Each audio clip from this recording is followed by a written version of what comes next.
I'd like to call this meeting of the Fairfield Board of Education, regular meeting to order for June 13th, 2017. Present at the moment is Mrs. Eileen Lou McCormick, Mrs. Jessica Gerber, myself, Philip Dwyer, Ms. Tricia Pitko. I keep wanting to say Mr. Calabrese. I'll get used to this. Mr. Nick Asa and Mr. John Llewellyn. Jennifer Maxon Canelli is at a student event, so she will be joining us in after a certain bit. I've not heard from the other two, so we'll wait and see. If I could ask you to stand for the Pledge of Allegiance. I pledge allegiance to the flag of the United States of America and to the republic for which it stands, one nation, under God, indivisible, with liberty and justice for all.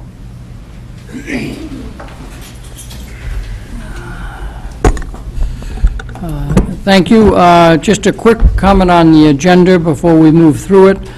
We have three items that might result in extended board discussion, which would be the calendar, adding the professional development time, class size discussion, and the items we're going to be placing on hold for the 17-18 budget until the state makes a final decision on the state budget. And so we ought to try and move through the agenda as quickly as possible to allow maximum amount of time for those three items. And so the second comment I would make is generally we take the class size is only on for discussion. No action is going to be taken tonight. So therefore, discussion items, generally the public will speak at the beginning of the meeting. But I'm going to presume that you are all here for the food certification program. So some of you may wish to speak about class size, and you might prefer to listen to the presentation and to the board discussion and then speak on it.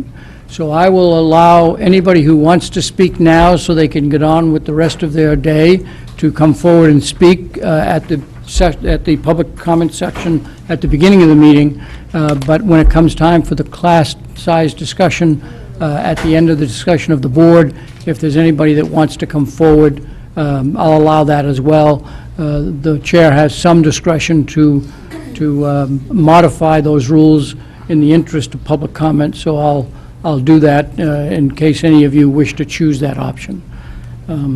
So, having said that, we are now at public comment on any item that's on our agenda.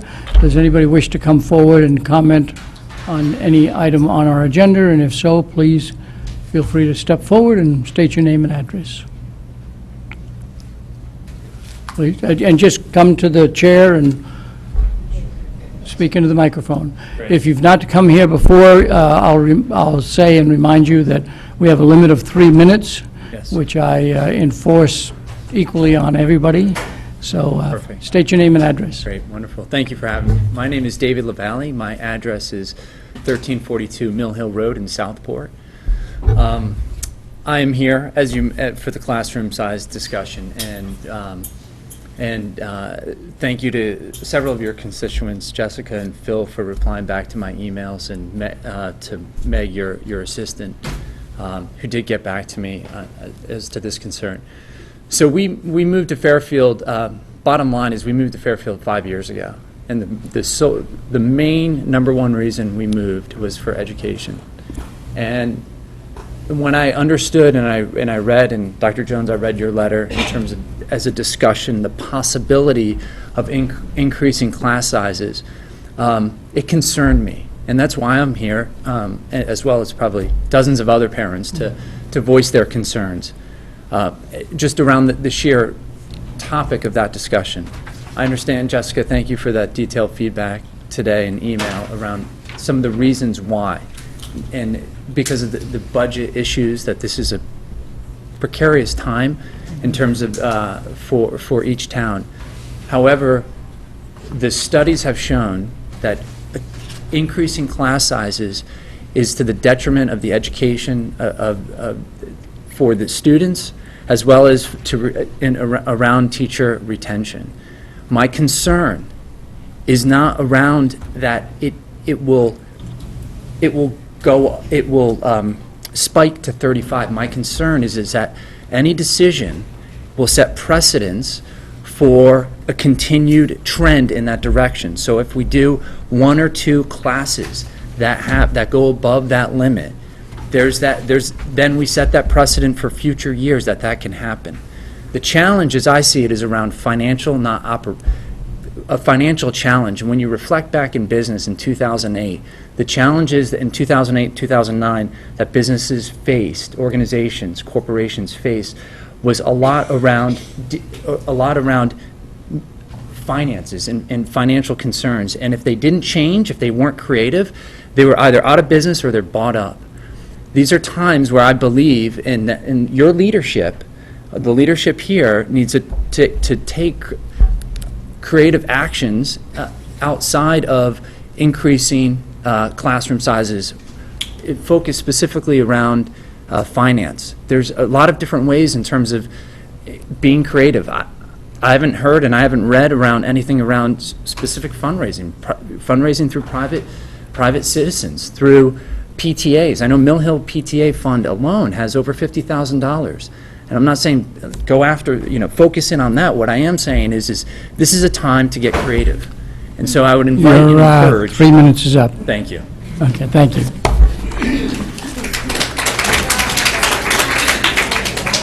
Anybody else wish to come forward? Oh, there is one other rule. There is one other rule I forgot to tell the gentleman. On the same topic, you can only speak once. So if you choose to speak at the beginning of the meeting, you can't then speak Double jeopardy. Okay. a second time on the same topic. Sorry I didn't explain that before, but you know. My name is Joan Robb. I'm a 30-year resident of Fairfield and a teacher at that infamous third grade section at Dwight. Of late, I've found myself saying that if you haven't taught in the last 4 years, you haven't taught. Between the endless assessing, the ever-changing curriculum, technology and systems, mountains of data collection and data entry, new initiative after new initiative, and the truly important work, which is what happens every day in the classroom with the teacher and his or her students. Elementary school teachers are dancing as fast as we can because we care deeply about providing the very best possible experience for each child in our class every year. We do this by getting to know our kids as learners and human beings, and by working with each child wherever they are in their learning journey. Our students and meeting their individual needs, that's our priority. I am here tonight to ask this board and central office to cap elementary class at 23 for K to 2 and 25 for 3 to 5, and not move the line to allowing all classes to be one over before opening a new section. It's ironic that we've established a committee this year to deal with elementary teacher overload. Plates that are too full. A class of 25 is a challenge and certainly not ideal with the current expectations of both students and teachers. Adding additional students is akin to supersizing the plate. Next year, in my grade, we're losing an excellent teacher. In spite of the fact that we have 53 enrollments, I received a class list today with 27 names on it. I've been told we will think about the sections again in August. Unfortunately, the only thing that we seem to be thinking about now is the budget. There are things that are required of me that I grin and bear and do my very best to move forward with. I cannot grin for this one. You can ask any elementary teacher or parent if class size matters, but you probably don't need to because you can look around the room and you already know what they will answer. As you consider all the pending budget ramifications, please protect the long-standing class size recommendations as a top priority. In today's world of teaching and learning, they are more important than ever before. Thank you. Thank you very much.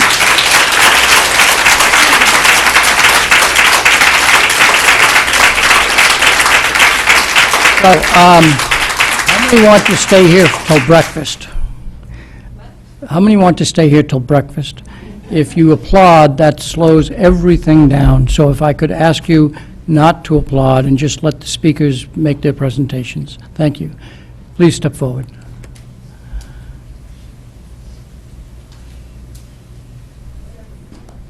I'm Monique Sudikoff from 472 Lockwood, and I wanted to talk about class size. But first, I wanted to take a moment and say thank you because it has been such a challenging year. And for those of us who've been following, we know how closely you've been balancing the pressures that are coming from the state and the town and how creative you are with the scale. And I appreciate that. And I also appreciate the fact that you bring up the tough discussions and the tough topics and the administrators and so forth. And I think that's the appropriate thing to be doing. So thank you. But I do want to say that for me, as a resident of Fairfield, this is where I draw the line. I see the small class size as really the anchor on the scale between that balance of great school systems, a great school system that people want to go to, and on the other side, keeping the town affordable and the taxes low. And when you chip away at the class size, you are removing that anchor of the scale. My 2 kids are gone from elementary school, but they had amazing elementary school teachers, and it was the skills, the patience, the bandwidth to deal with my very 2 wiggly boys. And when you start chipping away at the class size, you're chipping away at that anchor. And I just wanted to say before the conversation starts that for me, that's where the line is drawn. And again, I applaud you for all of the creative ideas. But this is not one place to get creative. And I understand that we're not talking about going from 25 to 30. But for me, when you start that 25 to 26, then you're going to have a harder time. There's going to be the ripples of dissatisfaction. And I've lived through it. You know, that session in the summer where you've got 74 kids, 75 kids, and you're hoping that a few either move away or a few move in. And then in, August 15th, 3 move in, and suddenly the principal's scrambling for a new teacher. But she can find that new teacher because teachers want to come and teach in Fairfield, and they're happy to sign up for a class of 19, even on August 25th. And when you start to chip away at that, you're really going to chip away at what keeps these schools wonderful. So again, thank you, and thank you for listening. Thank you very much. Who else would like to come forward at this time? We operate on a first-come, first-served basis, so whoever gets to the seat first, please state your name and address. Hi, I'm Hillary McCusker, and it's 7 Lola Street. Good evening. Thank you for having me. My name is Hillary McCusker, and I've been an elementary school teacher for almost 20 years. And I'm here to say that class size does matter. It matters a lot. In fact, I've always believed that it's everything. Now, researchers might find this statistic or that statistic to say something differently, but take it from someone who's been on the educational front line for almost 2 decades. Less students equals greater education. When class sizes are down, I know my students better. When class sizes are down, I have more time for each student. When class sizes are down, I have a more powerful impact on each child. Please, don't try to rationalize that children will get the same quality of education with a larger class size. It won't be. Oh, what's one more student, more or less? I'll tell you, it will make all the difference in the world. Thank you very much. Please come forward, state your name and address. Hi, my name is Jessica Grotkowski. I live at 463 Half Mile Road. I don't have anything prepared. I have never been to one of these meetings before, but I am the incoming Dwight PTA president because I love our school, and I love what the teachers have done for my daughter. Last summer, we were wondering if she would even be able to continue at Dwight because she had just not been getting it. Nothing was clicking. I didn't know if she had something wrong with her. We went to psychiatrists, we tried her on medication, and this year, because of the class size, she was able to get an individualized program. Her STARS report went from 22 percentile to 77 percentile in 1 year. She's been dismissed from all of her special help, and I don't know, it just means so much to me, and I can't believe that if the class had been bigger, that she would have gotten the attention that she needed, and the room would have even looked different. Maybe they would have lost their reading corner. I can't imagine another table in their classroom, and I just am so passionate about our school and all the things that our teachers do, and I just think that they should be able to continue that, and I would rather see some other things go if it could help preserve class size. That's all I have to say, but it just really felt from the heart. I wanted to get up and tell you guys that, how proud I am of our teachers. Thank you very much. Please step forward. Good evening. My name is Erin Kleinman. I live at 225 Riders Lane. I'm also a parent at Dwight Elementary School. I also work upstairs in this building for Save the Children, and I lead strategic projects to help increase the impact we make for kids in the United States. And the kids I work to serve with Save the Children, I know deal with really, really dire circumstances, and certainly our kids here in Fairfield are privileged in every way by comparison. So I'm really of two minds on this issue, because what I fight for every day is often kids who are fighting to just get to school or to have a teacher at all for, you know, a class size of 25 would be a gift. Having said that, because I pay taxes here in Fairfield and my husband and I chose to live here, I really want to advocate for the best I possibly can for my two boys. And similar to Mrs. Gurkowski, I have a boy in the infamous section of second grade that may be splitting to just two sections of third grade. He is a fighter and a very successful, thriving contributor to the Dwight community, but he hasn't always been. And in fact repeated the first grade and has an ADHD diagnosis and a 504 plan. And let me tell you, I cried this year at my back to school night with his current teacher because I kept just waiting for the shoe to drop and for there to be bad news and for there to be the thing he was fighting for. And instead she was telling me that he was thriving. And I credit that teacher and I credit Dwight, but I also credit the fact that he was in a group of 15 or 16 kids and every element that was in his 504 could be easily met and he could really thrive and succeed. My last comment is that my other student at Dwight is in the kindergarten this year, where 3 new families moved in during the year. And so by the end, at the class party, I think there are 23 kindergartners in that classroom. And let me tell you, it's a wild scene and really, really hard for that teacher. And God bless her, she's a gift. But I feel like many teachers would have failed. And I think if my son, who is now a rising third grader, were a student in that very large kindergarten section, his situation might be far worse than it is today. So I know it's hard to get creative, and I know these choices are very, very difficult, but please consider other options besides increasing class size so that our kids can still succeed. Thank you. Thank you very much. As you come up, I wonder if I could, no, come on up. Tom, there are about at least 6 people standing. I don't know whether there are any other chairs anywhere, but you might see if you can't find some. And if there's a chair next to you that's available, let people know so they don't have to stand in the corner. So, please, state your name and address. Well, my name is Raina Holinsky. I am a 4th grade teacher at Dwight Elementary.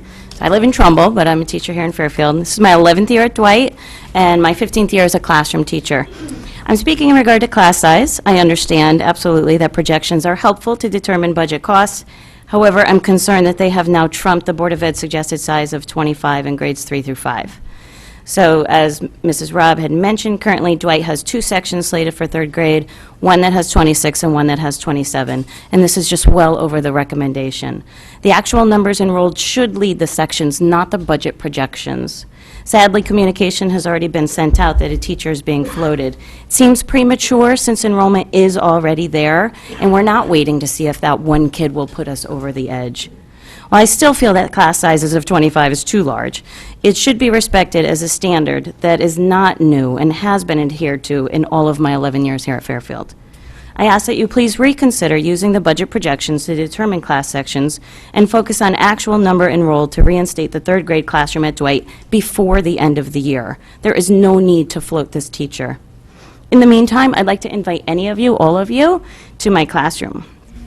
And upon doing so, I'd like you to see how it would function and imagine a class of 25 or 26 or 27.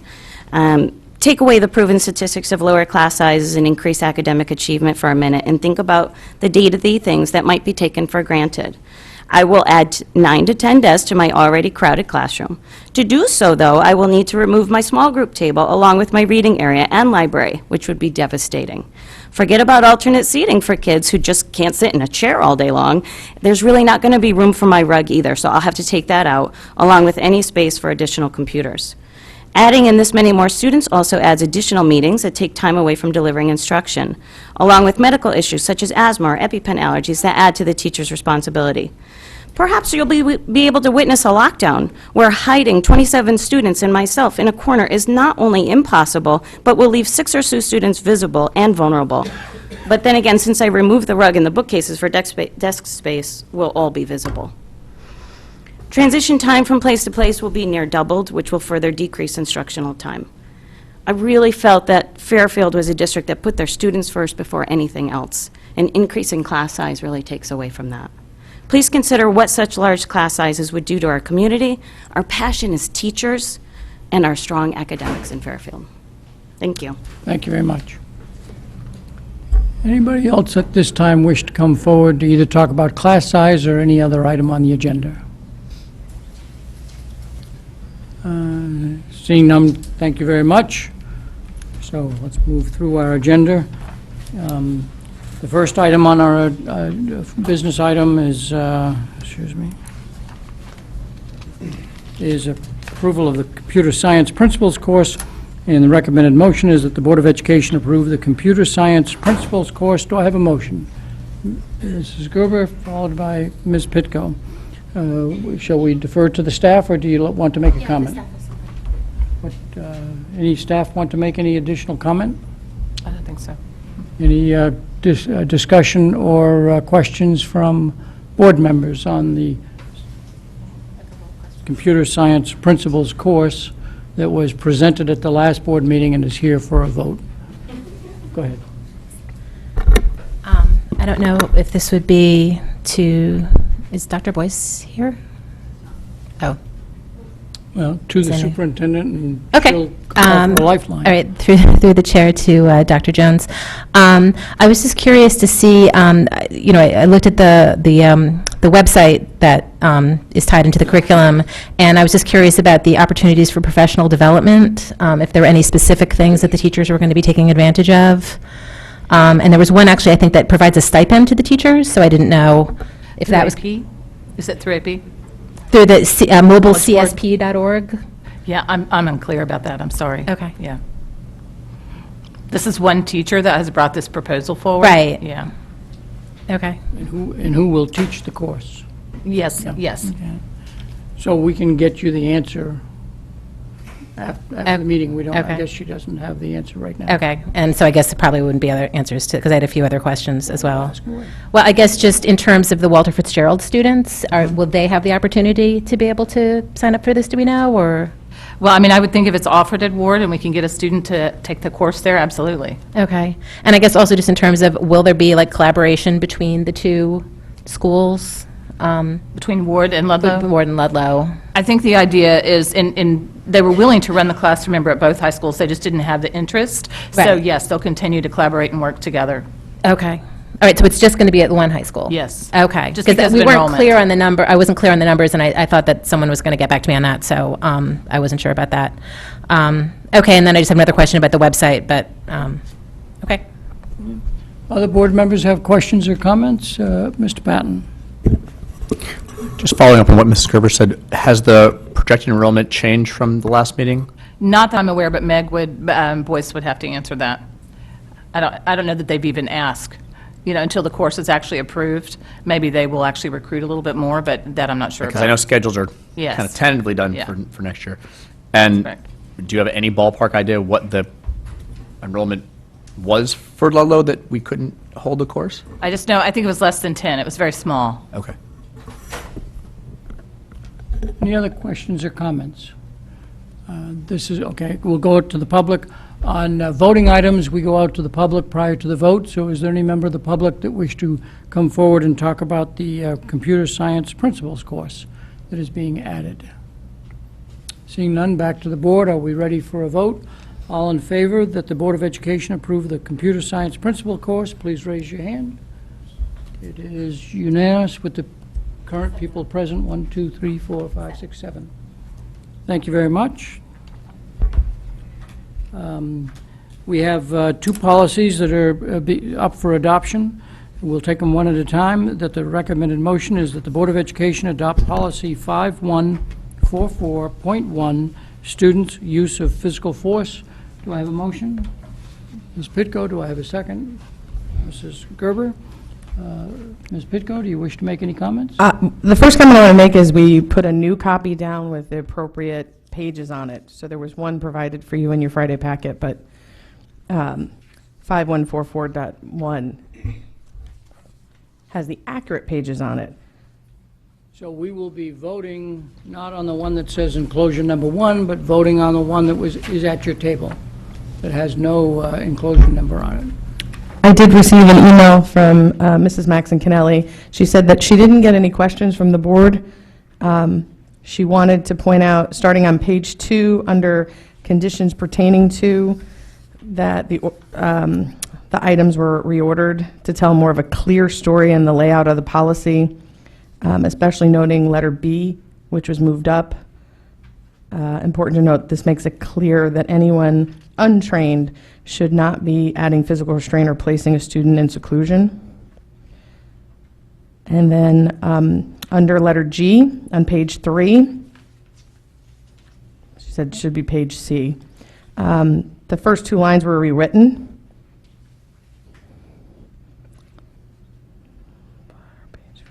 And then a note on page 4 about required training will shortly need to be changed. The state statute has already been approved from some like enormous mandate.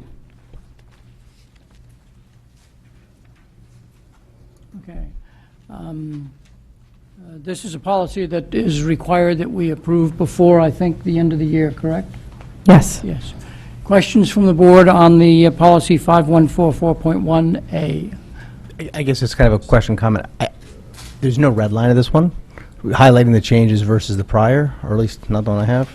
But I think most of my comments were incorporated, so Yes. I want to thank you. And I think they're all there. If you're aware of any that weren't, No, I know we addressed all the ones that you brought up. thank you.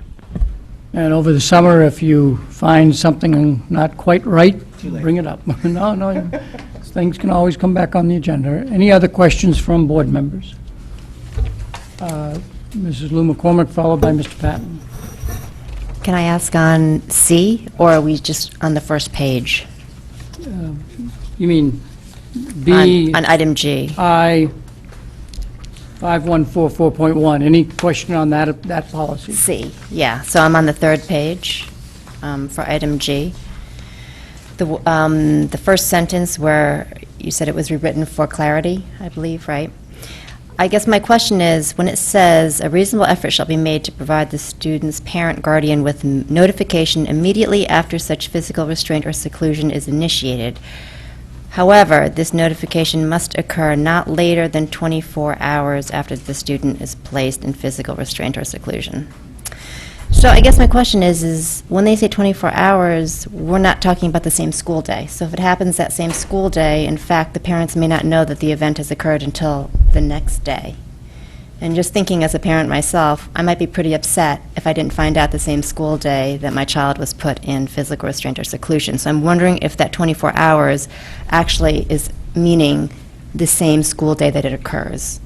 And or if we're deliberately saying within 24 hours, meaning that it could be the next day, or possibly even the following school day if we're just talking about school hours.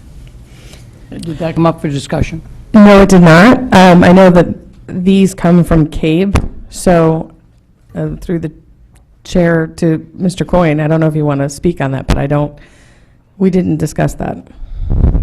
I'll say, no, if you're going to come speak, you should come forward, because you enjoy doing that. Frequently, the timeframes, Mrs. Lou McCormick, that are mentioned in policy come from legislative action, so we comply with the law by complying with their timeframes. But Mr. So statutory language is where that came from, it's a minimum of 24.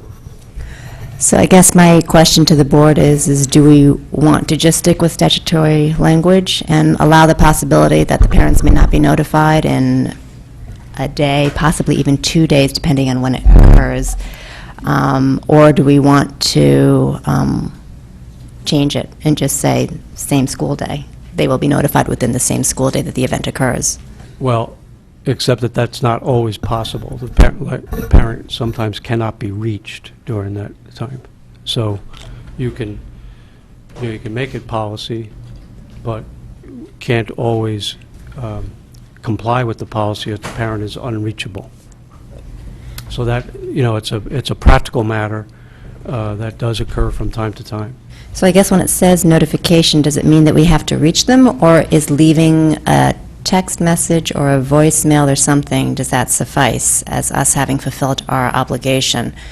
Because I guess it just concerns me they don't even try for a full day until the next day. So if it occurs, you know what I'm saying? We have until the following day in the afternoon. Well, except for the introductory statement there, that a reasonable effort will be made to contact the parent immediately upon the student being placed in seclusion or restraint. So the contact starts as soon as the event happens. The attempt to contact starts as soon as the event happens, is how the policy reads. Okay, it's just not required. It says a reasonable effort shall be made. It's not required. It's not that. The effort is required, absolutely. I'll leave that to the board. If the board is Mr. happy Patton? with that, then we can Yeah. leave it as is. Yeah, Mr. Patton? I brought this up last time, and I think you had started to mention this, Ms. Pitko, but the whole training aspect, which is now on page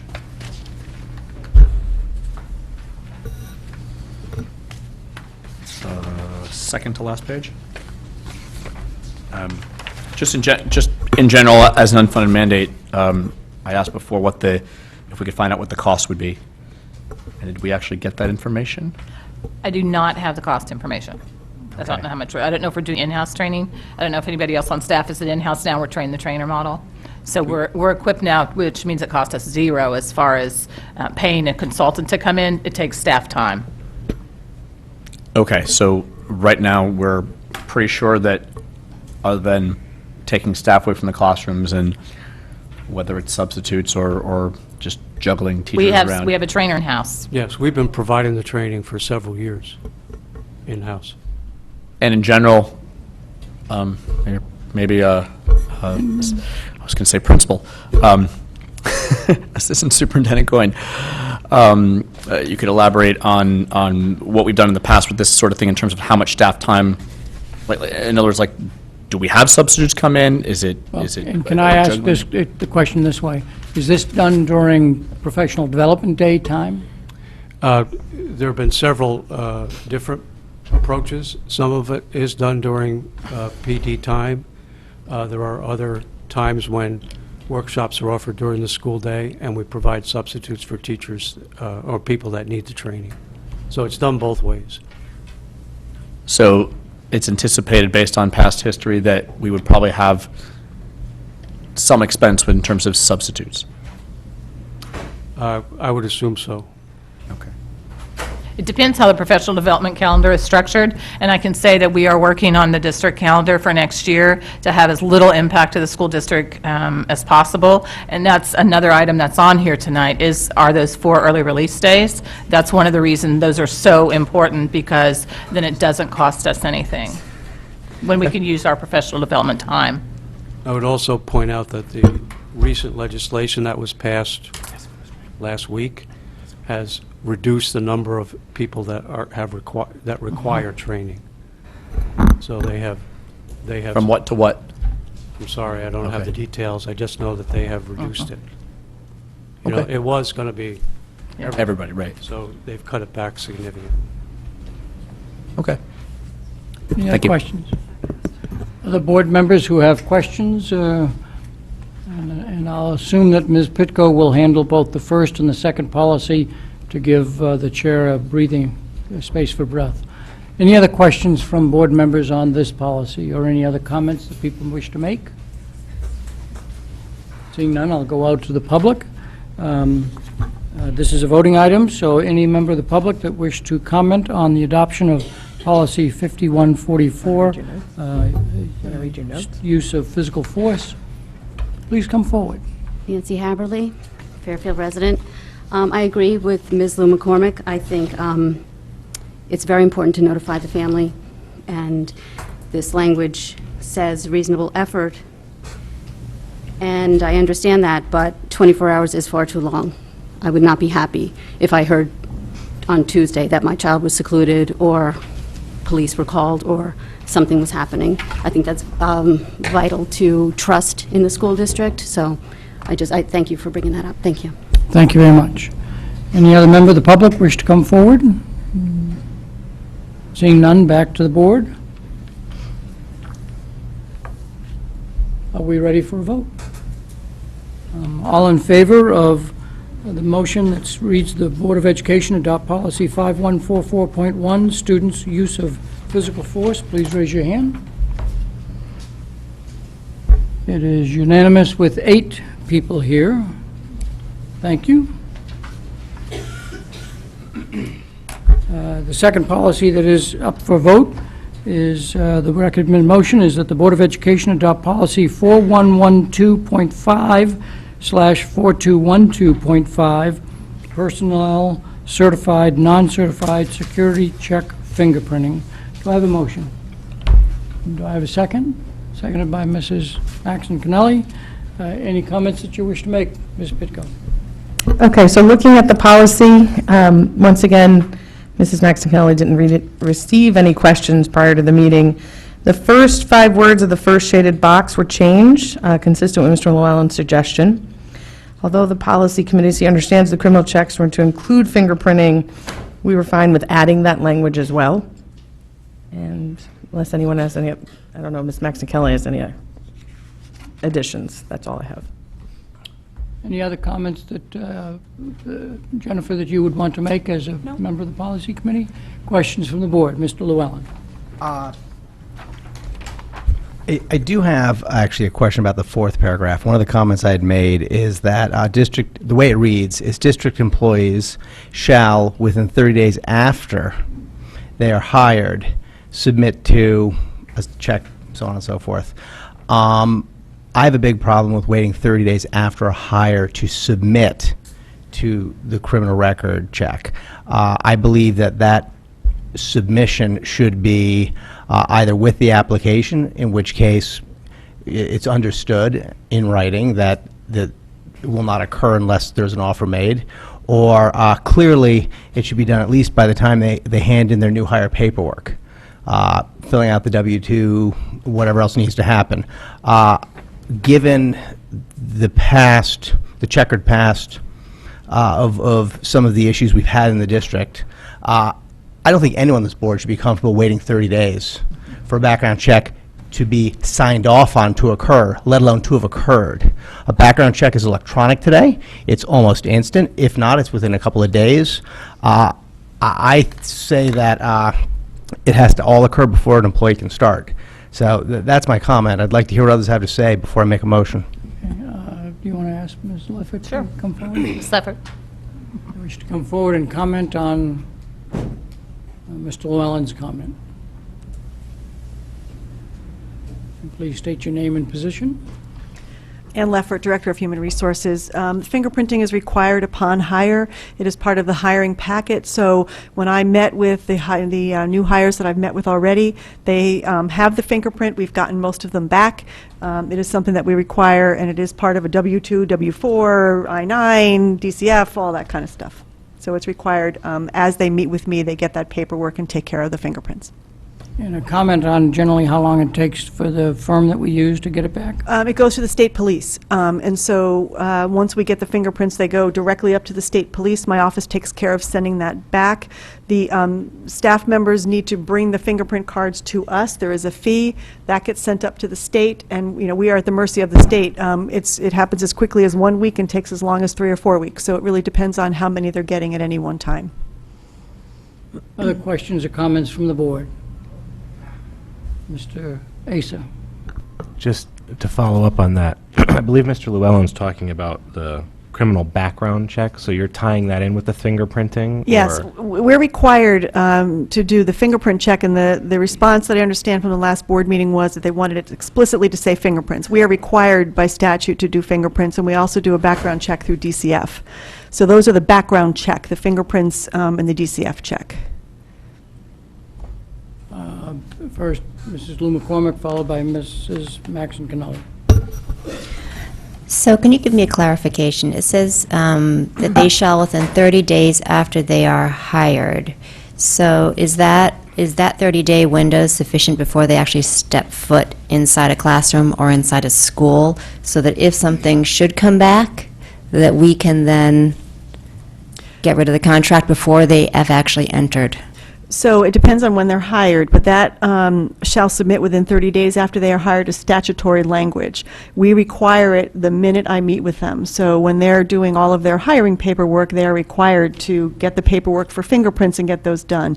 We give them lots of options on how to get them done, and that they have to get them to us as quickly as possible. So what's our recourse? Let's say it comes back and they actually have a criminal record. So What's then our we- recourse? We would follow up on that, depending on what the criminal record shows. We have a very low return on that, very, very few, a handful Hope so. over the 5 years. Yes.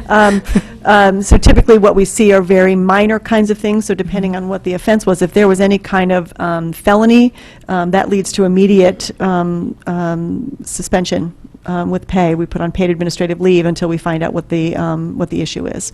So we would not have anyone remain in a position if a fingerprint comes back. But we're already paying them. So Correct. they go unpaid leave before we, so I guess my concern is wouldn't it be great if instead of having to pay them while we figure out what to do with them, once we find that there's a problem, instead we're not even letting them into the So that would be district? great, except if I hire 30 people at the end of August, I'm keeping 30 people out of a classroom with a very low likelihood of anything coming back. And as I told you, we've had really almost no issue through fingerprint background checks. We get almost nothing back through the fingerprints. As far as the teacher ranks go, I can't remember in 5 years any teacher's fingerprints coming back with a hit on them. So I would be strong, I've had a strong concern. We're following statute. We are getting the fingerprints done right away. That's part of the hire packet.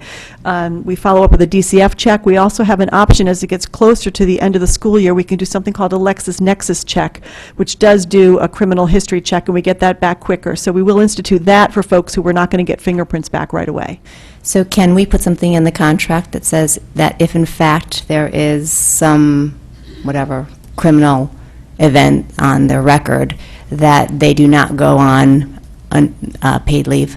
That I can't that's do it. that. You can't do that in the It would be contract. unwise to talk Correct. about a negotiating position in public, especially since the contract is coming up for discussion this fall. I guess I just want to understand the feasibility, because, does it require us to then change our policy if it's not possible for us to then prevent that situation, and now we have a bad situation and we're paying them? So we've got two bad things going I on. fully understand your concern. Nobody sitting around this table here or in central office wants to have anyone in who has a criminal background check.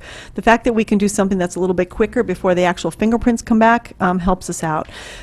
So that is a process. It's a $5 charge to us. It's not a huge deal that we can put something in place temporarily while we're waiting for the fingerprints to get back. But we're following statute. I'm comfortable with what I've seen in 5 years in this office. So there are other measures that we can take as well. Criminal stuff doesn't hide very well. I have one more comment. So would it make sense then to add that requirement to make sure it actually occurs prior to every hire, that when in fact we spend the $5 to do the LexisNexis or whatever? That's your shorter? choice as far as the board, what you want to discuss. Any other board members have a comment? Yeah, you've already spoken, so let me see if there's any other board members first. Do we have any? Mrs. Maxon Cannelli. And I'm actually reiterating Mrs. Leverett's point that she already made in terms of the statutory language and being consistent with that. And also the reminder, this is a perfect tie-in to when we're talking about class size. So oftentimes, if we're talking about a class size change that occurs August 20th, which then results in a bump up of an entire new section, what we're talking about, what was bounced around a little bit, obviously we're now onto a slightly different topic, but I don't think we want to keep that teacher out of the classroom, considering what an extremely low percentage come back reflecting any issues, that we're talking about then having a substitute in for those students until we get going. And so that was, it is a topic that we talked about, and if this is something that was flagging at all as being we need to show greater precaution, there are certain things where I trust in the staff on them, and this is one which it has not been an issue. Mr. Llewellyn makes a not veiled reference to a checkered past. There have been very, very few incidents, and those that have didn't come up, wouldn't have been flagged according to this anyway. So I am comfortable with the wording as is. I would not look to change it. Mr. Llewellyn. I'd like to make a motion, please. My motion will, we're going to strike within 30 days after hiring, and then I'm going to add something to the end of the sentence. At the end of the sentence, I would like to insert, at the time they complete new hire paperwork. I mean, is that, you have new hire paperwork? Correct. Okay. So, from what I heard from Ms. Leffert is, we don't even do it this way. We don't need 30 days to return the paperwork. So it's kind of a moot point here. There is a separate point, which is actually the hiring and doing the electronic search, but I don't think we need 30 days to turn in the paperwork. So the corrected sentence will read, district employees shall submit to state and local criminal checks, which include fingerprinting, at the time they complete their new hire paperwork. Is there a second to that? Mrs. Lou McCormick, do you wish to make any further comment, or have you commented? I think, Ms. Levert helped us tremendously there in saying that they don't even do it this way anyway, so we don't need to leave those 30 days to sign a form. Mrs. Lou McCormick, you seconded it. Any comment? I agree. Okay. Other board members? Mrs. Maxon Connelly. Just so I can seek some clarification. So if an employee is hired in a meeting that takes place on a Friday afternoon, that the meeting would take place, first through the chair to Mrs. Leffert, would that meeting be taking place in the school itself or here at central office? For hiring? Yes. Here at central office. Okay, so here at central office, as this paperwork is getting done, do we then immediately do the fingerprinting here? We do not. So that immediately we would then be in violation of our policy with the very first hiring we make. Most fingerprints, I will tell you, are not done immediately. If someone lives in Meriden and they're commuting down here, they might elect to go to Meriden to get their fingerprints done. It might take a week for them to be able to get into Meriden, depending on their schedule. So we require the paperwork to come back. The 30 days is the statutory language. We can't require that someone go immediately. The Fairfield Police Department is only open Tuesdays and Thursdays to do fingerprints and Saturday mornings. So somebody hired on a Monday wouldn't be able to go in that day. So it's not an immediate. Thank you. I just think it sounds like a bad practice. I am happy with the existing language because it doesn't say wait 30 days. It says within 30 days, which means it allows for that little vagary that was just mentioned. Any other comments on the amendment and the amendment only? Any other comments on the amendment and the amendment only? If not, then we'll go to the public.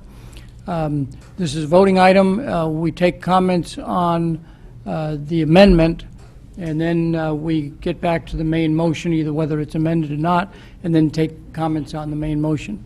So if you wish to comment on the amendment and the amendment only, please come forward. No one, so... Oh, I'm sorry. Busy tonight. It's a... A lot of people here. Please state Sorry. your name and address. Suzanne Miska, 123 Reigate Road. All I'm hearing is that we've got a policy and a process that don't align with each other. We have a statutory situation, and then we have a process that we follow. If one could now, be more symbiotic with the other, I think that would be helpful.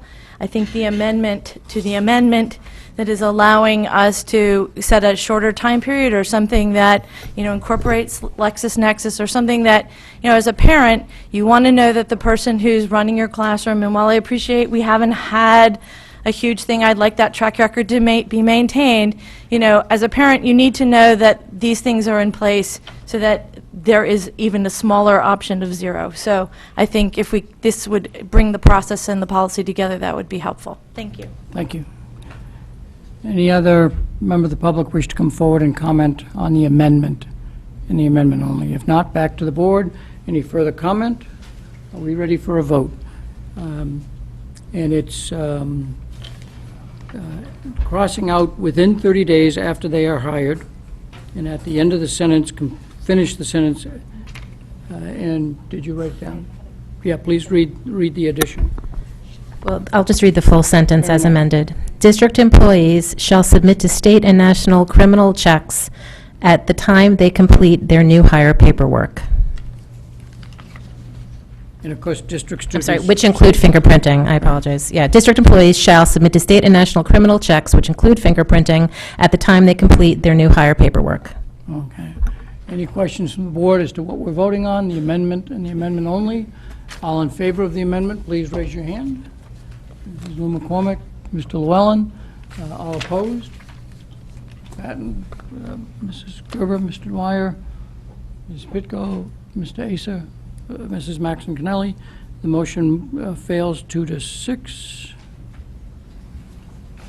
Back to the main motion, which is the policy as presented to us. Any further comment on that? If not, I'll go to the public for comments on the main motion, so therefore comment on any part of the policy that is being voted on.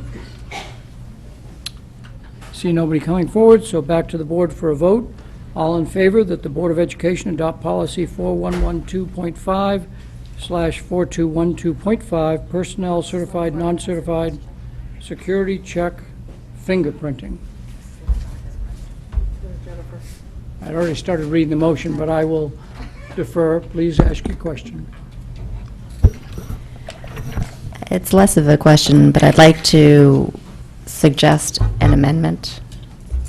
If it's on the same subject, we generally don't take amendments that are on the same subject, just using different words, so I assume it might be somewhat different. I wanted to make a amendment relating to the requirement for a LexisNexis or some sort of a criminal. No, that's a different amendment, It's a different amendment, right? Okay. so make it. I will. I need to compose it since I'm doing it right now. So we have within 30 days, all right, so district employees, no, the district shall conduct a LexisNexis, is it criminal report? I'm not sure what the right term is. A LexisNexis criminal report, background check. Check prior to hiring a new employee. Does the secretary Period. have the wording? So where do you want that wording placed? We can put that right in front, at the first sentence of the fourth paragraph. So before the sentence that we were just trying to amend. Okay, so before the sentence, district employees, you want a new sentence, Mhm. which is what you just read. You want me to read it again? Would that be helpful? I'll have the secretary read it. District shall conduct a LexisNexis background check prior to hiring a new employee. Is there a second? Mr. Llewellyn, do you wish to make any further argument for it? My argument really is that I'm a conservative individual, and I would prefer to put something in place that prevents, that kind of preempts anything. Even though we have not had a bad history, the fact that the language leaves it open that we could, I don't see why we wouldn't want to close it up. If this helps, and this is one more precautionary item, and it helps and it's policy and it's applied, then hopefully we never have an incident in the district. Any other comments that board members wish to make? Mr. Asa? I think we need to be careful here in narrowing the scope of specifically stating a LexisNexis or whatever it is. It sounds like the office is doing this already. And I'm just afraid, while I understand what you're saying, I'm afraid at making it so specific that what happens if that service goes away and we have to use a different service? We're really narrowing ourselves down with the wording that you've suggested. Mr. Patton, followed by Mrs. Maxon Cannelli. I agree with Mr. Asa. I think that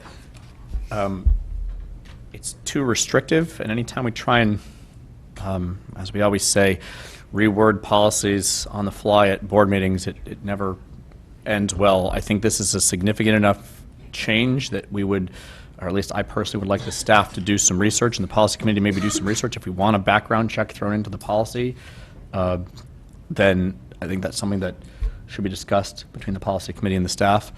I don't think that we should do that here, because I think that we don't know enough or have any information about this LexisNexis company and what they do and what other companies do and et cetera. Well, I'm not going to debate that here at the table right now, so I'm not in favor of changing the wording as is. Mrs. Maxon Kennelly. I'd also like to point out that this is so much not an issue and has not been an issue that no one has requested this policy review. This policy review is coming before us because the FBI required it. This is wording that is put in because that all districts in Connecticut have an impending audit. And that is the only reason we're even looking at this policy. That's how much of this has not been an issue in this district, that's how much our human resources people who are doing that work have been on top of this, uncovering if there are any issues, but it has not been an issue at all. And so again, I'm in favor of them continuing with their practice, and I do also agree with those points of trying to restrict this that much. We have a process in place that is working, and I don't want to put anything into place then that we could have problems with policy versus practice. What we're doing is working. Any other comments before I go to the public? You have a final comment? Yeah.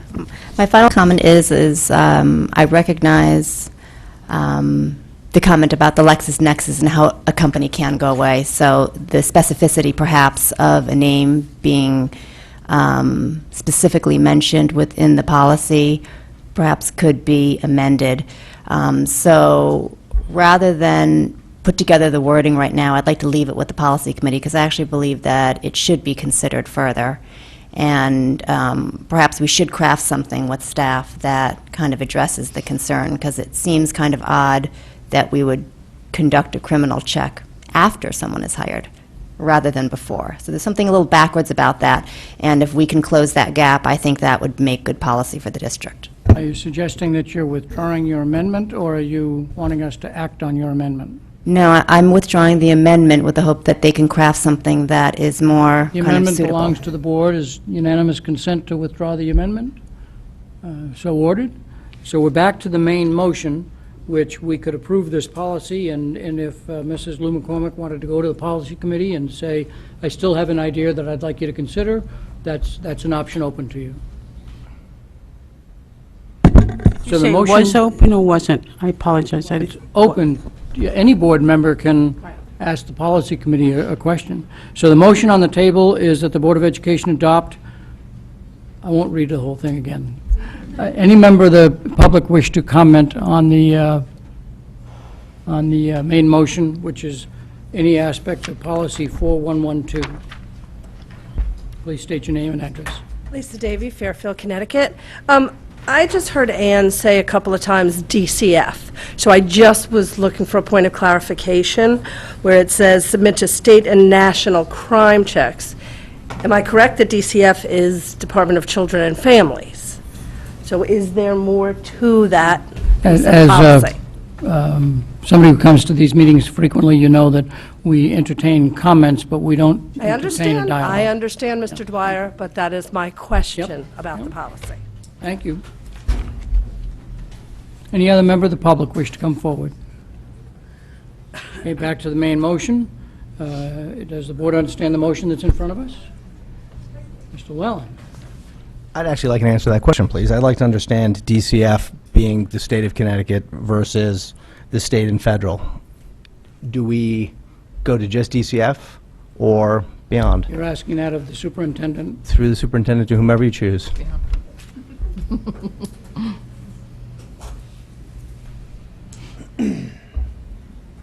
Ann Leffert, Director of Human Resources. We have some requirements when we're hiring staff. We run a search through the Department of Children and Families to see if there has been any previous claim and substantiation of abuse, neglect, or sexual misconduct with a child under the age of 18.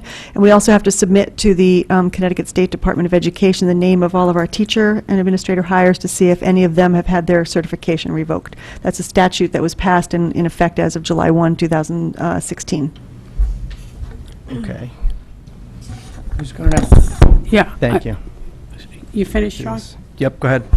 I just want a little elaboration on what you just said. I believe you said it was passed 2016, if I heard. The one, yes. Would you mind, excuse me, would you mind repeating that, please? We have a new statute that is different from this policy. We're talking about fingerprints and criminal background checks. We have a statutory language that went into effect July 1, 2016, that we have to do employer verification forms for every staff member that we hired who may potentially come in contact with children. It's not just teachers.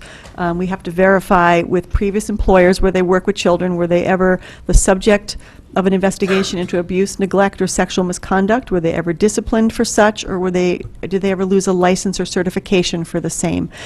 So that goes to every employer that they've had where they had contact with children. That's a different requirement than what you have before you tonight. Excuse me, I think that's part of my confusion. I sat with the policy committee and we discussed this at great length.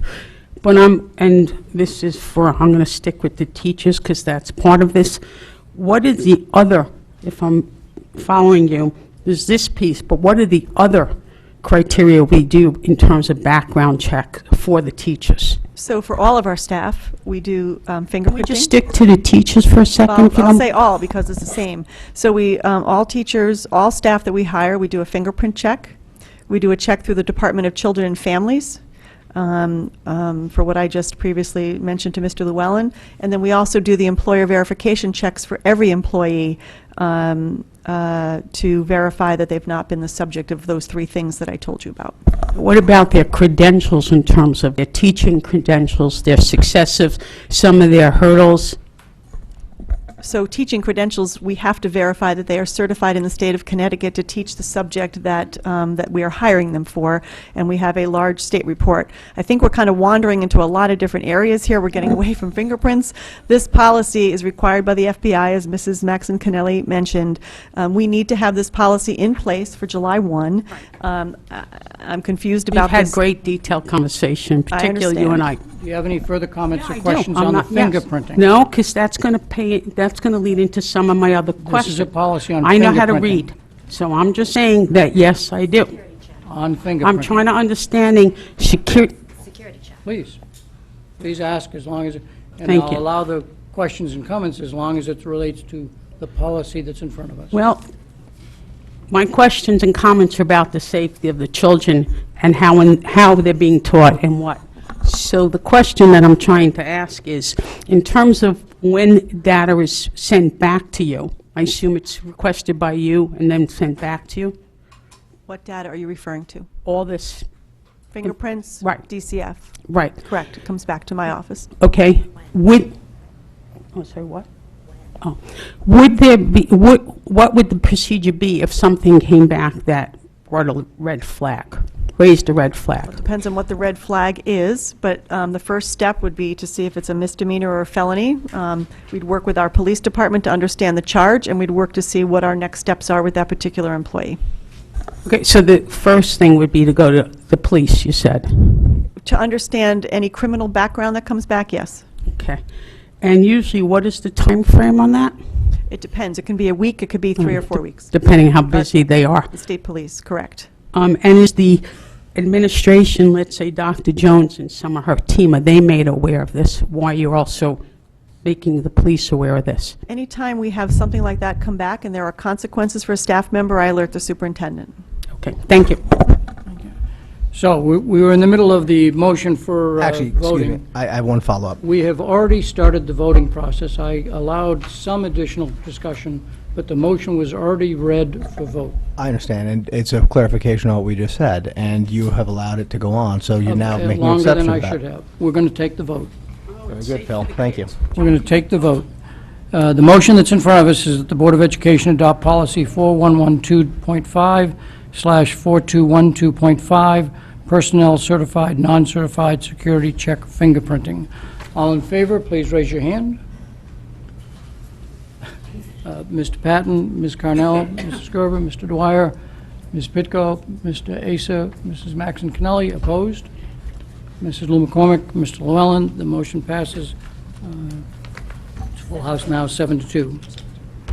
Thank you. So, on to new business, approval of the amended 2017-18 calendar. The recommended motion is that the Board of Education approve the amended 17-18 calendar. Do I have a motion? Mrs. Gerber, do I have a second? Mr. Acer, shall we defer to the superintendent? Superintendent, please. This is the calendar at the last meeting that was presented that has an additional 4 early release days that staff want to be able to use for professional development. These would happen on a Tuesday, so that that's the day that our staff actually stay longer, and we could maximize that time for the staff, just to have more time to work on everything that goes with our district improvement plan. In addition, as a reminder to the board, we're trying to be as creative as we can and bring some new options to you, because we are facing budget challenges this year, and we have reduced significantly the work that we do in the summer. And so we want to be able to look at that in a better way. We did mention at the last board meeting, Ms. Maxon Kennelly had mentioned the 9th. Certainly, if we can't have the 4 early release days, that would be better than nothing. But we are still hopeful that the board will support 4 early release days on those Tuesdays, because we think they could be highly valuable. Okay. Questions or comments from board members? Questions or comments from board members? Mr. Acer. I have a few things regarding this. One, I want to just bring up that I was a little taken back at the fact that these changes were made without the board voting on them, and then posted online prior to us getting to discuss it. So I'd like some clarification on that. Sure.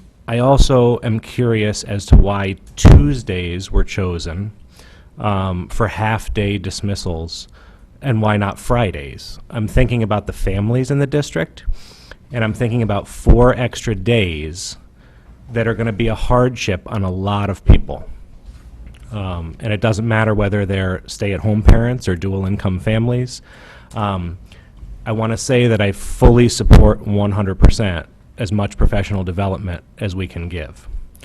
I think the root of my issue stems from the complete elimination of the summer curriculum work and the summer PD. I understand that we have tabled items, maintenance items I never like to put off, but I understand, I get.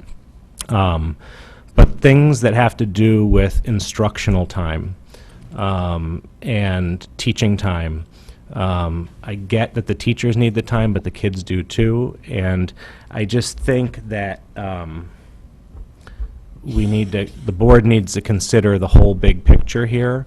And I like the proposal of, Columbus Day, if that has to be what it is. But if I could just get some answers to those couple questions, that would be great.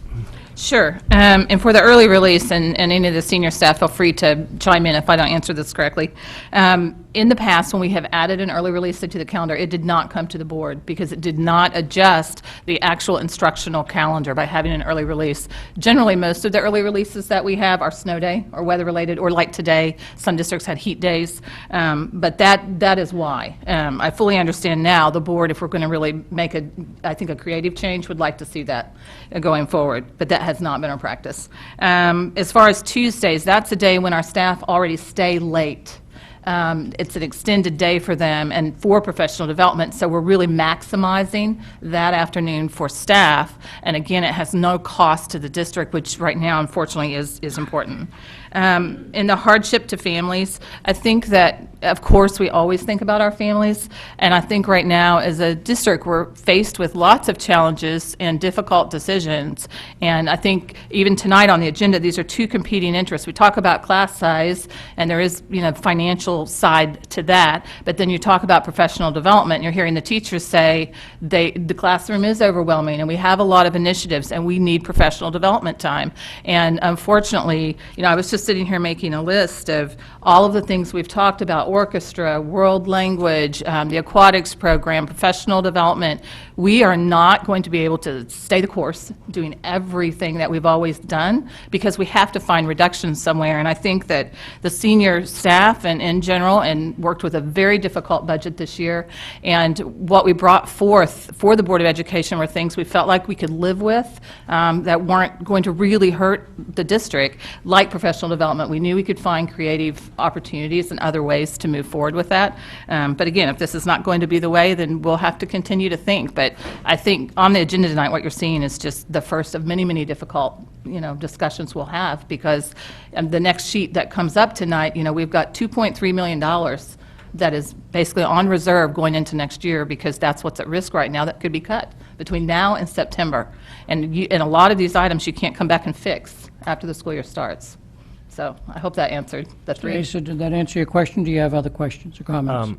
Yeah, regarding the summer curriculum work, obviously you talk about not being able to go back. Well, obviously, was the summer curriculum work being cut one of the motives for these added days or not?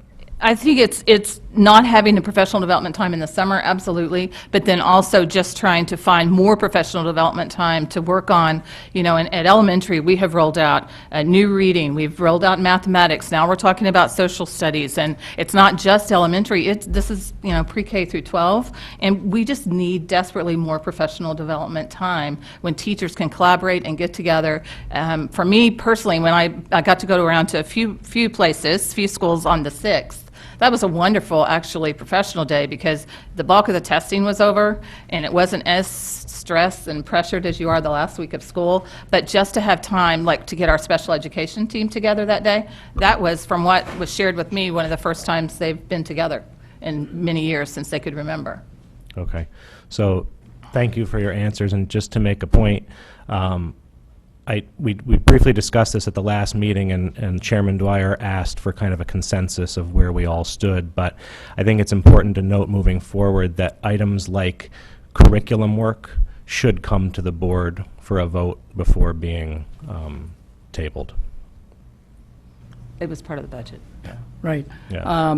So we have three people that wish to speak, Ms. Pitko, Mrs. Gerber, and then Mrs. Maxon Kennelly. Can I just expand on that? I was unfortunately out for the last meeting. When you say curriculum work, would you just explain what you're referring to? Back in March, the first list of Tier 1, Tier 2, Tier 3 topics were discussed, and at the last two board meetings, those lists were further refined for discussion with the board, and tonight you'll see that the final list is there, so that's what Mr. Asa is referring to. Ms. Pitko. I'm glad Mr.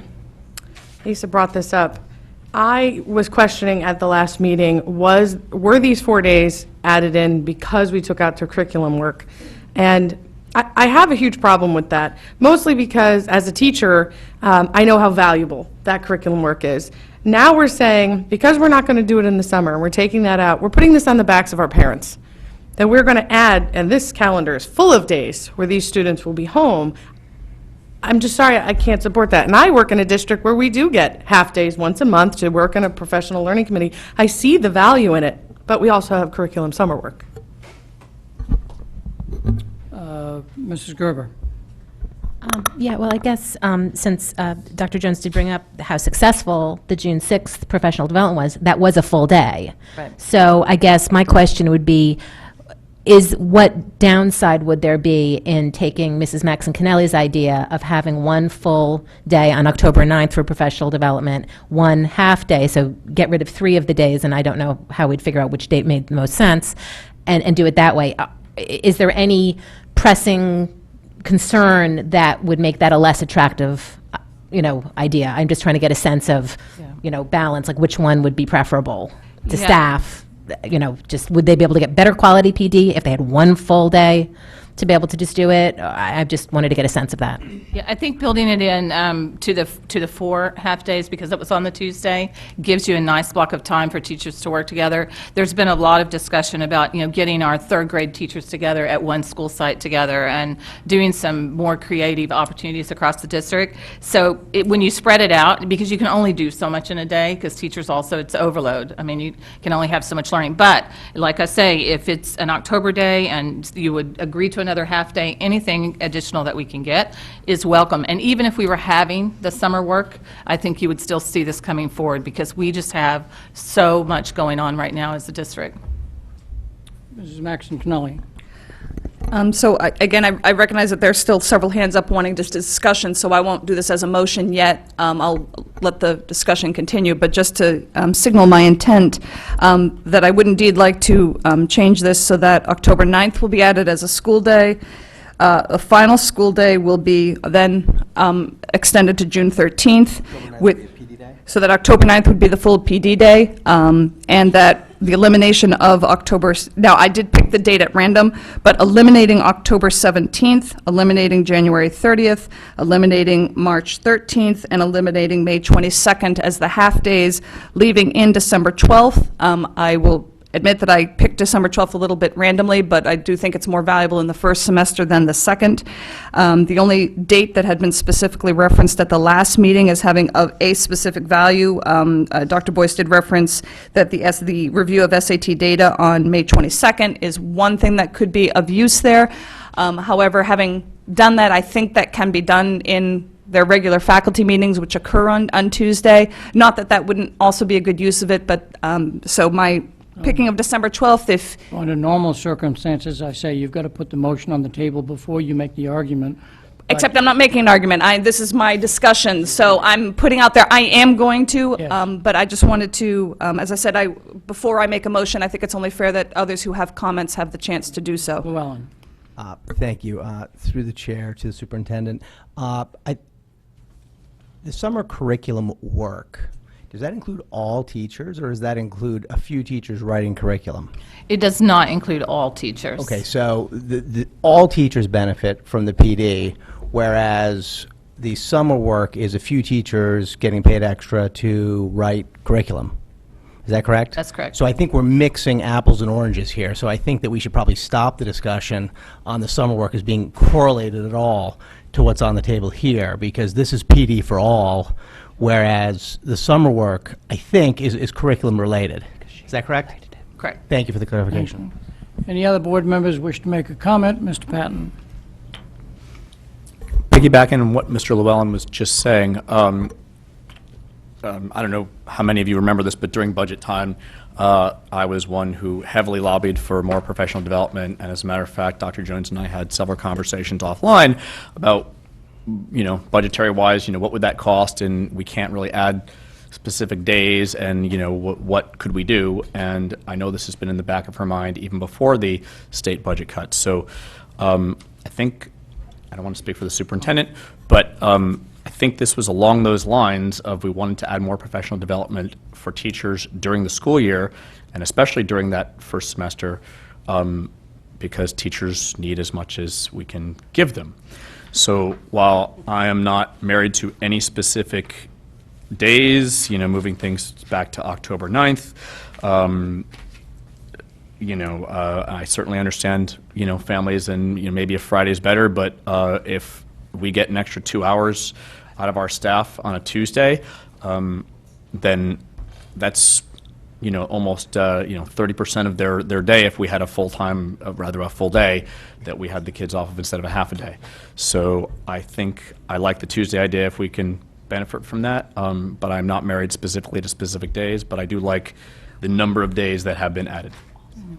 Mrs. Maxon Connelly, you asked for comments from board members on your idea that you might put forward.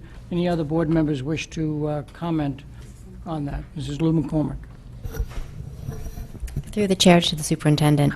So in considering Mrs. Connelly's proposal, is a full day, the 9th plus the 12th, in your opinion, equivalent or less than or more than your current proposal? In all honesty, I was trying to follow the proposal because I was thinking, if we're taking away or adding a day that wasn't actually added, you're looking at a different early release day. I really need Ms. Parks to come forward and Mr. Cummings to make sure we're not changing a day that has impacts in other ways, because some of these are utilized, whether it's for grading or lots of different things.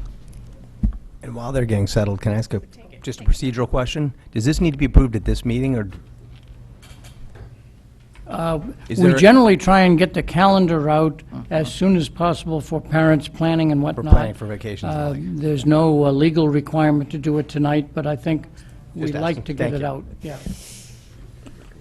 Dr. Parks, I believe that they were asking about October 17th, and I just wanted to clarify that that wasn't okay. Yeah, so the thing about October is that if you notice, the 17th is just for elementary and middle school. The 11th is the high school's half-day. And the high school, we started this 2 years ago because PSATs are done in the morning and everybody's pretty much wiped out. We did it once with keeping the kids in school all day. They were not really productive in the afternoon, so we created an afternoon of professional development for the teachers and the kids. The kids went home and the teachers. So I'm just not sure how practical it would be. If you eliminate the 17th, you're still keeping a half day in for the high school in October. Completely different.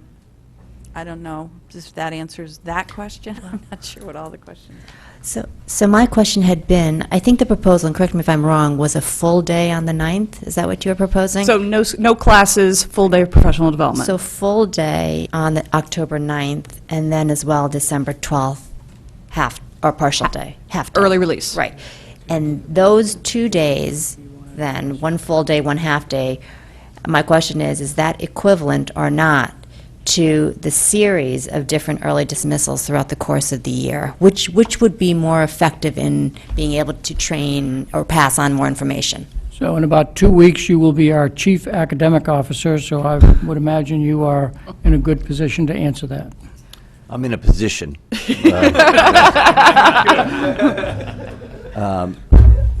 To answer your question and to allude to the distinction that Mr. Llewellyn made, the curriculum work, a significant portion of the curriculum work was reduced this summer in response to the budget issues we've been facing since the fall. One of the things that also we've looked at to eliminate in subsequent iterations of the budget, if you recall, in the budget, one of the things I initially proposed was training for the elementary staff, grades 3, 4, 5, in the summer to implement the new social studies curriculum. And I want to say that I'm going to take the elementary social studies curriculum as only an example of some of how this plays out, and I'm going to answer your question. So we're implementing in each of the grades 3, 4, 5, 3 units. The curriculum will get worked on this summer because that's an obligation we gave to the board last year when you agreed that we would put it off a year. We will get that written. What I'm deeply concerned about is the implementation of that curriculum and the support of our staff going forward. So at a date in October and a date in December, while would help us, is not necessarily the help at the time it's needed for the units. So you're going to see a new unit in grades 3, 4, and 5 implemented, say, or mid-October, another one probably around January, another one in April, because in the elementary, as you know, they alternate often with the science. The positioning of the half-days would allow us, during the course of the year, to bring together the grade 3 teachers, the grade 4 teachers, the grade 5 teachers, to work together to understand how to best teach the units. What I have always been concerned about, and some of our speakers, our teachers spoke to this earlier tonight when they were talking about class sizes. It's one thing to write a really strong curriculum. It means nothing if we don't equip them with the abilities to teach it. And to give them, and the particular thing that they've asked for is the collaboration and corroboration amongst them to share ideas and to bring it forward. So that iteration of those days throughout the year, whether it's this or data team work at the high school, the SRBI work we want to implement this year, that continual coming back and improving practice and growing together is the work, is the value in the work. So can I summarize to say that you believe that this is a better assist in the implementation of the curriculum by doing it over periods of time rather than just one day? We had a lot of discussion in central office about different alternatives, and this was the one we brought forward. Okay. Other comments, or should I go to the public?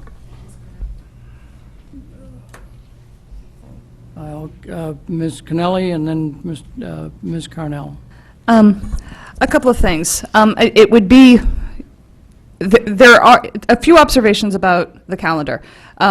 First of all, I have to say, I didn't agree with the October 11th PSAT early release either. As someone who teaches students in that position, I would very much prefer that they stay in school. Teachers will get something out of them, but that's not the argument for today. I would say that, just a reminder in terms of this, having October 9th and December 12th would then address Mr. Cummings' point regarding giving an additional opportunity. A full day would give tremendous opportunities for several things to address.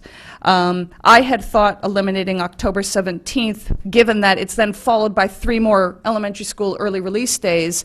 That was more of a nod to the parents than thinking that that was strategically of different value to staff. But we also have the addition of February 15th. That is now a new early release day, for example, for high school.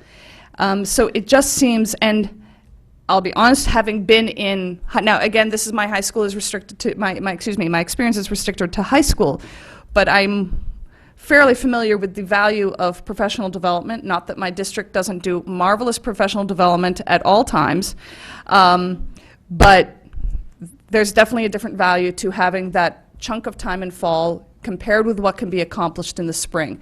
And so that's why I still am favoring the October 9th. It is very disruptive for families to have the additional to have the additional early release days. And I just still question the value of May and March, to be quite honest. And obviously, I know that there will be summer work that's done. To Mr. Ace's point earlier, which Mr. Llewellyn brought up, I know that we as a board were correlating the summer curriculum work with this professional development because that was the conversation at our last meeting. The two got conflated there, and thus I perfectly understand it carrying over to this.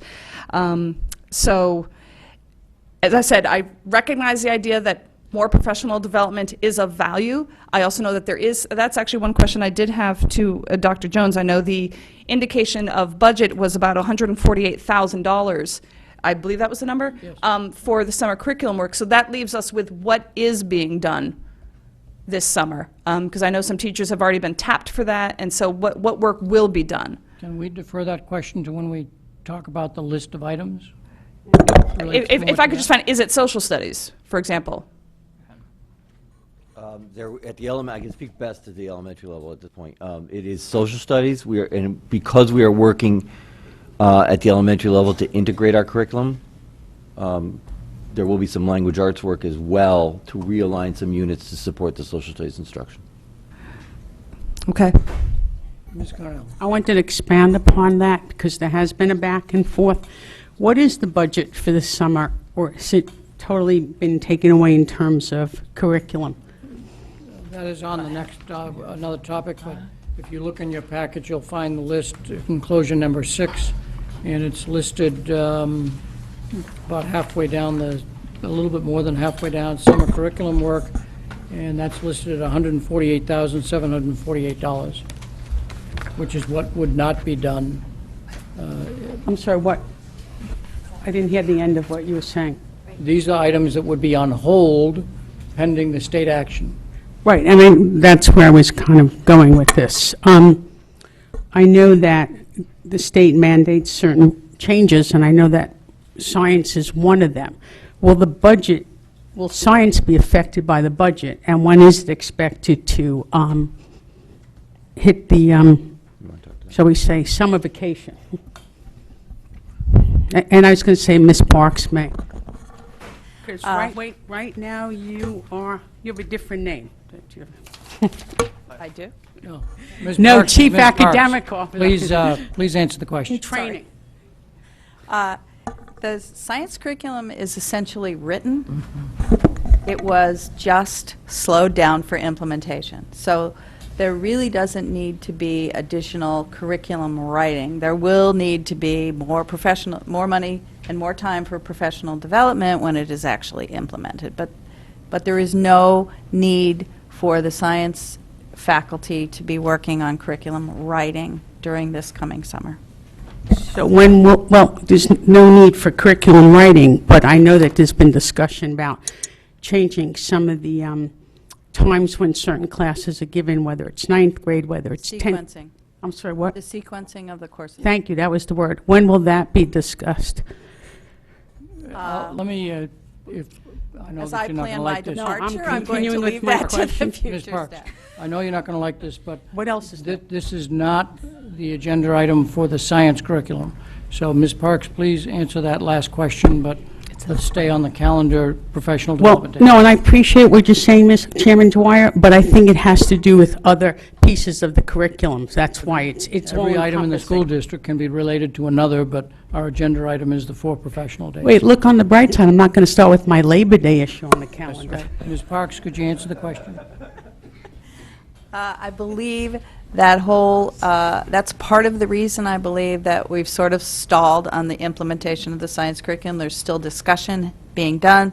There are some other thoughts around how to implement the science curriculum. So I believe it's in a holding pattern. Those things are being discussed, and I think it will probably happen soon. That has to do with the state's date. Through the chair to Dr. Title, will there be a date in terms of the state? If you're talking about the science curriculum... I'm Ms. also Parks talking to Dr. answered Jones. the last question on the science curriculum. I'm talking to Dr. Jones about Do you the have any more science. questions on the Yes, I'm professional talking to development Dr. days? Jones. Through the chair Through to the Dr. chair, Jones. is it about the science curriculum? Yes. Then I'll defer that till we have an agenda item for the science curriculum. No. Any further questions on the professional development days? Other comments that people wish to make? Can I ask whether you want to go to the public before we make the motion? or Sure. not? Okay. Sure. So, and Mr. Patton wants to make a comment before we go to the public.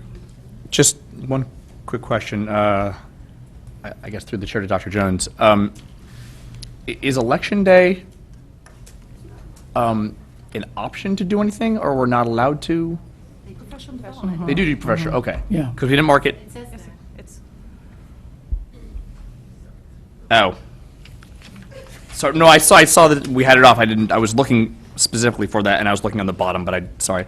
Never, so that is still a full day of professional development in November.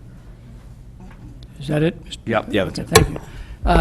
So let me go to the public for any comments on the current proposal that's in front of us. If Mrs. Maxon Kennelly makes a motion to amend, we'll also go to the public for that vote. But does the public wish to make any comments on the main motion, which is to add the 4 professional development day half-days? Please come forward, state your name and address. Suzanne Miska, 123 Reigate Road. I appreciate the comments. I appreciate the caring about the parents. With this budget that is in front of us, parents and teaching staff and administration, we all have to work together.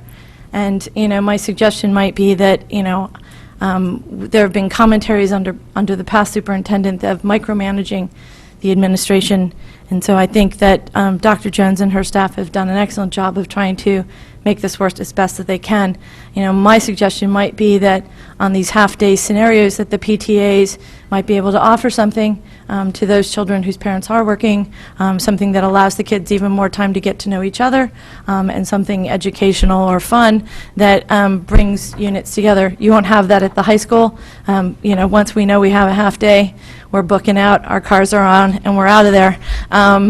But for the younger kids, that would be an option. It would make great will of the PTAs to reach out to help fill the void and support the staff so that they can get the information and time that they need. Thank you. Thank you very much. Who else would like to come forward? Please state your name and address. Raina Holinsky, Dwight Elementary. I just want to support the additional 4 half-days. I think spreading them out throughout the year is really beneficial, especially with the social studies curriculum that's coming in, so I support that. Thank you. Who else? Please come forward, state your name and address. Lisa Davy, Fairfield, Connecticut. I too support professional development days extra, however they're configured, because I agree with what the teachers have said, which is the amount of mandates that these teachers have to do are ridiculous. And they need as much support as they can get. The other piece of that is because I have a high school student. He came home this year with a lot of textbooks that sat there from September and went back in June. These teachers are creating their own curriculum versus using textbooks, which is how it used to be. And so it's a lot more work for these teachers, so give them as much help as they can get.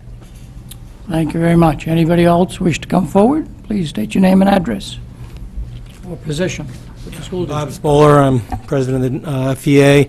I also support Dr. Jones' recommendation, and I do not feel that a day in October is anywhere near equivalent to spreading out 4 half-days. We have all kinds of things going on during the year, initiatives that are being planned.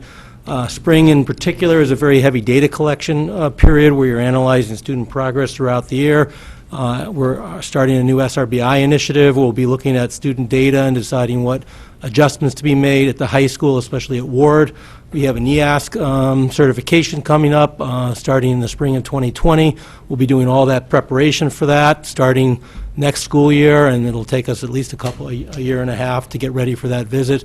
So I am very much in support for these 4 half-days. They will be used constructively and well at all levels of the school district, and I think you'll find that most all teachers would agree with that. Thank you very much. Any further comments? And I know Dr. Title wants, Dr. Title, my deepest apologies. Right. It's almost as bad as saying Mr. Calabrese, which, Mr. Calabrese, I did once earlier in the meeting. My apologies to our superintendent, Dr. Jones. Hi, Please state your name and address. Yes, Carolyn Fonseca, 78 Deer Run Road. I'm also an educator, not in this district, so I see how someone mentioned before that these two issues of the calendar and the class size are very intertwined. I think that being a Riverfield parent with two classes or grade levels with students who are on this bubble year, that they might be calling it, that are close to these extra sections. As a teacher and a parent, I want nothing more than for the policy to remain the same. But I also think, no, I know, I'm tying it together. I also think that the teachers, everyone keeps talking about they want the low class sizes. I also think it is just as important as everyone, or a lot of people, especially Dr. Jones has said, the initiatives the teachers are under based on the education climate in the country, being a competitive district. I think that they do need the time to be effective, to keep the class sizes low, whether they have the high or low numbers. But I think that having them both together, the low class size with the training that they need to roll out the math, the science, the reading, the social studies, that has all come in the last few years, is critical for Fairfield to remain a very competitive district in the area and in the state, and the country, for that matter. Thank you very much. Anybody else from the public wish to come forward to talk about the additional professional development days? Please state your name and address. Jennifer Leeper, 75 Sherman Court. I know there's no easy decisions on where to cut in this fiscal year, but I just wanted to say there's a tremendous amount of change in education, as we know, and specifically in this district, as such a competitive district. And we have very high standards for our teachers. So, and I'm interpreting PD as not only learning new material, but also working with their grade teams or their same subject teams to tweak curriculum, lessons plans, analyzing their students' data, all of those things. And without time to do these things and make improvements accordingly, we're putting an incredible burden on our teachers to do this on their own time. And knowing our teachers, they'll spend late nights, as they already do, doing all of these things. Saying that I'm in support for as much PD as we can give our teachers, and specifically the 4 half-days. I come from, as a school administrator, from a high-achieving district in New York, and we had half-days every single Wednesday for teacher PD. And I'm only mentioning that as to say this time is really important for teachers to be able to actually implement all of these things we're asking them to do, and make those changes in real time so that their students are seeing the benefits of that not at the end of the year, but as frequently as possible. And so I just urge the board to really consider how much professional development is necessary for teachers to meet all these rigorous standards, and especially going forward, not to only this year. Thank you. Thank you very much. Anybody else wish to come forward? I don't see anybody standing up, so back to the board. I'll only make one comment. I have been known to generally defer to the professional judgment of our superintendent and her staff. I am sure that different districts around the country have different approaches to how to do professional development, but I am supportive of the proposal that the superintendent made because the superintendent made it after considered discussion with various professionals on her team and with teachers. So that's my position at the moment. Anybody wish to make further comments?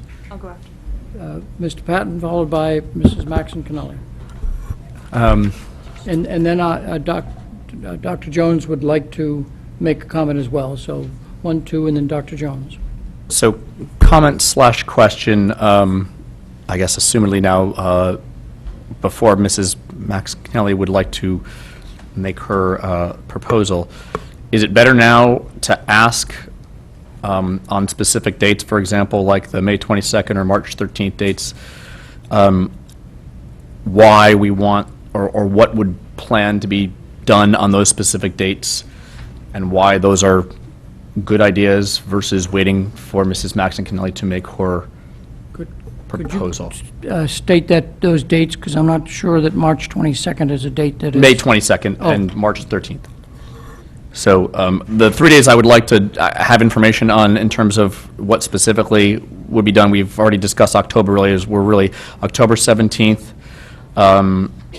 the March 13th, and the May 22nd. I guess the May 22nd we've already discussed. That's more reviewing of the test So scores. what topics are likely to be covered on those 3 days? Right, in other words, Yeah. why is it imperative that we have a date in March on March 13th as opposed to not, or moving that somewhere else? I would say right now, it's not more about what will actually be done on the day, because we still have a lot of planning work. We have a new director of innovation starting, we have a new chief academic officer, we need to work with our entire principal team to make sure everything is mapped out for the year. What I will say is the dates were strategically placed by looking at the entire calendar. You know, when is testing taking place? When do we have conferences?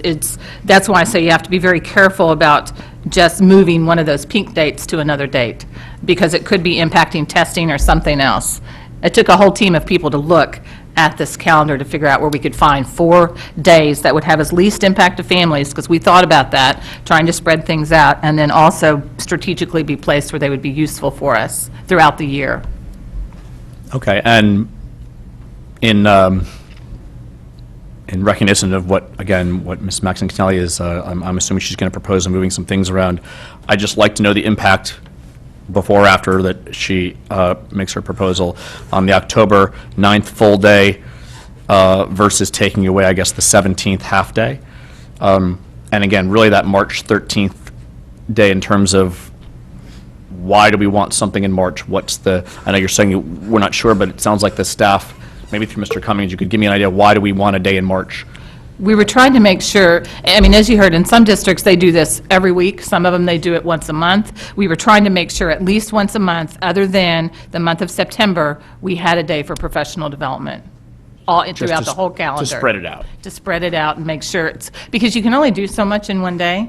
And I think Mr. Cummings, what he was alluding to also with the social studies, that's work that has to be done all year long. Okay.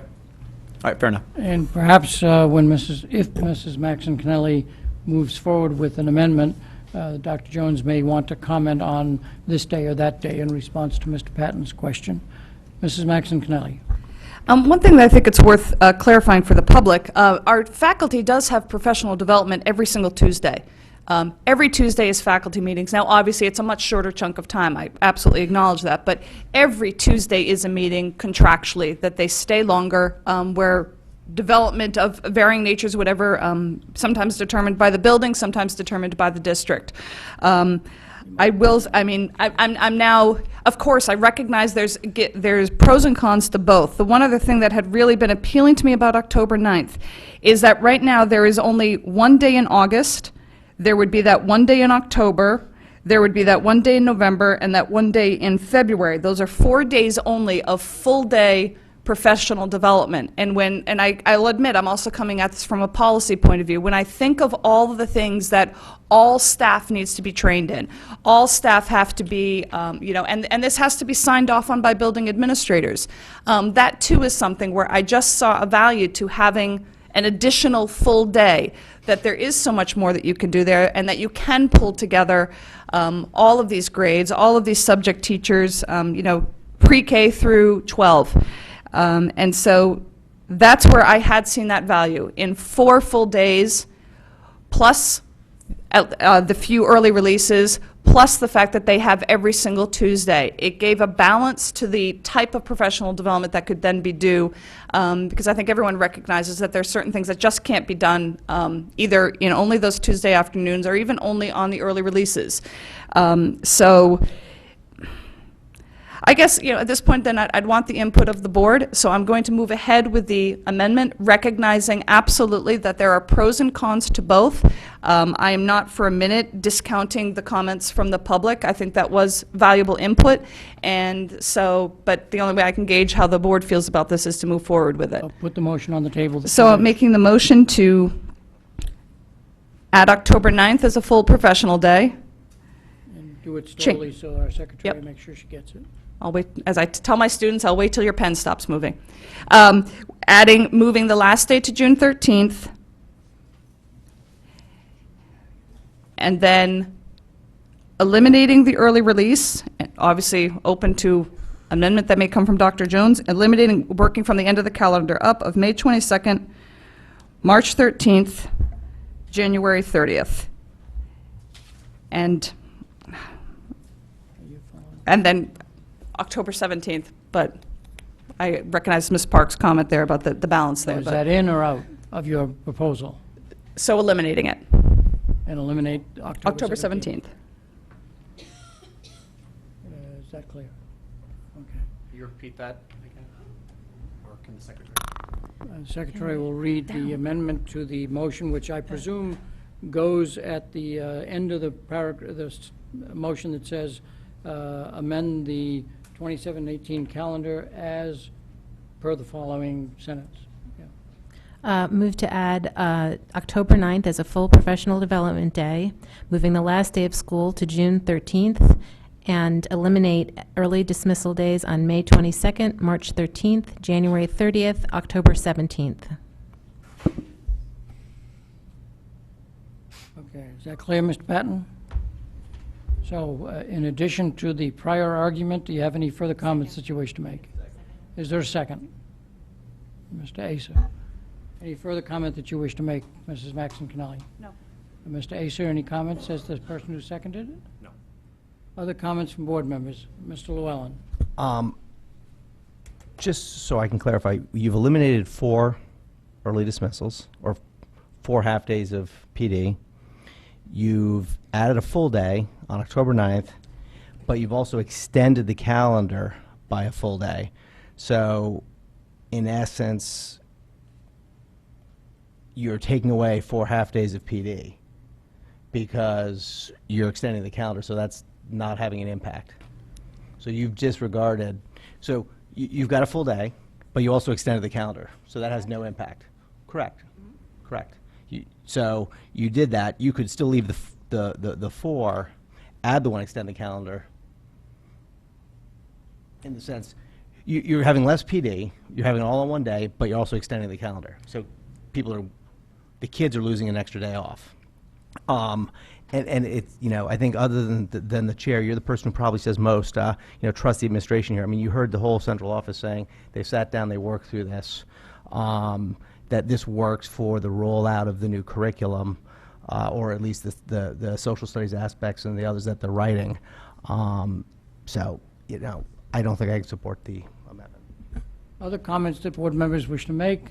Let's see. I think just about everybody has spoken, so Mr. Patton, followed by Mrs. Eileen Lou McCormick. I guess I can support part, but not all of this. I'm not in favor of taking the 4 half-days away. I would certainly be willing to swap the 9th full day for the 17th half-day. And if anybody has the math, through the chair to Dr. Jones, what, with the calendar being proposed, how many school days do we have? Well, I see my staff out there calculating and thinking, so if you'd like to come forward, or, And while you're coming forward, I think I'll remind Mr. Patton of his earlier comment on another subject. Doing this kind of stuff on the fly at a board meeting is always, what'd you say? Dangerous. Mrs. Dangerous. Sparks. But we knew that we were going to do this ahead of time. So- At least it was my understanding that that would happen. Yeah, I believe I understand what Mrs. Kennelly's motion is, in terms of, by creating the professional development day on October 9th, we would have staff coming to work and students not coming, and the adding the day in June is to give students back the same number of school days. The problem with that is, we've created one additional day for staff to work, and that's not built into their contract. That's where I was going with that. So that's problematic. That's why. So to actually do what you're suggesting, I believe we would not be able to add the additional day, and it would actually result in a loss of a student instructional day by making October 9th a full PD day. Does that answer your question, Mr. Patton? Yes, I'm not entirely done, I guess. So, no,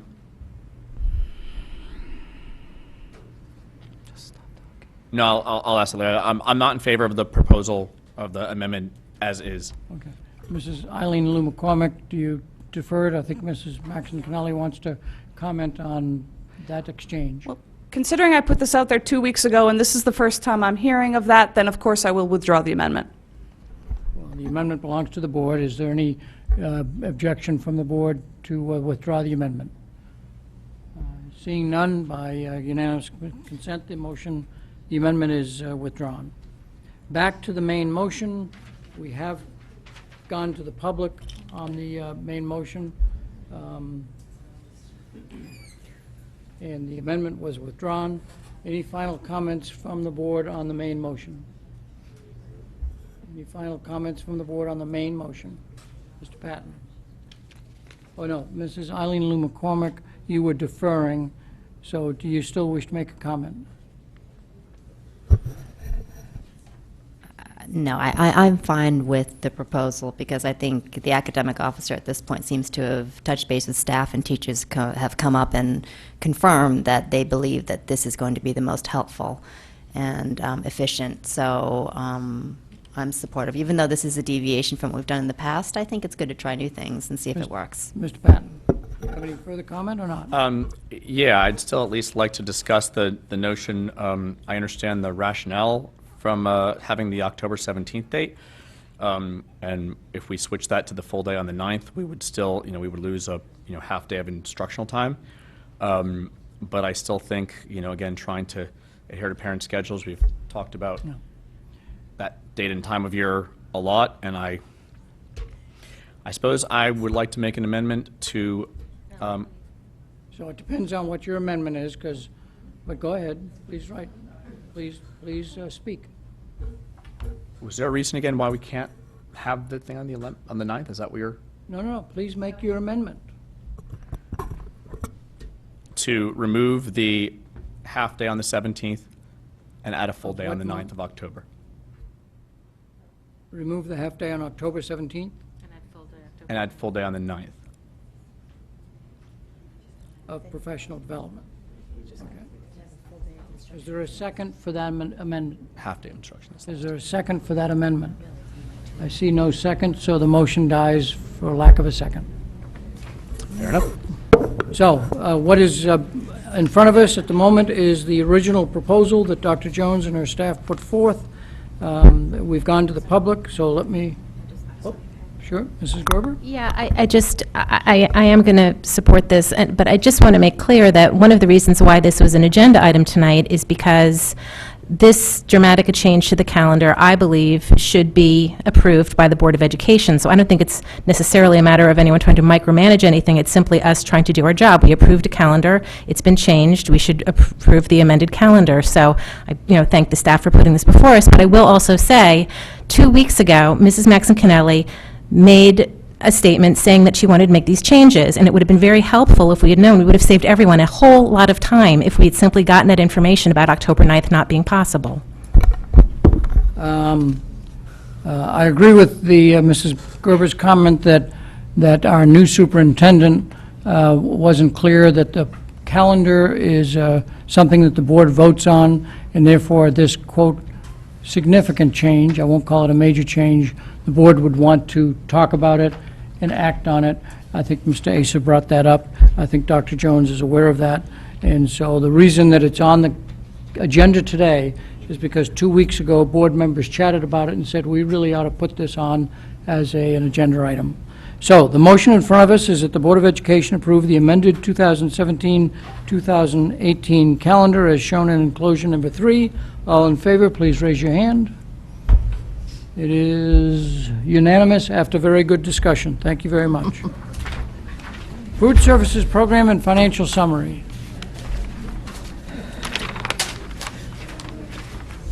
So who do we have here that wish to talk about food service, and do you have any comments that you wish to make at the beginning? Doreen will. Fair enough.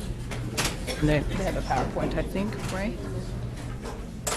And do you have a PowerPoint that we have to move for? Okay. We said we couldn't do it, but then now we were suggesting it again. To add the 9, but I thought we couldn't add it.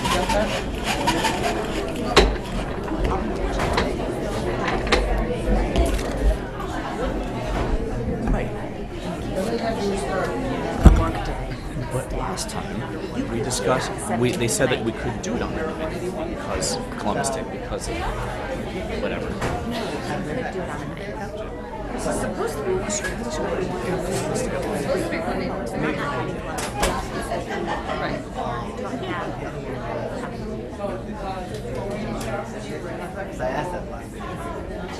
I'll just do introductions. I'm Doreen Munsell, the Director of Finance and Business Services. To my left is Marissa Sandman. She's the Assistant Food Service Director. Next to her is Joe Stango. He's the Executive Chef.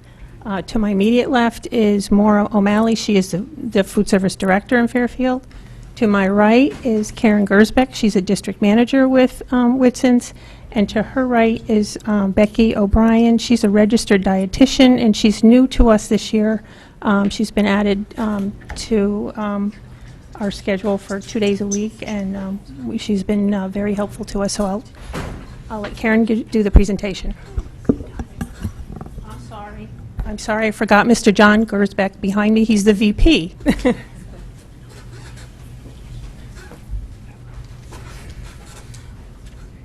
Okay, thank you. Thank you for your time this evening. I promise this will be very brief. So we just wanted to give you a few updates on the program and where we are this year and some of the exciting things that we've done throughout the year. So our Fairfield team, as Doreen has already introduced us, I'll skip right through this. And our philosophy, as always, is people, food, and communication. People, our team member involvement, we're building relationships with our team members every day. We have our visiting chef in the district on a daily basis, on a weekly basis, doing different promos throughout the schools and training, sharing of ideas and feedback. And we also have our Whitson's Family Foundation, which provides financial support for team members in need.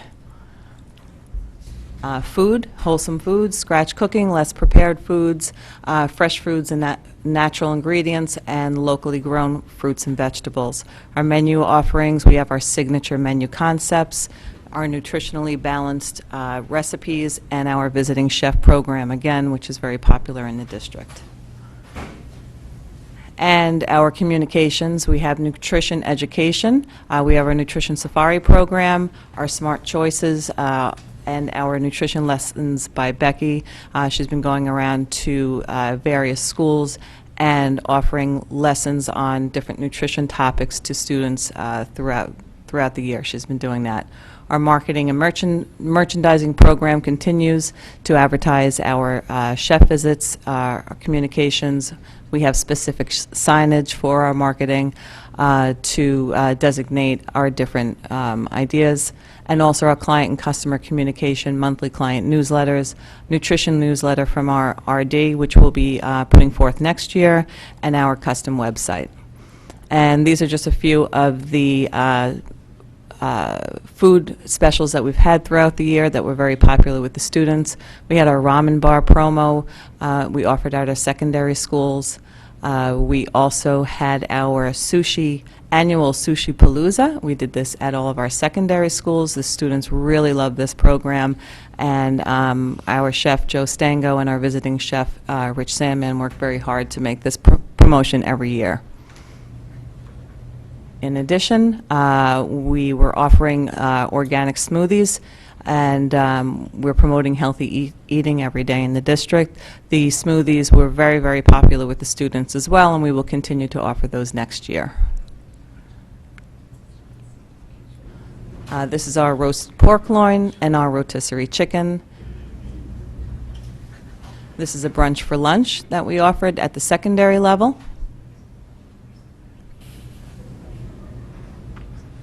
Our Asian cuisine is always very popular with the students. We have dumplings and different chicken dishes and lo mein that we offer, and we frequently offer the special. And this is our Italian day, fresh made pizzas and Italian specialties. And of course, we offer fresh and wholesome fruits and vegetables on a daily basis. We have our Healthy Harvest fruit and vegetable bars that are available. We offer unlimited fruits and vegetables at all our schools. And this is some of the classroom education that Becky does throughout the district. She does a lot of training on reading nutrition fact labels. We also had another dietetic intern working with Becky this year, and he was also very helpful in working with her and the students in the classrooms. And then we have our Nutrition Safari program. This year, Chef Sandman came in, offered fresh, wholesome recipes to the students in the elementary schools, and that was a very popular program as well.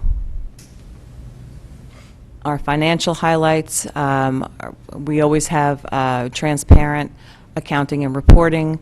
We utilize our reports to analyze our performance, our financial goals. The food service program is financially self-sufficient. We are currently exceeding our guaranteed return for 2017. Year-to-date costs are below budget by $38,000, and our return to district as of May 31st is $155,358.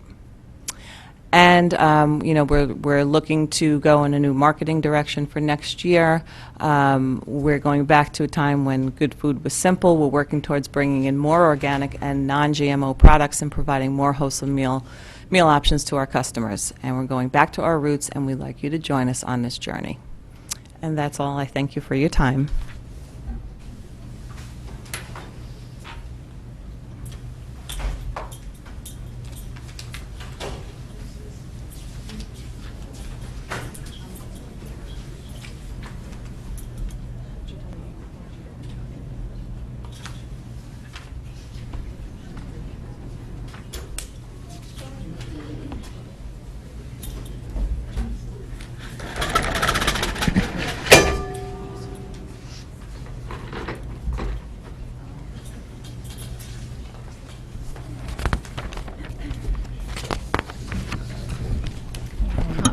Just a few more comments. As Karen reported, the program is doing well. This is the third year that Whitson's has been here with us. And they've done, I think, a phenomenal job. Especially this year, they've been out meeting with the parent groups much more. Maura and Becky have been going out several evenings and meeting with parents and discussing the program with them and any concerns. And I did happen to see a lesson that Becky gave, I think it was at 4th grade, about reading labels, and I've learned things myself about sugar and cereal.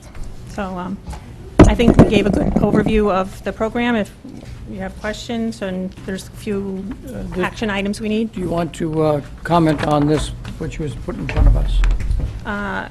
Meals? Meal count. Okay. There's been, well, the columns, column 8 shows you the enrollment variance, so that's always a factor. Even though enrollment has gone down at the high school and middle school level, the meals served, our percentage of kids eating have either stayed the same or gone up slightly. And at the elementary level, the enrollment has increased slightly, and also the percentage of kids eating has gone up slightly too. So we're moving in the right direction. Anything further that you wish to comment on, then we'll go to the board for questions. I don't think so. Karen mentioned they've already met their guaranteed return, and regarding the pricing, student pricing, that's another, the meal prices, another motion that we need. We gave you the comparison of prices to area districts and districts in Durg B, and there's also a price equity calculation that has to be done, and these recommended prices get us in that within that range. That's Okay, thank you. Questions from the board, Mrs. Gerber.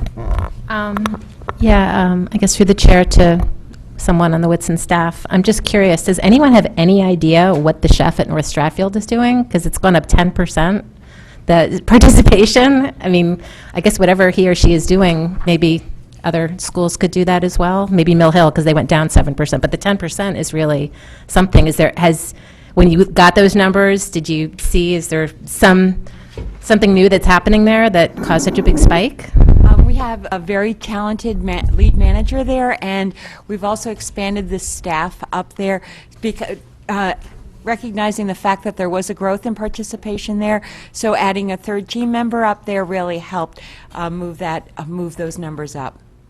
Okay. And is that something that you might try to see if you could do at other schools as well to try to help bolster? In the next budget year, we've spoken with Doreen about expanding some team members at other sites as well. Okay, great. Thank you. Ms. Carnell. Just to expand upon that, excuse me, are you serving the same food? No. Ms.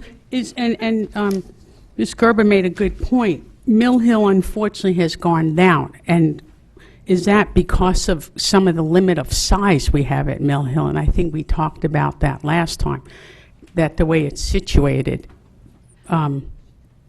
the lines, not necessarily where you're cooking, but I'm talking about with the kids getting access. Could that be part of why their stats are going down, or according to this? Becky and I had met with the PTA up at Mill Hill this year just to address that issue, and we found that in meeting with parents, in addition to parents, students, we received a petition from the 4th graders up at Mill Hill. But we found that many parents do prefer to send meals from home, and our purpose was to go out and meet with PTA parents and see if we could encourage more children to participate in the school meals program. The parents at Mill Hill did give us some great ideas about new menu items, which we hope to coordinate in this coming year's menus. Good, thank you. Anything further, Ms. Carnell? No. Mrs. Maxon Cannelli. Well, first, I just feel the need to point out that when the Family and Consumer Sciences curriculum came before us, they had a whole spread of food on the back table, but that's just minor detail. It was not sushi, but it was good. But I had one question, a few questions. First, what I can't see here in meal, and obviously it's reflected in the total numbers, but I know one thing that we've heard is, for example, at the high schools, that as opposed to waiting in line, that there's there's a far greater interest in the a la carte items. And I was curious if that's something that you've tracked in terms of whether at the high school, middle school, elementary school, and has there been growth in that or not as you've introduced something like smoothies? Because obviously, these are the total meal counts, but, that's not reflective of your entire service. The smoothies is part of our meals, but one thing that we are concerned about is that at Ludlow Middle School, we do serve approximately 40 to 42% of the children on a daily basis.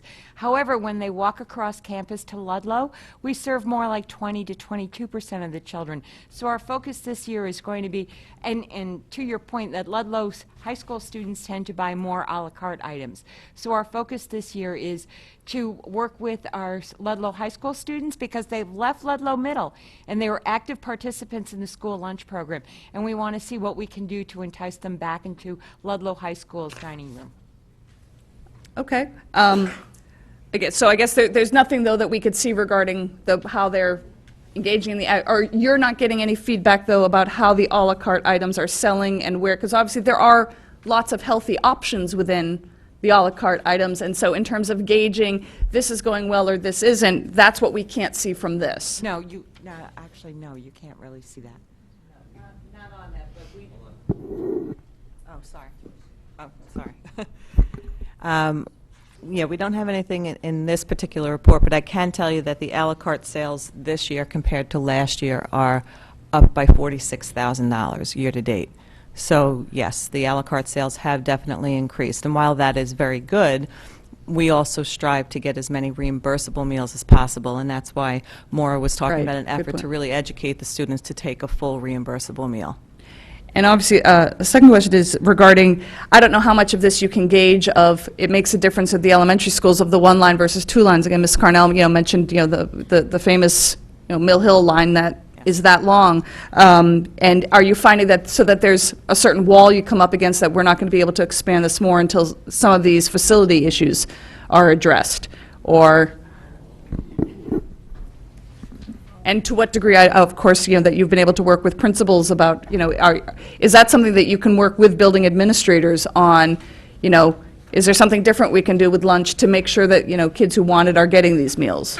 Well, that is our goal, is to, like, for, as you say, Mill Hill has one serving line, so it's difficult to expand upon that. But for instance, we've actively worked with Holland Hill. As you all know, that is an older facility and it needs to be upgraded. So what we're trying to do is see if we can't work some way that we can offer more options to students, having them still go through the line. But as you say, with Mill Hill, we're very limited in how far we can expand with those issues. And then my last question is, I was wondering what kind of data you have in terms of assessing the breakfast purchases, which obviously is not an option at all schools, but is that something where you're, does that just stay as a very limited menu, or is that something where you can expand options for students who are partaking of that? There are certain restrictions under the USDA guidelines as far as items that can be served at breakfast, but we did find this year that we are expanding our breakfast program. Coincidentally, the reverse is true, is that we serve more breakfast at Ludlow High School. Ludlow Middle, we have 3 children a day who eat breakfast, and we want to see if we can expand upon that. But overall, in the district, our breakfast program has grown this school year. Okay, thank you. Further questions or comments from the board? Mr. Patton, followed by Mr. Lalonde. First off, to Ms. Gerber's comment about North Stratfield, I seem to recall, I don't know if anybody remembers, that in 2015, North Stratfield actually from 15 to 16 was down. It was kind of an anomaly amongst the elementary schools. It was the reverse, that from one year to the next, they had a big downturn in number of meals and number of students. So I don't know if that equates to it's back to where it was, or it seems like that's actually increased above 2015 numbers. So it looks like that you addressed that then, and we're seeing that now, so that's great. I'm surprised somebody else has really addressed the Ludlow High School versus Ward High School numbers. So we're down, enrollment is really not an issue, but we're down almost 100 meals a day in terms of that, and from one high school to the other, and there's really no discernible evidence to see why, or what As type I of said- items, or what type of days, or... We are researching that. The design at Ward is, the cafeteria design at Ward, it is different from Ludlow High School. Ward has a much more open, so when students come into the dining room, they can actually see the 4 different choices or 4 different venues before them. Ward is, Ludlow rather, is a little different in that you actually have to commit to the line through the doorway, and then you don't have the option of changing your mind. You're kind of committed to that serving line, so we're going to try and expand our choices in those lines. But as I mentioned, we do have work to do at Ludlow High School because we do a wonderful job with the students at Ludlow Middle on the same campus, and yet when they walk across campus, they're not as interested in lunch. So we need that'll be our focus this coming school year. Is it as simple as providing more full menus at the beginning of the line so that they know they can look quickly to see what the 4 line options are? That is one of the options that we're exploring, so that they get a better idea of what's available before they commit to that service line. So it's also hard, I know, for students to actually look at an item and say, okay, well, there's this, this, and this, and then they actually look at it. I mean, they usually, like most people, they want to see what they're eating first, so. That's true. That's true. I don't know if there's an answer to that, but. But we will be working on Ludlow this year. Thanks. Mr. Llewellyn. Thank you very much. Thank you for the presentation. A couple quick questions. So I noticed we're well ahead of our guaranteed minimum, which is fabulous. We appreciate that. And then, is your contract currently year to year? It is a year to year. So we're in the process of now renegotiating for the next calendar year. Is that complete? Five-year contract, yearly renewable. And have we determined next year's minimum? Guaranteed minimum for? It's remained the same. It's remained the same? Yes. For the remainder of the contract? For next year. 1 year? 1 year. Okay, yeah. perfect, thank you. And then, Ms. Munsell, you mentioned something about a price equity calculation. What were you referring to?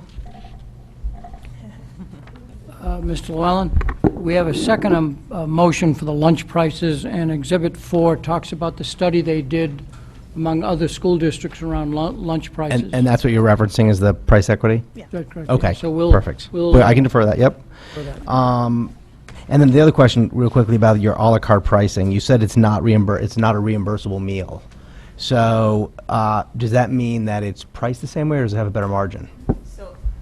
Any items that are taken, whether it's a snack item or an incomplete meal, becomes an à la carte item. So in order for a meal to receive federal reimbursement, it has to have 3 components, one of which has to be a fruit or a vegetable. So if a student came through with just a slice of pizza, that now becomes à la carte. If that slice of pizza came with an apple, then it would be a reimbursable meal. So there may also have to be some, persuasion for students to take more items on their trays to make it a reimbursable meal. Or you need to serve Hawaiian pizza that has the fruit on top. Yes, that too. Good idea. But is like the smoothie, is that priced at a premium? Our So smoothie. do we care? The smoothie you're doing as a reimbursable meal, correct? Oh, it is a Yes. reimbursable? Yes, it's Okay. a reimbursable meal. So some of the à la cartes are reimbursable? Yes, Okay, yes. perfect. Thank you very much. You're welcome. Couple of quick questions. Are there other board members that have questions regarding high school? The number of children eating the meal, that's the number of children eating your meal, correct? We should not walk out of this room thinking that only 24% or 18% of high school students eat. Correct. It's higher than that. Yes. When we redid the schedule, we had wanted to ensure that every child had a lunch period. This is probably not a question that can be answered tonight, but I'm wondering, do we still have a problem with students who just simply go into the cafeteria and 22 minutes later leave, and they've had a piece of celery? And so, because we wanted to accomplish that goal, I'd be interested maybe next year to be able to comment on whether our high school students are taking advantage in eating a lunch, either brought home from home or your lunch or... Well, I can say certainly with Becky's assistance now, she's certainly a resource to kind of get in and get under the hood with something like that and really talk to the students and find out what's going on, what they're eating, what they're bringing from home, why they aren't eating if they are not. So that's certainly an initiative that we can give to Becky to tackle for next year. And this meal count is the full meal, or does that include students who are doing à la carte? This is a reimbursable meal. So therefore, full meal. in addition to this percentage, there's a certain percentage of students that are who are eating. doing à la carte. Correct. So there's more students eating lunch than just this alone says. Correct. Any other comments on the presentation, and then we'll put the two motions on the table. But I would be interested in kind of seeing whether we've achieved that goal or not. And so maybe next year you could inform us. So, if there are no further questions on the presentation, I can relate to that if you like. Sorry. oh, there is a, Just based on the data, if you look at the increase in ward, that's where the meal periods changed. So we think that's part of the increase in the meals, as well as we have two new team members there, a cook and assistant cook, that moved over from Woods. So we think that has something to do with it also. But I think the period changes that you made in ward definitely helped that out, right? Yeah, they changed it from a block schedule to lunch periods. but both high schools were changed. We'd have the same schedule at both high Ward, schools. I think that made a difference. Yeah, okay. Thank you. Oop. Also at Ward, where you see the growth, starting in January, the whole year we had this burger concept called Ruby's, which is a pre-wrapped burger, kind of like a Roy Rogers used to be. We took that concept and we expanded on it, and now we have a full-scale burger bar that they can build to order every day at Ward.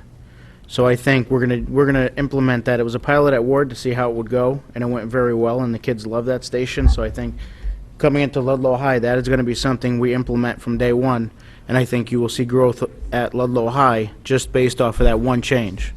Okay. Because the kids actually love it, where they can make their own burger and add their toppings and then go and eat it, compared to a pre-wrapped burger on a slide. Well, thank you very much. So the recommended motion is on the agenda. It's a long one, that the Board of Education approve participation in the Healthy Food Certification Program for the school year 17-18, with the exclusion of the sale of food and the sale of beverages not listed in Section 10-221Q of the Connecticut General Statutes, sold in conjunction with an event occurring after the.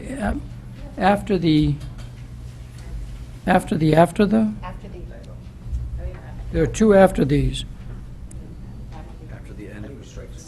So yes, after the end of the regular school day or on the weekend, and 2, such sale is at the location of the event, and 3, such food is not sold from a vending machine or school store. Do I have a motion? Mr. Patton, followed by Mrs. Gerber. Any questions or comments? This is the historic motion that we've passed over the last several years. Mr. Llewellyn. And this, you said there are two coming here. Is this part of the price equity, or is that a separate one later? Separate one Price is later. separate. Just making Yep. sure, thank you. Yep. It's on the other side of the agenda. Any comments or questions on participation in the Healthy Food Certification Program? This is a voting item, so out to the public. Does any member of the public wish to comment on our historic participation and continued participation, if this motion passes, in the Healthy Food Certification Program? Seeing nobody come forward, back to the board. Please tell me that everybody understands the motion and I don't have to read it again. Good. So all in favor of the motion as shown on the agenda, please raise your hand. Okay, Ms. Carnell, you're not raising your right, so okay. Mrs. Lou, you're not voting on? Correct. You're right. Mrs. Lou McCormick, Mr. Patton, Mrs. Gerber, Mr. Dwyer, Ms. Pitko, Mr. Asa, Mrs. Maxon Cannelli, and Mr. Llewellyn, all opposed? Abstention? Ms. Carnell. Motion passes 8-1 and 0. 0 and 1, yeah. Now, Mr. Llewellyn, the recommended motion regarding lunch price increase, that the Board of Education approve the increase in lunch prices as enclosed. Do I have a motion? Mrs. Gerber, seconded by Mr. Asa. Comments or questions from the board? Okay. So, enclosure number 4 has some of the research for the various schools and their prices. And on yellow, you'll see that here are the old prices and here are the new prices. Is there anything further, Ms. Moncel, that you'd like to comment regarding the lunch price? I just want to mention that the Department of Agriculture requires all school districts in this country that operate under the school lunch program make sure that their pricing is fair and equitable, and that no school lunch funding goes towards the purchase of a paid meal, so that all USDA funding is tunneled into the reduced price children and the free children. So we have to there's a formula, a template that the Department of Agriculture provides for every school district, and every year you're required to complete the calculation, and we found that that there is only a 12-cent leeway in Fairfield, so that's why the recommendation for the price increase, so that will carry us through for several years. Any other questions or comments from board members? This is not a ironclad promise that we'll never see a price increase for several years, but it's likely not to be seen. Correct. Okay. Mr. Llewellyn? But it's effectively a nickel, right? I'm sorry? It's effectively 5 cents, is what you're asking for? No, it's 20 cents and 25 cents. 20 cents and 25, proposed Depending increase. upon the category, elementary, middle school. Okay, let me see. These are current prices. Yes, And these are recommended. got it. And the delta's where? In the yellow. We're in the, it's in the yellow down here. So we're, okay, I was looking at versus Fairfield County. So $4 for Fairfield County, $4.05 for, correct? Correct. Perfect, thank you. Ms. Cornell? In the original contract, was there any indication when there would be a discussion for an increase? I'm sorry? Well, it was said that there was a 5-year contract with every year a renewal, if I followed. So I'm saying, in the original contract, was there anything that was referenced that when or if there would be an increase during that? This is federal regulation. This doesn't have to do with the contract with the district. Every school district has to complete a price equity. Can I interrupt just for a moment? Certainly. Are you referring back to the discussion of the guaranteed minimum return contract item, or the school lunch, The increase. for the school lunch prices? Correct. Okay, sorry. Thank you. Every year, you're required to complete that, every school district has to complete that document and make sure that the funding is going for free and reduced price children, and that paid children in the district are paying their fair share for a school meals. Hence, the reason for the recommendation to the board, because we find in Fairfield that it was getting very close to the limit. Would you, yeah, I'm not sure I'm fully, The only thing that the contract with Whitson, our contract with Whitson says is that the Board of Ed sets the prices. okay, thank you. So, thank you for that. But I'm still, Can I clarify to make sure we're both on the same page here? If we don't raise the prices, we are getting close to where we will not be meeting the federal requirement that some of their money is subsidizing the general student population. Correct. Okay, thank you. so now to clarify what Chairman Dwyer, you were saying is that, in a sense, the increase is coming down to us to make sure that the federal government will do their part. If I'm summarizing that. Is that? They'll do their part, but so that we comply with their regulations. Well, isn't that, unless, if that's doing their part, unless there's Yeah. something. And if we don't comply with their regulations, they might say, we're not going to help you. Well, then you would have to raise Yeah, the meal right, prices yeah. or subsidize them yourself. Okay, so here they're making it nice, it's a choice, Right until now. it's not a choice. Exactly. Mrs. Lou McCormick. So I guess my question is, what is the subsidy that the government is giving us that we are trying to raise prices to keep that subsidy? Money that you get for the free and reduced meals. Which is how much per child? If you averaged it over, like how much? So a free student is $3.10, and what? 30 cents for a paid student. Yeah, that's the reimbursement that you get on each of those meals. On Exhibit 4, if I could ask if on a, not a per meal basis, but the reimbursement federal and reimbursement state, which is in the 500,000 range total, that's what we get Correct. from the federal and state government. So she's giving you a per meal price, but it adds up to about $500,000. Okay, so if we do $500,000 and then you average it out over all the students who eat lunch, what is that per child?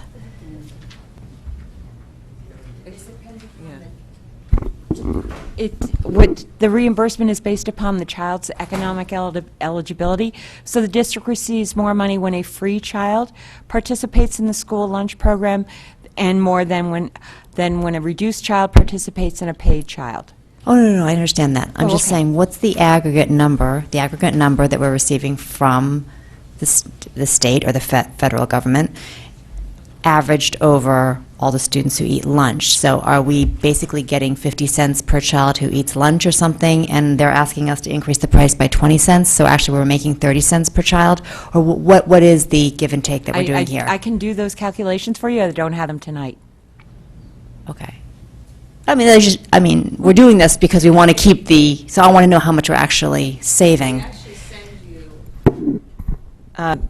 The Connecticut State Department of Education sends a pretty detailed spreadsheet that you have to calculate and put a bunch of different numbers in, Right. and that determines where you stand with that. And there's a few different formats for determining that particular number. So when Maura did the calculation this year, that's when we realized how close we were to having to make that change.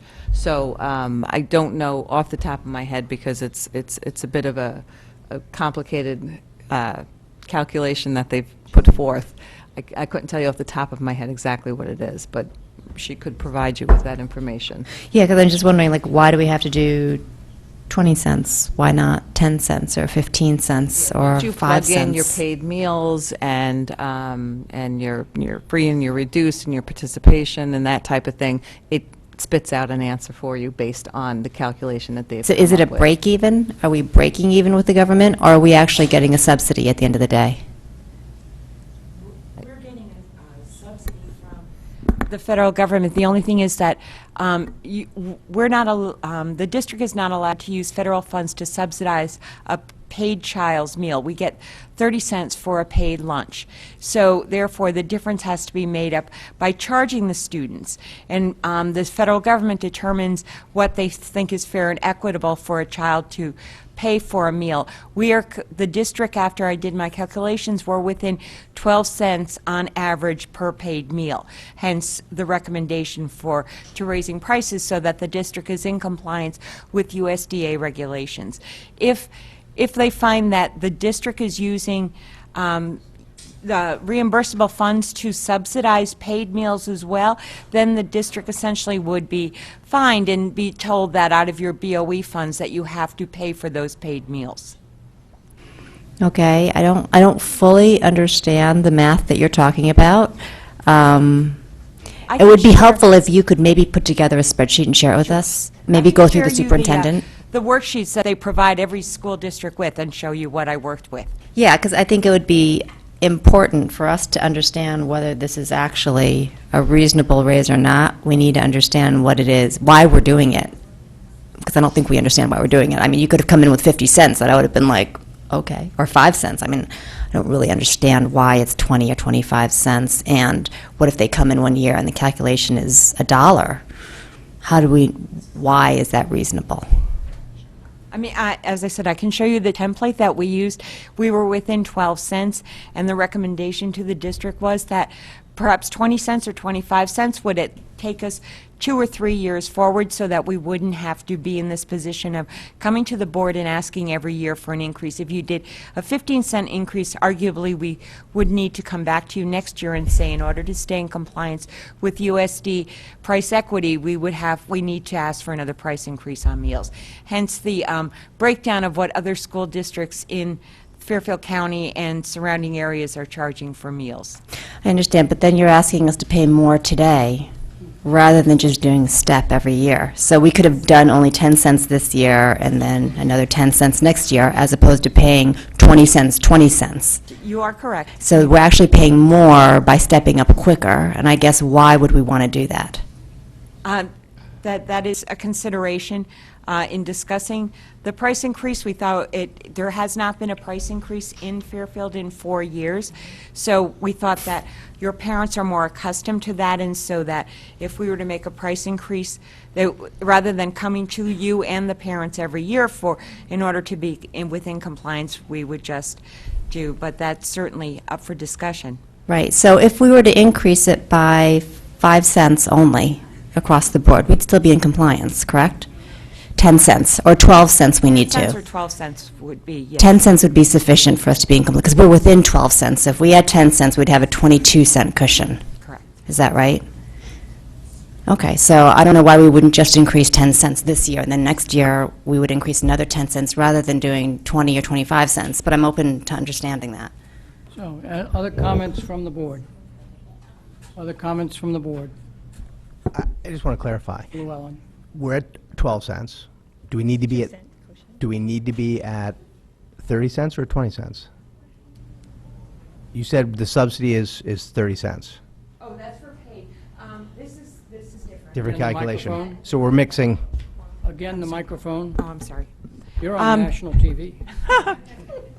The price equity template that the Department of Agriculture actually designs and distributes to every school district as a form of renewing our agreement with the USDA and the National School Lunch, we have to complete this document and show that we are still within. So once I completed the template for this school year, I saw that we were within 12 cents of compliance. Within So- 12 cents of compliance. Okay. So my recommendation to Doreen was that perhaps since Fairfield hadn't had an increase in 4 years, maybe that would be the route to go, so you wouldn't have to go to the board next year with the same price increase. But it's certainly at the board's discretion to make that decision. So it would be somewhere between 12 and 15 cents with Correct. cost increases going into next year, so there's an extra nickel of headroom.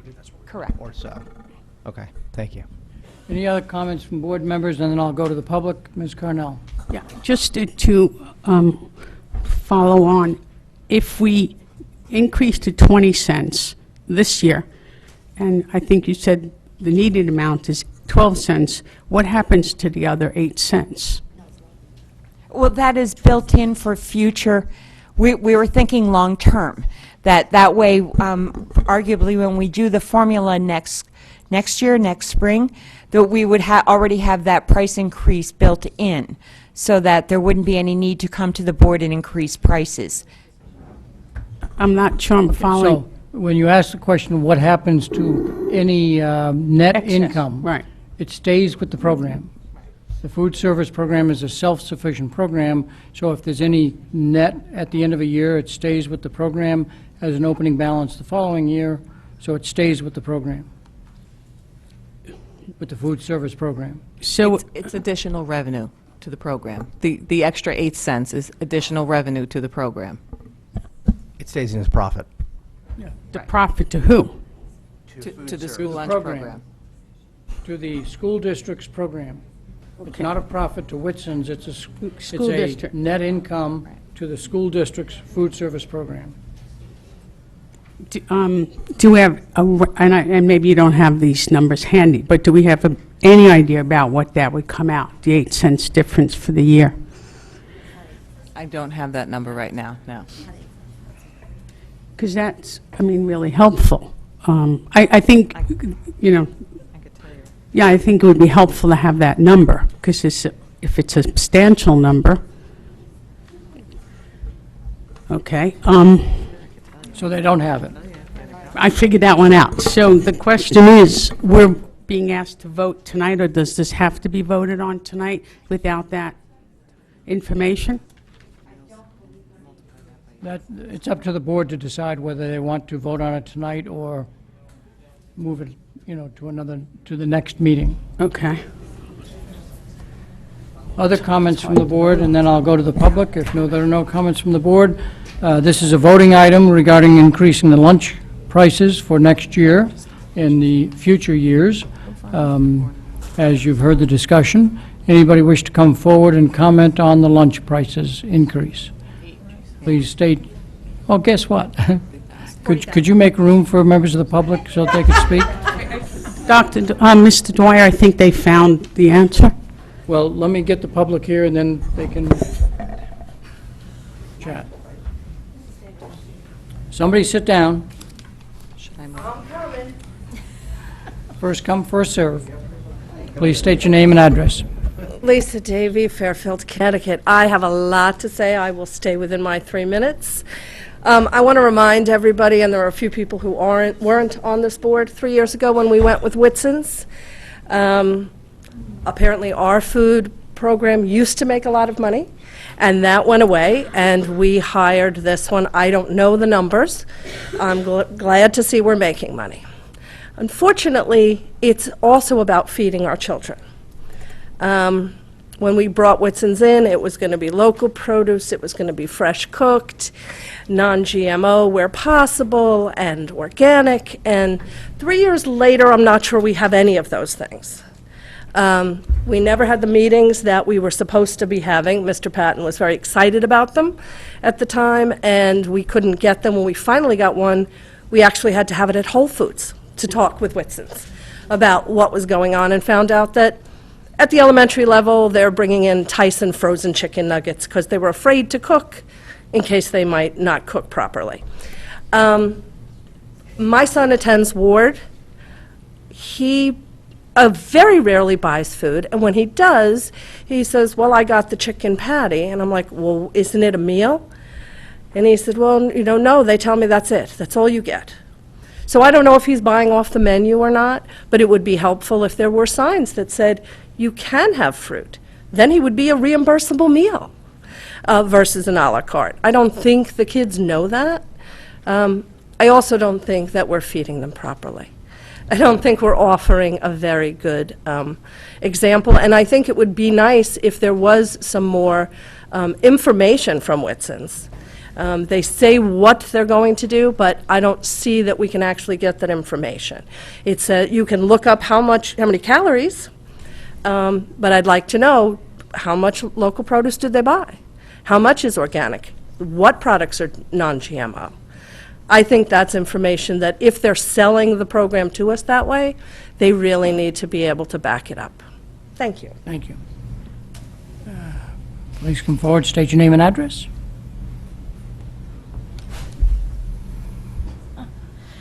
Suzanne Miska, 123 Rygate Road. I'm taking a different aspect here, and it's the finance aspect.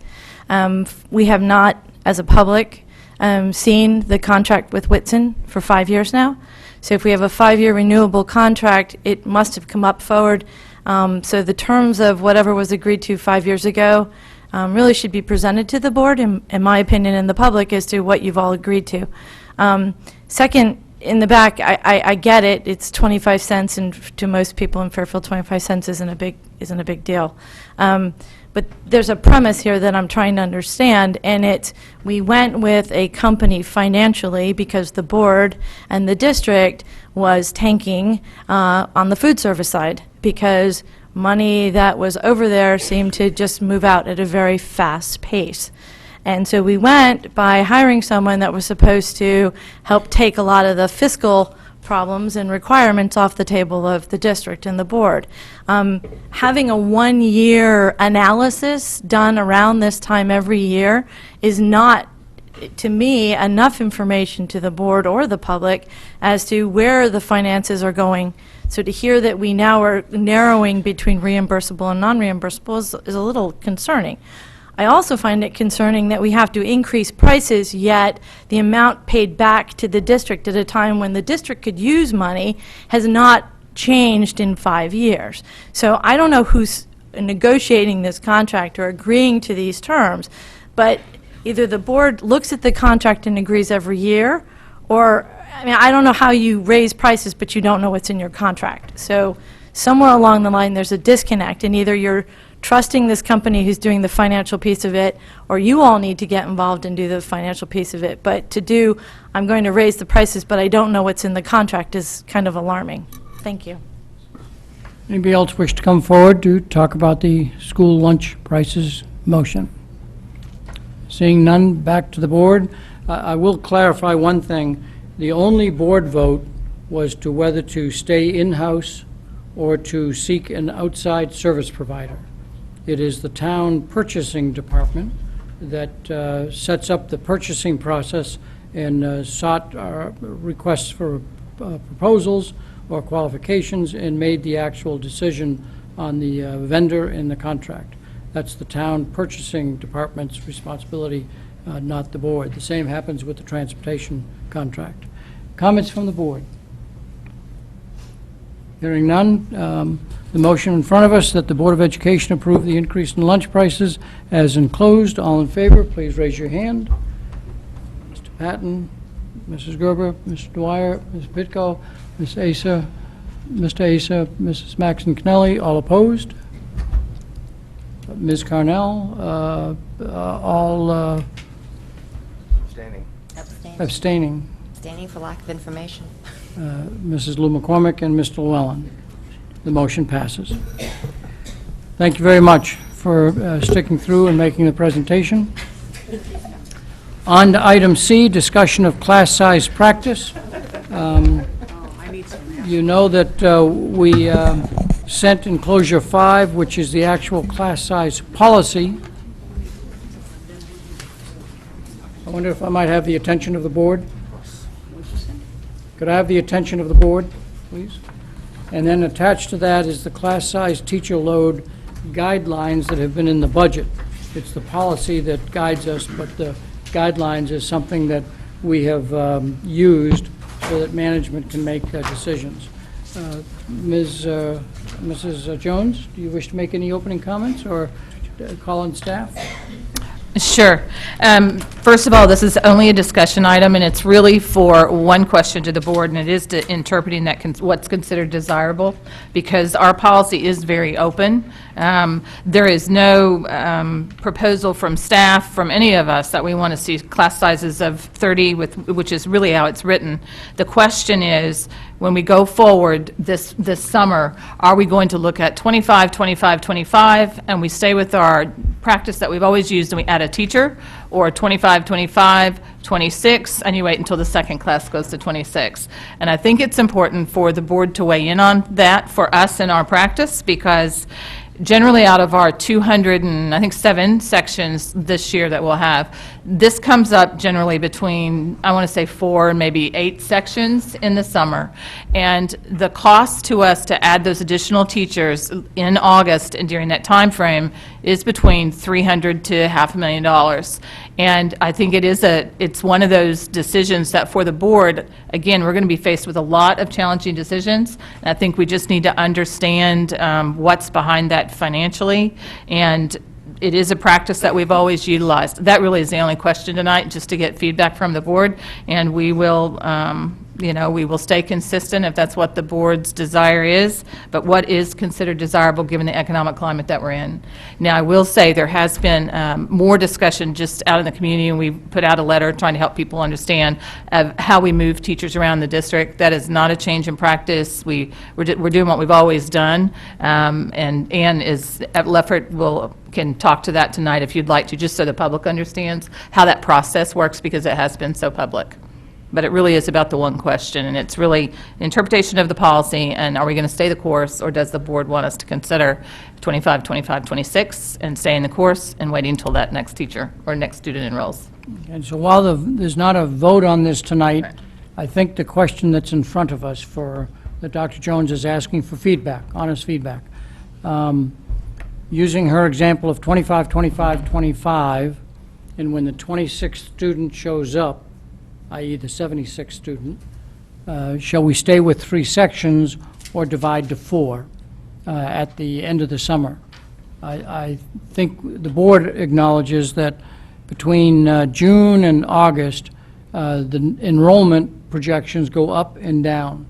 And so there may be 25 and 27 in a class roster right now, but the judgment won't be made based on that. The judgment will be made based on where we are at some point. I don't know what that date is. And it's your question, not that we go to 26, 26, 26, and then split, but if we go to 26, not split, but if we go to 2 times 26, then you would split. Is that what, I want to make sure the board understands what you're Yes, 25, asking. 25, 26, And then if another student enrolled, you would have 4 sections. Okay. And Is- again. Is that clear to the board what the Or question in front 23, of if you're talking about early childhood. Yeah. If you're talking about the lower grades, it all moves Right. accordingly, yeah. Okay. So, it's a popular item. I'm going to start here and walk around. Mrs. Eileen Lou McCormick. So I want to clarify, a teacher before had stepped up and said that there were 2 classes right now that looked like they would have 26 and 27. So that, by its very nature, would exceed the 25, so that would be split into 3 sections then, if those were the numbers. If those were the numbers in August when we were looking at it, yes. And feel free to come forward, Ms. Leffert, because she handles this for us. Tricia, you raised your hand, right? Yep. Hi, Ann Leffert, Director of Human Resources. Right now in our enrollment system, there are 50 students enrolled, 25 and 25. The school has information that 3 other students are going to enroll, but my understanding is those 3 students have not yet enrolled.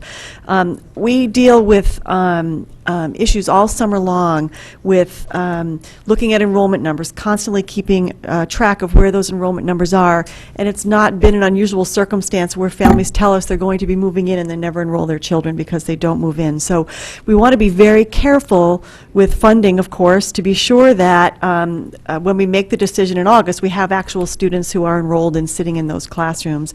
The elementary changes happen every year, quite consistently. This year, a little bit more than normal because we're seeing a reduction of 13 sections due to the enrollment projections going down.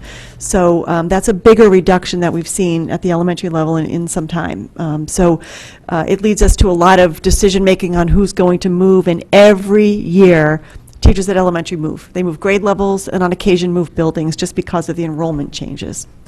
So just to continue on that question, so let's just take this example. So if, for example, we budget that we don't have enough to move to the 3rd because we don't have those 3 students, and so then we move the teacher from one school to another to create certainty for that teacher. We now have uncertainty with the 50 student, with the 50 students, and then we'd have to hire on the spot in August. Correct. Correct? Now, so my question is why wouldn't we, since we know we're going to have this iffy situation, could we not leave that situation and leave that teacher as is, and then leave that spot over here? We've had that conversation for the 5 years I've been here and years prior to that. The principals look at making the transfers when we look at the projected numbers, and we watch that carefully. People are very uncertain during the summer, so we wait until August. Now we're watching a number of sections right now that could go up or down. So we made decisions based on the projections, and we're going to be watching the others. Nothing different than what we've done before. So then this motion of moving the teacher is not a Board of Ed issue. This question actually is a principal's decision. These are the principals deciding, or It's a practice that we've done for, again, quite some time. We have to make sure we know where people are going to be in the fall, and we make our best decisions now. When we give out our salary and assignment notices this Thursday, we've moved teachers where we need folks. We are down 13 sections. Out of those 13 sections, 8 teachers had to move buildings. It's a little more than what we've seen in the past, but we typically see 4, 5, 6 teachers have to move a building because there's 21 teachers this year, 20 next year. We have to move a building. More of the transfers occur grade to grade in the same building. So out of the 13, 8 had to move a building, and 5 were able to be accommodated within a building due to retirements, due to somebody taking a leave of absence, due to somebody resigning. So those 8 folks who had to move will have new assignments for next year, correct? Because I think this is part of the issue that's raising concern, is the practice of the movement and creating incremental uncertainty, right? So the practice actually became this way because in the past, if teachers moved to another building and then a section was increased, they came back. And it created some ill will around because a teacher got moved and felt, well, why are they moving me? And now I'm going to a different building. Okay, now I'm in that building, I've moved all my stuff, I've set up my classroom. Oops, in August I'm going back. Well, geez, did the teacher or the principal really want me there, and how come I moved? And so we just felt if we can build a community early on, let people know they're moving now, so they know they can be attached to that new community. There's no certainty going forward in August. We see hundreds of enrollments during the summer, both people leaving and people coming in. So there are hundreds and hundreds of changes in enrollment numbers throughout the summer. And Mike Cummings and I, and then Mike Cummings and my replacement, will work on watching those numbers on a weekly basis to see where the changes are occurring. So this is a set practice that you do without, there's no exception. So let's say the teacher doesn't mind having the uncertainty and going back and forth. Is that considered, or is that not considered? It has not been, no. When we start making exceptions in lots of different areas, we create a mess. Who's going to go, who's not going to go? Now you leave the opportunity for that to happen. Well, this teacher is going, and the principal's saying you're going to stay, or the teacher doesn't want to stay. There's too much uncertainty there. We have a practice that we all agreed to as an administrative team at the elementary level that we feel very confident in moving forward. It's hard to move. This is a hard process. There is no doubt about it. We were thrilled to be able to not have a reduction in force for any of these 13 teachers at the elementary level. We were really nervous about that we thought we were going to have a reduction in force and teachers were going to lose their jobs. We were able to find a place for each and every one of those 13 positions that are being reduced. So we're confident. We made grade level to grade level moves as much as we possibly could. So somebody who has to leave a building in grade 1 went to a grade 1 position, and so on, as much as we possibly could. In some cases, the moves were by request. We had some teachers who were interested in moving to 6th grade, and we had some openings in 6th grade because of the large 5th grade movement. So those teachers, we were able to accommodate their request, which helped us at the elementary level as well. It's a huge process. We have had hours and hours and hours of meetings about it to try and really make the right decisions for the buildings and the students. And so we would never have a situation where we would have a class of 26 and 27, correct? Well, I just heard a clarification made just a few minutes ago. So it would be 25 and 26 possibly, and the question is, at the 26, 26, do we then split, or do we split at 25, 26? Yes. And that is the question. We should never get to the point of 26, 27. No. Okay. Mrs. Gerber. Yeah, well, I guess just to the question that's before the board now, which is simply, do we want to wait until we're 1 over or wait until we're 2 over? I mean, personally, I think once we go over the guidelines that we've had in place for years, as long as I've had a child in the school system, you create a new section. And I just feel, because if you derivate from that, you're going to, it's a very slippery slope. You're going to end up, if you can do it once, you can do it many times. That's my concern. And I understand the budget concerns, but I just think, and sometimes I know people say, well, it's just one child. Well, it's not just one child, because if you have, say, 2 sections of 25 and then the next one is 26, it's not just a difference between 25 and 26. It's actually a difference between 26 and 17, because you're then going to divide those children, that 51, by 3, and then you're going to end up... My reminder to you from earlier in the evening is still there. Thank you. So you're going to end up with 17, and there is a huge difference between 17 and 26. So I think, and then if you're talking about, 3 sections, you're talking about the difference between 19 and 26. So those are huge differences, and I don't think anyone here in this room could possibly say that it's the same thing having 17 children in a classroom and 26, or 19 and 26. It's just not the same. And I just think this is something that's been very, very important to students and staff and parents for many, many years. And while, again, I completely acknowledge that this is a completely different type of budget season that we've been through, I just think that I would rather look at other things. This is a major decision to have, and I think we need to stick with what we've been doing, and that's my 2 cents. So. Thank you. Ms. Pitko. I agree with Jessica Gerber. I do not believe we should go beyond our guidelines. We absolutely should not be adding 1 more student to these sections. Okay. Please. I am a teacher. I have been in a class with 10 kids. I have classes of 30 kids right now. It is a huge difference.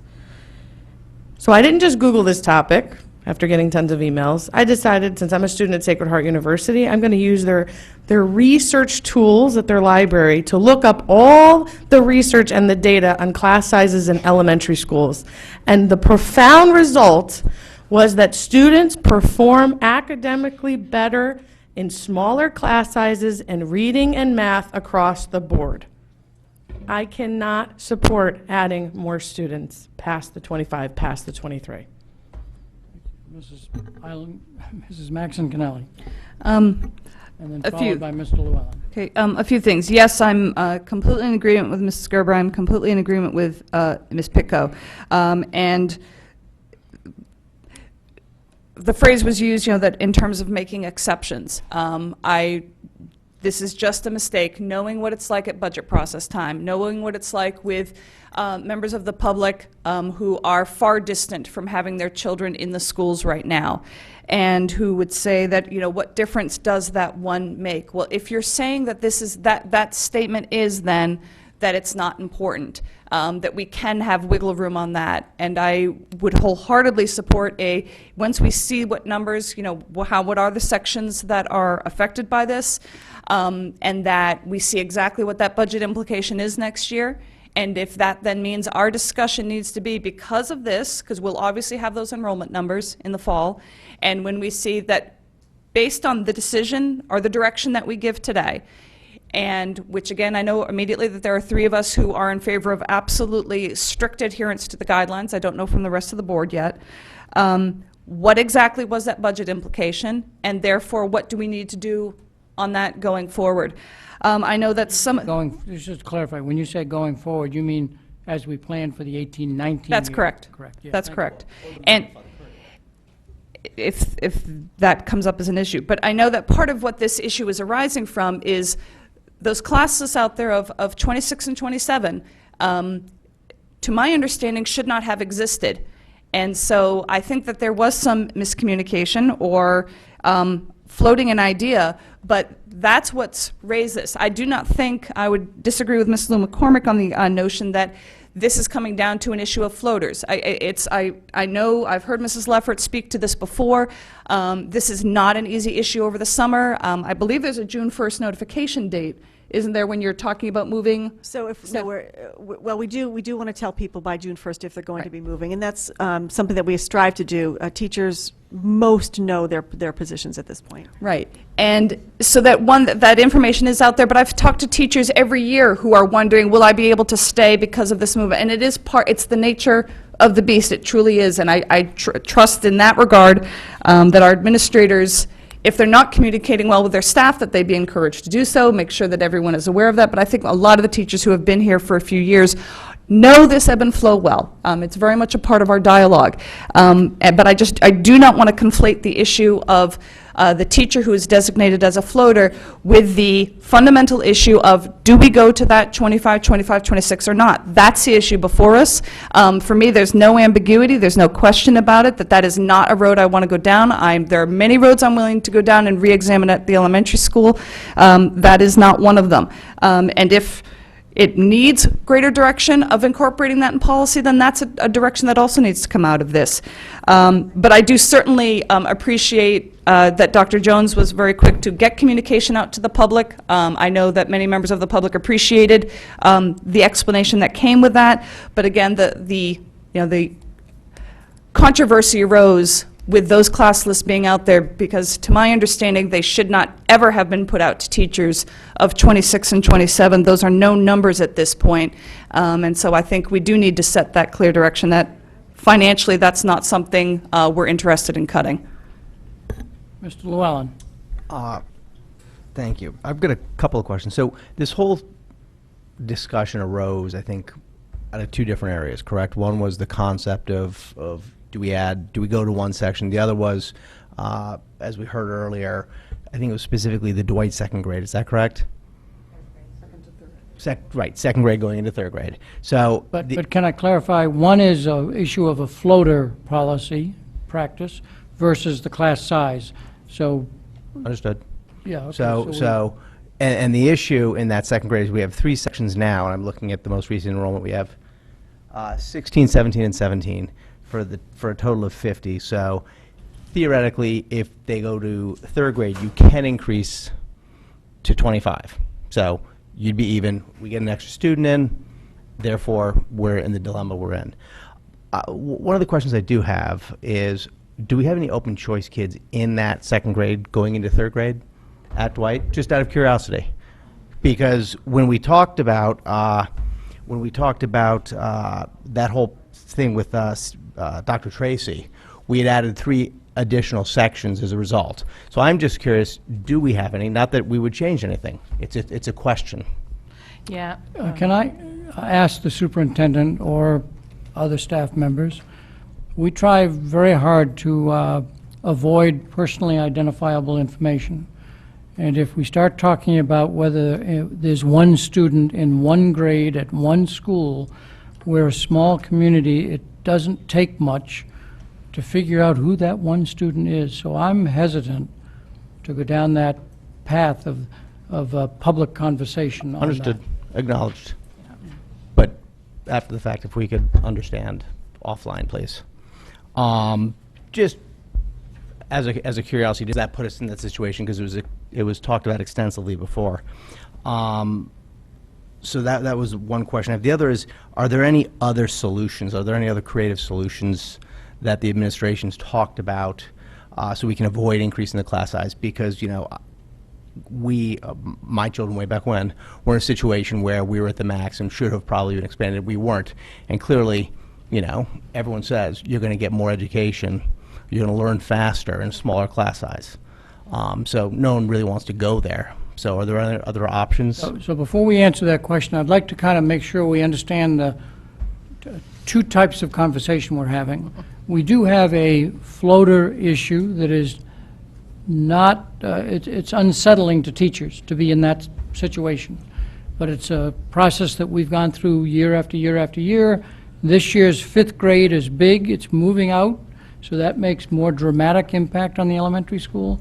Is the board, as Mrs. Maxon Connelly was commenting, I think fairly, is the board saying, we understand that, it's not nice, but the staff are doing the best they can, so that's not an issue the board wishes to get engaged in terms of conversation, and that the principal issue we want to talk about is class size. Could I get that clarification so we know what we're talking about? I'm getting nods, and so therefore, it's not the floater issue, it's the class size. Right, okay, I know, and I just wanted to get that off the table so that the public and the board knew that that's what we're talking about. So class size, we've had 3 board members comment about, let's stay the course where we are. Do we have other board members that wish to give Actually, guidance? can I get an answer to my question before we go on? Oh, I'm sorry, off on a yes. tangent? Thank you. What else was thought of except for the 25, 25, 26? So in order to maintain our past practice, which is not, you know, in our board policy, nor is it, it's what we've done in the budget book, I think is my understanding of that. And that is what has generally been done, that's what people want to stick with. Are there other solutions potentially that have been discussed? You know, I think in this budget year, we've discussed everything that we can think of, and we're to the point we're stripping so much out of the budget, there's not going to be a tremendous amount left because it's people or programs. I mean, that's what you're talking about. So if you take $300,000 or $500,000 that weren't in the budget or planned, and you spend that, and we do have a reduction coming, it has to come from somewhere else. So it could be, if it's a program, it could be the things we were looking at on Tier 1, Tier 2. So let me go down that path. Right now, the list that is in the back room says of Tier 1 and Tier 2, these are the items we're putting on hold. There were other items on Tier 1 and 2 that are not being put on hold. If the majority of the board gave guidance that said, stay the course and we'll absorb the cost of the teachers, we'll have to absorb them probably first by looking at what's left on Tier 1 and Tier 2, and then later in the summer saying, we still don't have enough. We've heard from the state, so what else do we think of? I don't think we could identify that tonight where we're going to save that money, but your question really is... My question is there another way to rebalance rather than not? And I'm not talking about redistricting, Phil, I know you're smirking. Yeah. That's not what I'm talking about, even if we're voluntary. Well, and I think I know where you're going, and that was really looking at the opt-in thought. So if you have seats open in a school, I think is that where you're headed? Yeah. And you know, it could be a creative solution, but it's when we have to really run the numbers and look at that. I don't know if we've ever done that. Have we done that, Ms. Leffert? No, not outside of McKinley, but you run the risk there of not necessarily getting the people to move that are going to really help us out in a grade level or whatever. So it gets tricky. I will say, in general, whenever we've asked for voluntary efforts to not take a parking space or not do something or other, we get very few people who say, sure, sign me up. Yeah, and I will say specifically, when a request was made to do that exact transition. Mike, please. When a request was made to do that exact transition, it's been denied in the past. So a voluntary move that would help reduce a class size, I know, has been denied in the past. So that's why I asked the question. Let's see, I already... let's see, I'm going to go back this way, but do you mind if... you want us to follow up? Connolly wants to follow up on that issue. And just in terms of keeping track of the money, and I don't know who would know the answer to this, if that door were opened, if we had okay, we have a section at this school and volunteers, what's the busing requirement there? Because if the busing has to follow the student, then that is financially, would end up being a nightmare. If it can be voluntarily do this and you provide your own transportation, then that's a whole different matter. And that's an option. Yeah. That would be a question we've had. We are obligated to provide a safe passage to a school. I don't know whether we can say, now that you've chosen a different school than your attendance boundary, you have to drive yourself to school. That'd be a question to explore. So let me go back to Mr. Patton and then Mr. Actually, just to follow up on your comment, Chairman Dwyer, in the past, we have talked about parents opting out of busing, though, I thought. If you knew students weren't taking the bus, parents could opt out of busing. I thought has been a discussion point to reduce the number of buses. And we've had very, very few people who opted for that. I think it answers your question, though. I don't know. Mr. Patton? I agree with most points that are made, but the bottom line is this is sadly a budget issue. I don't think we would be revisiting, or I don't think the superintendent would be asking us for our opinions or our input if we didn't have these issues being forced on us by the state. So I think it's almost a no-brainer to say we need to wait till August. We have no clue what's going on with the state budget. We have no clue what's going on with the class size pretty much every year until August, where we get, final enrollment numbers. So, I mean, I think if in a particular section, if we've got 25 and 25, we really can't do anything about it and make a decision until the middle of August if we know we've got that extra student or not. In terms of my opinion on the exact numbers, if it's 25, 25, 26, yes, it is the difference between 26 and 17 when you break it down that way. But if it's only the one section, and if we can agree as a board, or at least this particular board, that it's a slippery slope, we don't want to go down it, but if it's a matter of 2 or 3 sections that it's that close, and it's that or getting rid of the 4th grade music program, can you really ask yourselves, whether the teachers want to do it or not? I don't know how many times I have to do this. I'm generally a nice guy, but please, let the board have conversation. I told you we would then go out to the public after the board has conversation, and you'll be able to express your viewpoints then. But allow a board member to express a point of view. Thank you. So that would make more layoffs happen, and other teachers would lose their jobs. So you're going to sacrifice music teachers for a 2nd or 3rd grade or 4th grade elementary school teacher. I don't think that's fair of anybody just to say make decisions on which staff gets to stay and which gets to go. But again, I would rather have to bite the bullet for, let's say, 1 year, and Lord help us if we're in this situation again next year. We will have to make a decision, or that board will have to make a decision on, all right, yeah, we did it once and it was not a great idea, and we're not going to go there again.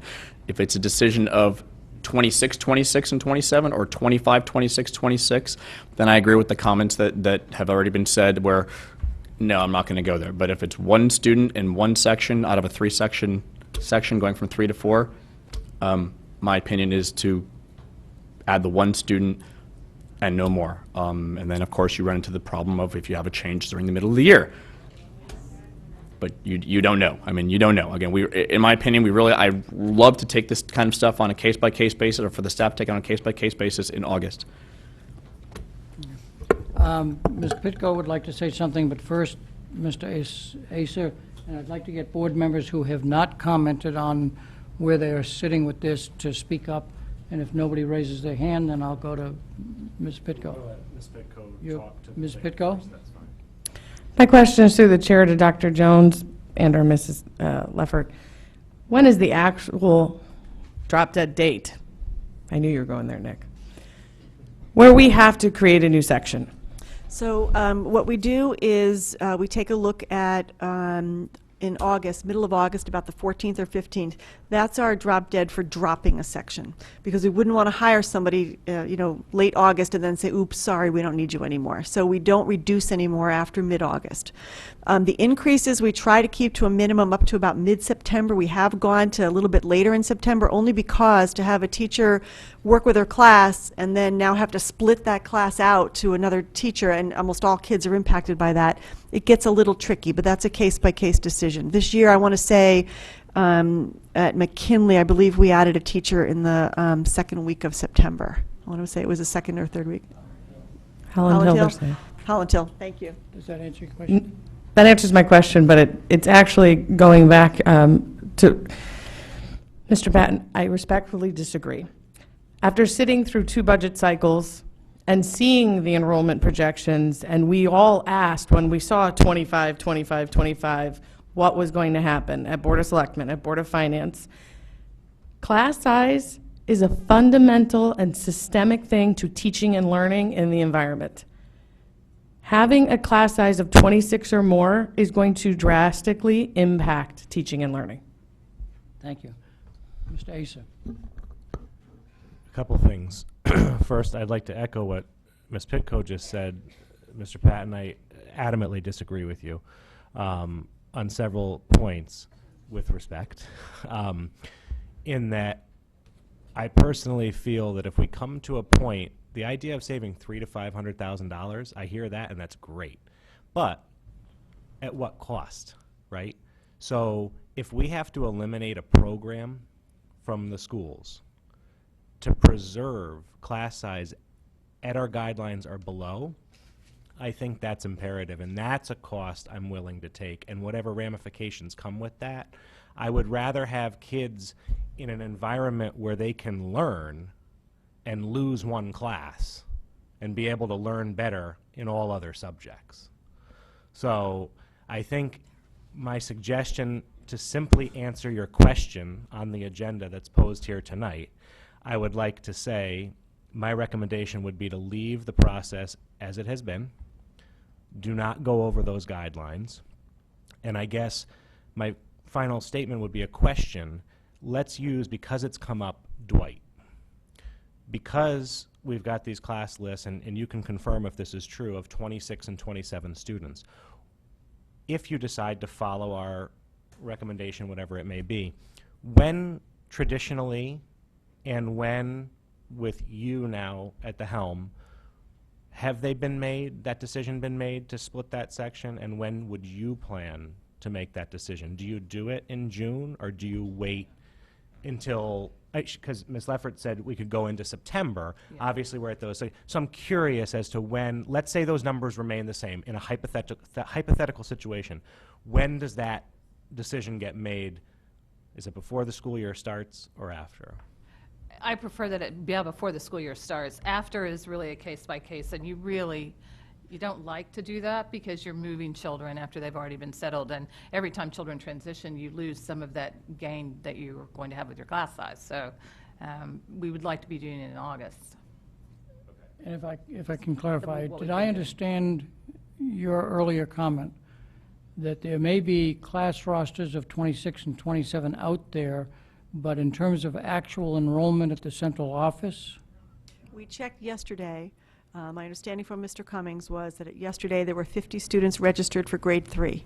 That would be 25 and 25. So I don't have information that other students have registered beyond that. and they may, and they'll get to your office. It may be but that the they're date scheduled. But the date that Mr. Acer is talking about is mid-August. Correct. We do that during the first day of our administrative advance. Has been our practice. I want to say this year it's the 14th or 15th, where we take a look at enrollment numbers from that morning and take a look at that. We have to have some process to make a decision now in June, and that's why we use the projection numbers on that, and then we'll go forward and monitor. So can someone And that's been many years in the, Way before me, Yeah. years and years. Mr. Acer. Can someone answer, are those class lists of 26 and 27 out there? And if so, how can the numbers say 50 if class lists differ from that? I don't know the answer to that question. So is there somebody in the audience who can answer that? Because when is it that comes helpful? time for public comment, they might want to comment on that. Well, maybe part of the staff, so if the staff can answer it, Well, you know. I can need a tell you point of just from, procedure?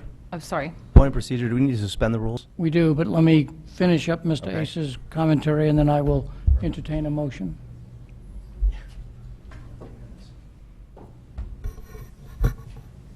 So your question was, how can there be My question was how- information yeah. known at the local school that is not yet known at the central office? Correct.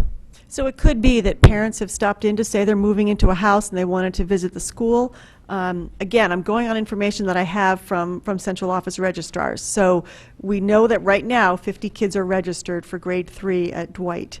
There could be several families who are ready to close out a house in a few weeks. Maybe they have an appointment here to register, but if they're not there, we haven't made that decision to increase yet. So how did they make it to the list? I don't know. I can't answer that question. That's Dr. done at the Jones? building level. Again, this is conversation among the board. I know it's frustrating to you, but it is. Sorry, I a don't certain mean to, I procedure. don't mean to push or be disrespectful. I'm just, I'm a little perplexed. Yeah, do you want me to answer that? Go ahead. You know, when I was an elementary principal, I always kept a list at the office for everybody who stopped by and said they were going to enroll. And the ones that were either working on paperwork or they were coming from one school, coming to the other, we kept that list, and I would always take their phone number and their email because they either showed up and got all their paperwork done, or it was, 2 weeks before we were doing class lists, we had to call them, and then they would say, oh, sorry, we got transferred, or there are lots of things that happen in the summer. We're going to have withdrawals that we don't know about right now, and so we're watching enrollments and withdrawals during the summer. Okay, so just to follow up, what you're stating is central office did not put out these lists. No, this Okay. was just a principal. Okay, and so I believe that is an issue in itself, and I request that you handle that. Sorry, building level, I guess. So now, I think, What does that mean? Request that she handles it? If it wasn't a list that came from central office? this may be upsetting to the, every time we have some issue at a school, how come the superintendent didn't tell the parents soon enough when 1,000 emails just got sent to every parent within 30 seconds? I don't know that we'll ever solve the communication problem between 17 schools and what all principals know versus what information is within the central office. We can, I think Mr. Acer is saying, continue to work on that. Let's try and narrow down the issues. But there's 1,400 staff and 17 schools. It happens. I Sorry. guess my request would be that something from someone be done that, in the future, maybe a principal doesn't release those lists if they're not accurate.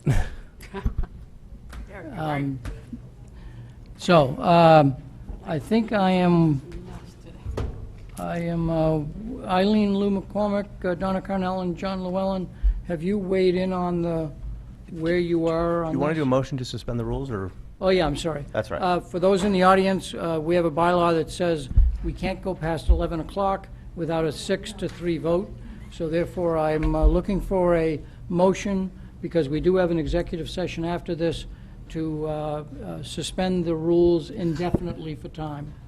Do I have a motion? Mr. Llewellyn, second. Mr. Patton, all in favor, please raise your hand. We are now extended till breakfast.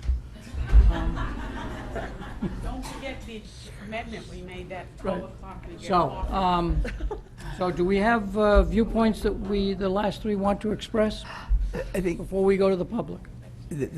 just one quick comment, and the comment I think is we've got a disconnect with information between the school level and the central office. It is what it is, and it's kind of irrelevant to what's going on in the sense that it will be what it will be in August. So whether there's a group of folks who are kind of migrating in or migrating out, we need, as a board, need to understand where do we want to be and, about when. And it sounds as though it's mid-August is when the decision will be made as to whether or not to drop. We could add up until kind of sometime in the end of August. Actually, to September. Till September, okay. But we would like to try and start the school year off with things balanced, if possible. Correct? So you don't move children. That's what I'm hearing? It's only when we have extenuating circumstances, if we get, a number of kids enroll in a class, then we've followed the guidelines, so. Okay, thank you. But the question was 25, 25, 25, using grades 3 to 5 as example, and, okay, 26, I can live with 26 if it means saving music. That's not exactly what Mr. Patton said, but as an example. Or do we say, no, 26, we split? Where are you on that question? I would like to give a little flexibility, but I would highly encourage keeping to the 25, 25, 25. But I would like to provide a little flexibility if necessary. Ms. Carnell and Mrs. Blue McCormick, do you have a commentary on the question that's in front of us that I just posed? I already spoke before, so. So remind me, because I didn't put the note down. Oh, I said that we should never have been at the 26, 27 to start with, because we have the limit of a 25, Stay with the 25 limit of right now. 25, 25, 25.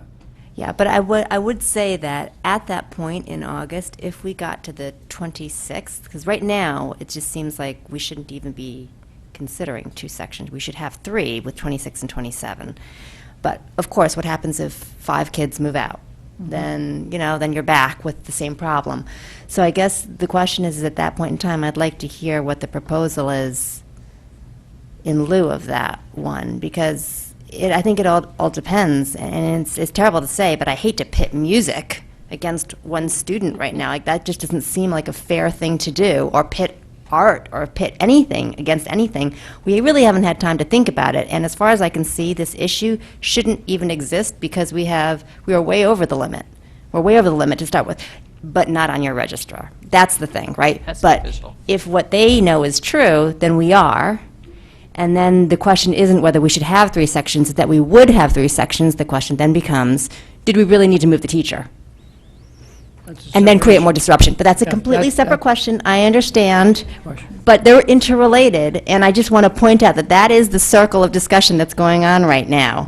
And that's how I feel, so I would like more information at that point, and I'm presuming right now that we would have 3 sections, assuming that their information is correct. And that's not even a question. Ms. Carnell, do you have a commentary you want to make on this question? Sure. I think that as a parent that's put 2 kids or in the process of getting through the school system, we'd all want to keep our class sizes down. It's a better way for students to learn, and it's easier for the teachers to be more attentive to the students. I can't speak for the board, but I would think most of us at this board table would agree. However, there's circumstances like a budget that may be just incredibly difficult, which will mean cutting certain things. And, if we cut music, you'll have the parents that say we have the greatest music program in the state. So what do? I'm just waiting for someone to finish their comment. If you have people that, well, I'm just being polite to someone that's in a conversation. If you have, someone that says, don't cut the tennis program, we have a great tennis program. Every year we have students come up here who have been amazing on the athletics and what they have won, and those parents probably don't want to see those programs cut, and probably the students don't. And it goes on and on. And this is the question that I have asked to one parent in responding once in just a board email. Where does the money come from? At some point, concessions have to be made. and nobody wants to make them that affects their particular child. But the pie is only so big. And you're right, who knows what'll happen over the next 2 months when the final numbers have to be tallied. So I'm the last one to comment. Chairman Dwyer. I'm the last one to comment on where I am on the position. Sorry, Once never I do mind. that, then I will come to you, Mr. Patton. I appreciate that, thank you. I don't think this is a decision you make on a 5-4 vote. And at the moment, I think we have 3 or 4 board members that would say, at the cost of some other program, which we will have to decide in August, because the list of we have will be short by 300,000 to 500,000. We don't know how much until we actually get enrollment. But that list of programs that we have to cut will have to get expanded.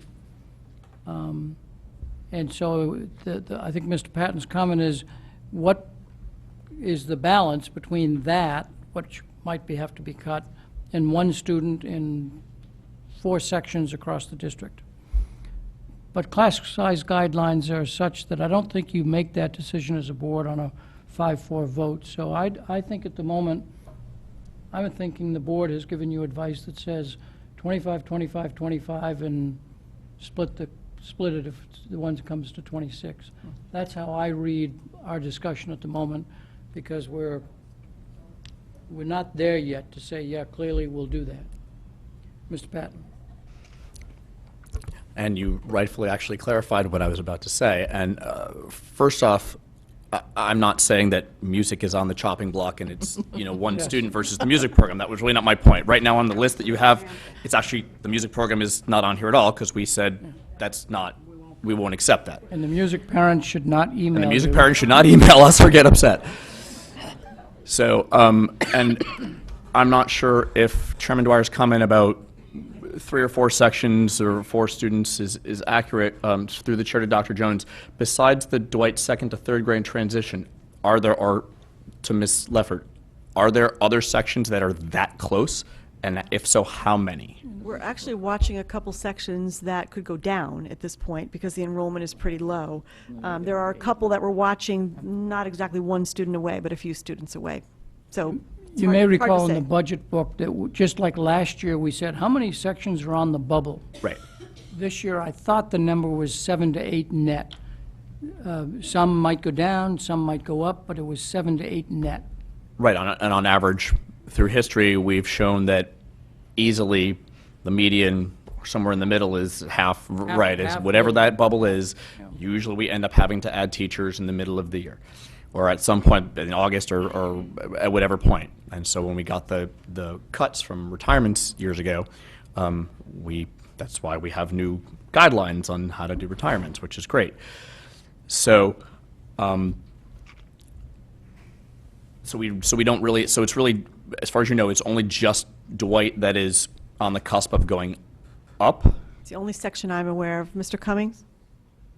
That's the one that's the most immediate concern, but there's others, Ms. Levin said there's others we're looking at, as well as, for example, a couple sections that may go down as we look at our kindergarten enrollment. So that's why we look at it at a weekly basis. Okay, and it's still, is it safe to say that up or down, it's still probably that net 7 or 8 as we were predicting, or is it less? It's That was the number based on the October 1 enrollment. right, and that's changed. I can't tell you if it's up or down from that, but even if we say it's the same number, it's unlikely that it's the exact same section in the same school. So, Mr. Patton, if you're going to continue to ask Mr. Cummings questions, I'll have to ask him to come forward. Thank you, Are you Mr. done? Cummings. Yes, and Okay. I don't know if So anybody out needs to of clarify what he courtesy said. to the public 'cause he that's was not. here that may have stayed to say, well, let me comment at the time the topic is on the agenda, it's now your turn. My apologies if I seem to be too strict, but I am trying to move the meeting along without a lot of commentary about whether one board member said something you liked and another board member did not. So who would like to come forward and state your name and address and speak? Whoever gets to the chair first. You know, if this gentleman doesn't want to be a gentleman, that's not on me.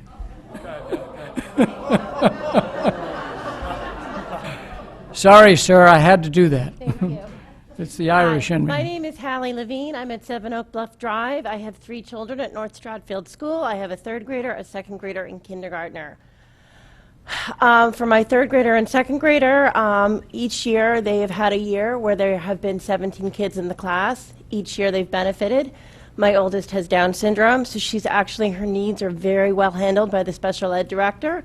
But the year that her teacher had 17 kids, I noticed that there was definitely a difference in how she was included. I thought the teacher had more time to spend with her. I thought she was included more.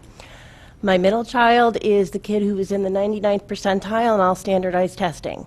He is in a 17-kid class in 2nd grade. I have felt that his teacher has been very responsive to me when I have emailed her and said, Teddy is bored, can we adjust the curriculum? She has.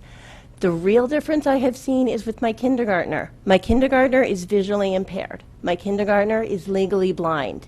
He came into kindergarten with the 504. I was very nervous. I was very adamant to the school. I said, I don't think a 504 is going to offer him enough protection. He needs an IEP. They said, we think we have enough protection laid in there. When the teachers for the visually impaired came up with his 504, it was 4 pages long. I thought there is no way his regular ed teacher is going to be able to be on top of this. Guess what? He had 17 kids in his class. Guess what? She was. When he had trouble writing, she was on it right away. Every single worksheet she modified for him. She made sure he had a slant board. She made sure he had his sunscreen on. She made sure he had his hat because he has albinism, so he is very fair-skinned. Anytime there was an issue, she emailed that teacher for the visually impaired. She was on top of it. My kindergartner started kindergarten not being able to read a word. He just had his last reading assessment. He moved up 7 levels. He moved up 3 reading levels in the last 2 months of school. My son, who could not read a word, who I was so worried about when he entered kindergarten, is reading at a high 1st grade level. And you know what? That is because he had 17 kids in his class. I saw a big difference between when he was in kindergarten and my typical middle guy was in kindergarten. My typical middle guy had 23 kids. He did well because he's very smart and needs very little support from his teacher. Jeffrey would have fallen through the cracks if there had even been 23 kids in his class. I can't imagine if the level went up and it was 24 or 25. So I feel like there is no better example for you all than my personal experience. And for anyone on the board who has any doubt about increasing class size, I would invite you to come over to my house and have my kindergartner read to you his Pete the Cat books, read his Big Boy books, see the look of pride on his face. This is a kid who is legally blind, who has nystagmus, whose eyes move back and forth, who we were warned would have a lot of trouble reading. He is way above grade level now. Thank you very much. Thank you. So, sir, sorry to be so rude to you, but she seemed like she really wanted to come up. My name's Adam King. I live at 1084 Uncleville Road. I'm a 4th grade teacher in New York State. I've taught classes of 27. You don't have enough room for all the desks. I want to piggyback on what someone had said earlier. Small class size means everything. This is not just an issue for one school in this district.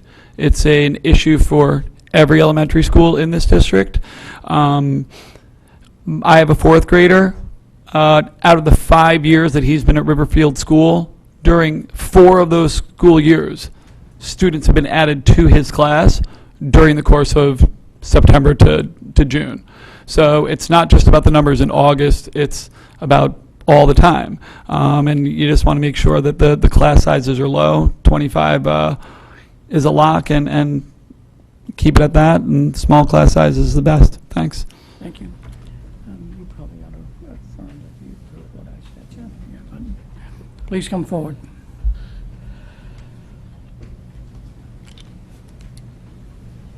Hi, my name's Elaine Casal. I'm a teacher at Dwight, one of the 3rd grade teachers they're talking about. I'm also a parent in town.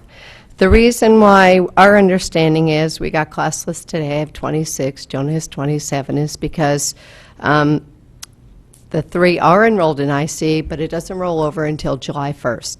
So that's why I am going to have 50, but we have 53 on our list. They are in IC, they're enrolled, they're not walking by and saying, I might go to the school. They are going to our school. Our worry is with those numbers, we have a team that is beyond any. This is my 26th year I've taught. I've taught 16 years in Greenwich, 10 years here in Fairfield. The kids do very well in a small class size.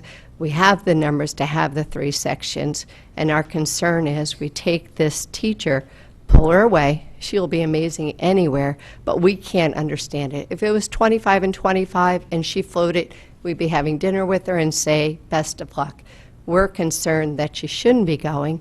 We should keep the team, keep the kids so enriched by what we're offering them because the program we put together. And so that's our concern. Again, I'm a parent. I have a son who was adopted from China last year. Is in 2nd grade at a school. Because the class size is 18, he learned his ABCs, he learns how to read. The growth he has made, he will be going into 3rd grade next year, is phenomenal. His teacher would never have been able to do what she did to help him feel comfortable in the school system, and it's the class size that really made the big difference for him. Thank you. Oh, one more thing I want to say. The trend at Dwight every summer is we get 3 to 5 new kids. We're always getting new kids in our class, so we're hoping that when the dates come in August and we have the kids, that we can keep our 3 sections. That's what we're hoping you consider. Thank you. Thank you very much. Who else would like to come forward? Please state your name and address. Those who may want to come forward may want to come down and sit in one of the front seats so that you might, especially if you're in the last row and you're always the last person to stand up. Please state your name and address. My name is Betsy Autry at 1172 Umpqua Road. I have one of the children in 2nd grade at Dwight. He has special needs. He's in the CLC. He's one of 7. In the CLC, there are 2 children that are verbal, and he is one of them. So he's verbal and he is social, so the goal for him is to spend as much time in his regular classroom as possible. He has sensory issues, and my fear is that if the class sizes are that large, he will take a step backwards, that he has made a large step forward this year. At the beginning of the year, he spent 95% of his time in the CLC. The staff has worked very, very hard and helped him with sensory needs, and he has OT now, and a long, long list of things. And he now spends mostly every day, all day, in his regular classroom. My fear is that if the classroom goes to 25, 26, 27, the noise level, the stimulation, the amount of people will be too much for him, and he will go back to the CLC. Overall, the goal for him is to not have a one-on-one para, which he has right now, and not need to be in the CLC. That would be a very, very happy day for me if he could move out of both of those special needs that he has now. So I understand budgets, but if we do look at the big picture, if he could give up his one-on-one para, that's a savings. I think there's a much better chance of that happening in a class with fewer children. Thank you. Thank you very much. Who's next? Please state your name and address. Hi, my name is Sue DeThomas. I reside at 255 Half Mile Road in Southport. My children attend Dwight Elementary. My husband, myself, and my 3 kids moved here in November from outside of Chicago, Illinois. One of the reasons we chose Fairfield, but Dwight specifically, was for its reputation of a close-knit community and small class sizes. And we were welcomed, embraced into this Dwight community, and it has been like an amazing experience. We left this school outside of Chicago, Illinois with large class sizes. As a mom, I was excited for my 10, 8, and 6-year-old to start Dwight with these small class sizes and see how their education would change with these smaller sizes. I have seen, as a mom, and who is more important than that, the significant improvements in reading as well as other areas of my children's education due to the small class size and due to just the teachers being able to provide more one-on-one time with my children. It was a difficult transition for my children, and the teachers at Dwight went above and beyond to help my kids and give them the extra TLC they needed to assist with the new drop-off system that they had never taken a bus. So 2 out of my 3 kids had such a hard time, and the teachers embraced this and helped us come up with a new drop-off system. I don't believe if my kids had teachers that were trying to teach 25, 26, 27 kids in their classes, that they would be having the time to really learn my children's personalities. And with the small class size, they were able to provide the much-needed TLC they needed and the support that they needed, as well as for their learning needs. I've seen my kids grow in reading and in math and grow to love school. And these teachers know my kids. It's truly amazing. I understand that there are budget constraints, but coming from large class sizes and seeing the differences in how much my children have learned just since November is priceless. I feel that we need to put our Dwight teachers and our students first and look at other ways that we can deal with the budget constraints. So thank you. Thank you very much. Please state your name and address. Sure. Kate Kennedy, Limerick, Fairfield. I had no intention of talking, actually, I'm going to be honest, but I felt like Riverfield needed to be represented a little bit here, not just about Dwight, because I have an incoming kindergartner, and Riverfield's on the bubble and I have 2 other kids that are at Riverfield right now. I have a 2nd grader and a 4th grader. When my 4th grader was in kindergarten at Riverfield, she had 16 in her class. My 2nd grader had 23. Now, although my 2nd grader had a Mary Poppins-like kindergarten teacher, the difference was amazing between the 2 sections. It just was. I don't know how Mrs. Dutton survived the 23, and that's within the guidelines. And just the fact that it could even go over. Riverfield right now, the kindergarten at Riverfield right now, I don't have a kindergartner in there, is very boy-heavy. Out of 22 kids in one class, they have 15 boys. If you guys were going to increase those class sizes, I don't know how those kindergartners, teachers would handle it. I don't. So I just wanted to fight for all the schools. I know Dwight right now has that enrollment issue, or maybe they, whatever's out there, but other schools have it too. Riverfield, we're on the bubble, and a lot of the classes, a lot of kids came late every year. I have been a room parent every year. I have gotten kids added to my class list every single year since both of my daughters have started. So we got to take that into account. I loved the music program in 4th grade. It was great. But you know what? I'm not saying cut the music program. Don't think I'm saying that. My daughter was great on the viola. I love the You've given your concerts. name and address publicly, so I'd be careful. I'm not saying that, but I'm just saying it's not about one kid. When you say adding one kid to one section, it's not. It's about the experience of all the kids in those grades. And that's it. Thank you very much. Hi, my name is Nee Tran. I'm at 248 Alma Drive. My son will be entering kindergarten in Riverfield, actually. And I think it should come as no surprise to the board as to how unpopular this proposal, or lack of proposal, I guess is not formally on the table, is because of the fact that there's just so many studies, as Ms. Pitko has mentioned, that shows a correlation between classroom size and higher achievement. The research is not absolutely settled as to as to how children benefit from the lower class sizes, but it's clear that all children do benefit from a lower class size. But not all children benefit equally. In fact, research does show that younger children in particular benefit much more with lower class sizes. And of course, I'm saying that because my kid will be in kindergarten, but kids in K through 12 benefit the most. I was looking over research from Connecticut Voices for Children. I'm not sure if the board's aware of that. They're a nonprofit advocacy group in New Haven, where I work, and they look at welfare and education reform for children. They did an extensive study in 2015 looking at kindergarten classroom size in schools all across Connecticut.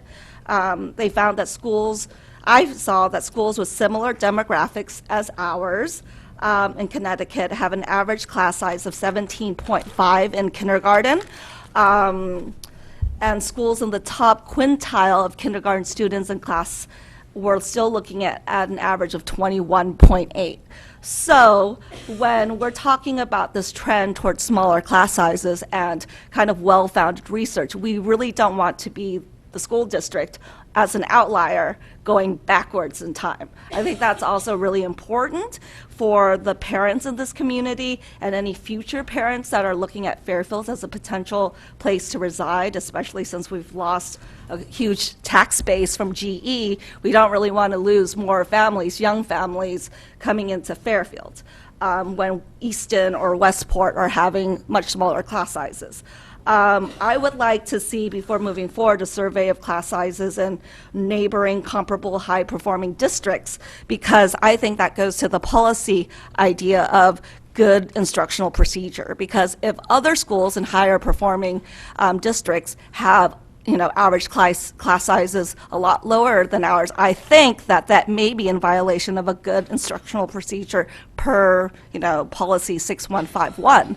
Notwithstanding the other requirements underneath, I think you can make an argument for that. That's it. Thank you very much. Please come forward, state your name and address. It's getting late. Lisa Davey, Fairfield, Connecticut. I, too, was a Riverfield parent. Before we had a nice new building, we had a lot of portables. My child attended at a time when the kindergarten right before him was 5 sections that were full. He spent all of his years in very full classes at Riverfield. I did write to the board, and while I'm not a proponent of changing the size of the classes, I considered it and thought, well, maybe. After listening not only to the board but to the parents, I'm absolutely against it. I think we need to keep it as it is. I think what's very important, and Ms. Gerber spoke to it at one point, saying that we've been using these guidelines as long as she's had children in the school district. The policy that we have is from 2004. So if the guidelines have been used for I don't know how many years, I know it goes back to my son, and that's 11 to kindergarten, it's high time that this be policy, not a guideline. So I think it's very important that next year the board take up of the policy committee, whoever's in charge, that this be changed. I think it's also very important. I have a special ed student, and if you look at the class size teacher load document that is used in our budget every year, we have board education class size guidelines. We have other things that talk about FTEs and best practices and, what we've normally done. And then if you look at the special ed class information, it is completely based on collective bargaining. So at an elementary school level, while we say we want to keep the class sizes 23 and 25, a child who needs extra help in a resource room where they're supposed to be helped by a special ed teacher could actually be in a class that's 20 children. Now, luckily, that never happens, but it could. So I would also ask that that be part of any policy discussion. And if we don't go for policy, we should create a guideline at least. Because if we're going to go with, this is what we've done, past practice, this is what we always do, then we really need to include that. And finally, I just want to say in terms of the budget, I know this has been a really challenging year. We've had a lot of challenging years over the last 6 or 7. And a few years ago, halfway through the year, we had to find $1.5 million. We went to the town and said, hey, we might need your help. And in the end, we were able to cut things in the budget without cutting programs and come up with that without having the town bail us out. I think we can find a way. Thank you. Thank you. Just so I can judge time, how many more people would like to come forward? About 2 more, thank you. Please state your name. I saw Hi. the third hand go up. I'm Kathleen Gooley. I reside at 1540 Umpqua Road in Fairfield. I'm a resident of Fairfield, parent of 2 children in the public school system. My son is a 6th grader at Ludlow Middle. My daughter's a 4th grader at Riverfield. I'm also a PhD level child psychologist in practice, clinical and research work for almost 20 years. I've commented previously on only a couple of issues, but when I became aware that class size was up for discussion, I was prompted to act and comment. So the following is my opinion as a concerned community member. I strongly urge you to continue to hold the current guidelines regarding class size. Put simply, class size matters. As a clinician and researcher, again with almost 20 years in the field, I'm well aware of the extensive research literature supporting the short and long-term benefits of smaller class sizes. I'm also aware of interventions aimed at further reductions in class size to 15 to 18 students in early elementary grades, with an aim towards improving student academic achievement and other long-term outcomes. Our current guidelines in Fairfield already actually exceed what many researchers suggest may be optimal class size for early elementary school. The estimates are at 15 to 20. To extend upward beyond and what was suggested up to 30 in the younger grades and 35 in the middle childhood grades is, put simply, short-sighted and likely to generate numerous negative impacts. I want you to consider the following. Children in larger class size classrooms show lower time in on-task behavior. They show reductions in student engagement as individual learners and with peers. They show reductions in teacher-tailored instruction, and they show increased need for teachers to focus on child behavior management issues. In combination, these changes, which is related to a modifiable policy decision that you have on the table tonight, will lead to overall reductions in student academic achievement. They will lead to overall reductions in educational quality. These impacts and increases will cost more money educationally and socially in the future. These will all have costs to individual students and families. We heard many people speak eloquently on this point tonight. They will also have significant costs to our school system. These changes, again, that can be directly determined by policy decisions, are likely to increase these costs. I do understand that these are difficult times and that educational policy decisions must be made in the context of budgetary constraints. But please, I urge you to not shortchange our students today at what may be a small cost savings, only to impact our students negatively and at increased cost to the district in the not-too-distant future as well as in the long term. In summary, class size matters. It is a critical determinant of outcomes for children, and one that is directly modifiable by policy. It is directly modifiable by a choice that you can make as a board and that we can make as a community. Please decide wisely. Please use the research literature as a guide and maintain class sizes at the current levels. Thank you so much for taking the time. Perfect timing. Thank you.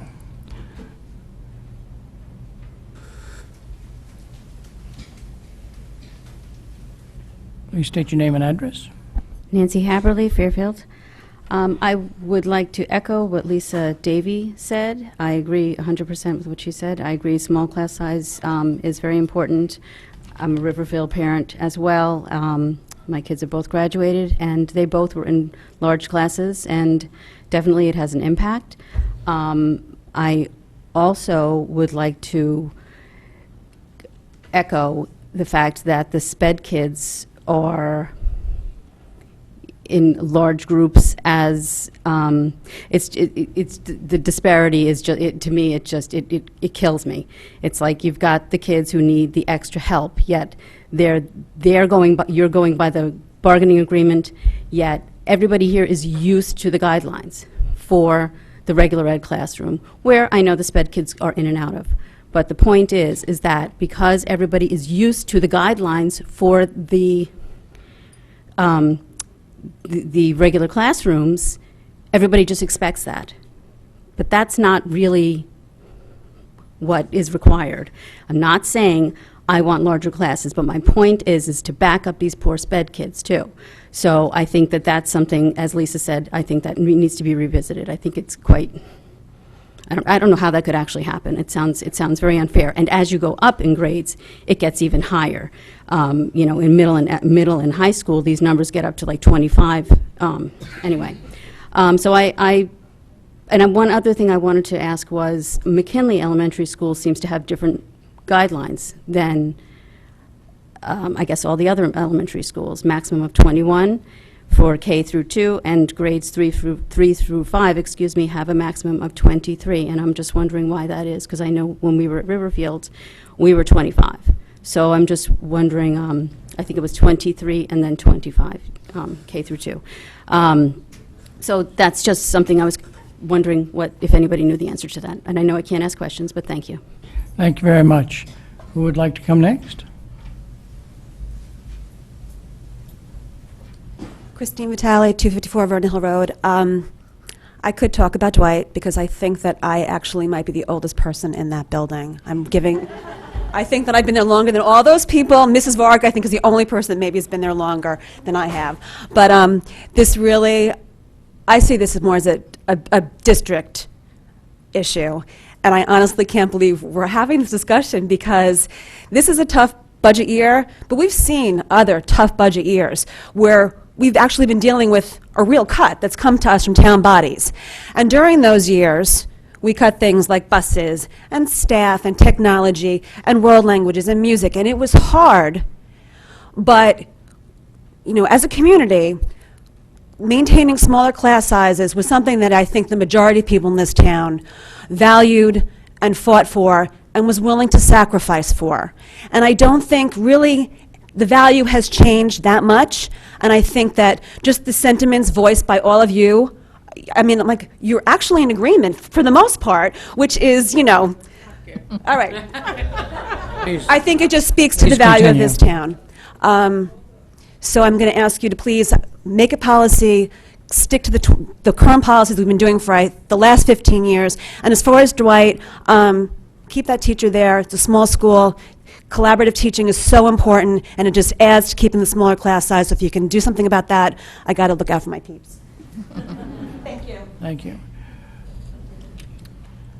Please state your name and address. Am I down to yourself and one other? I think that's what I've seen in terms of hands. Thank you.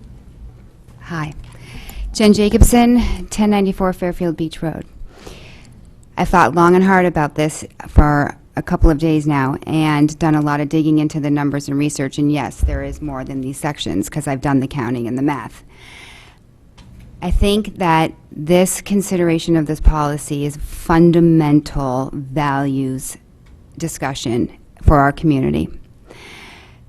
We have long held been a town that have come together through adversity and challenges, floods, and all sorts of things where we stand up when times are tough and find a way to make things happen for each other. And I don't see this issue as any different. When we think about the state, the numbers that we are looking at are just one proposal. We don't have those actual numbers yet. And those numbers are probably not going to be the numbers. They're really not. So I don't think that number is what's actually going to pass. But if it is, I would hope that the board would find it necessary to come together in the summer for a special meeting to address it in a different way, if that is the case. Or in August, if that is the case, when we actually know what numbers we are dealing with.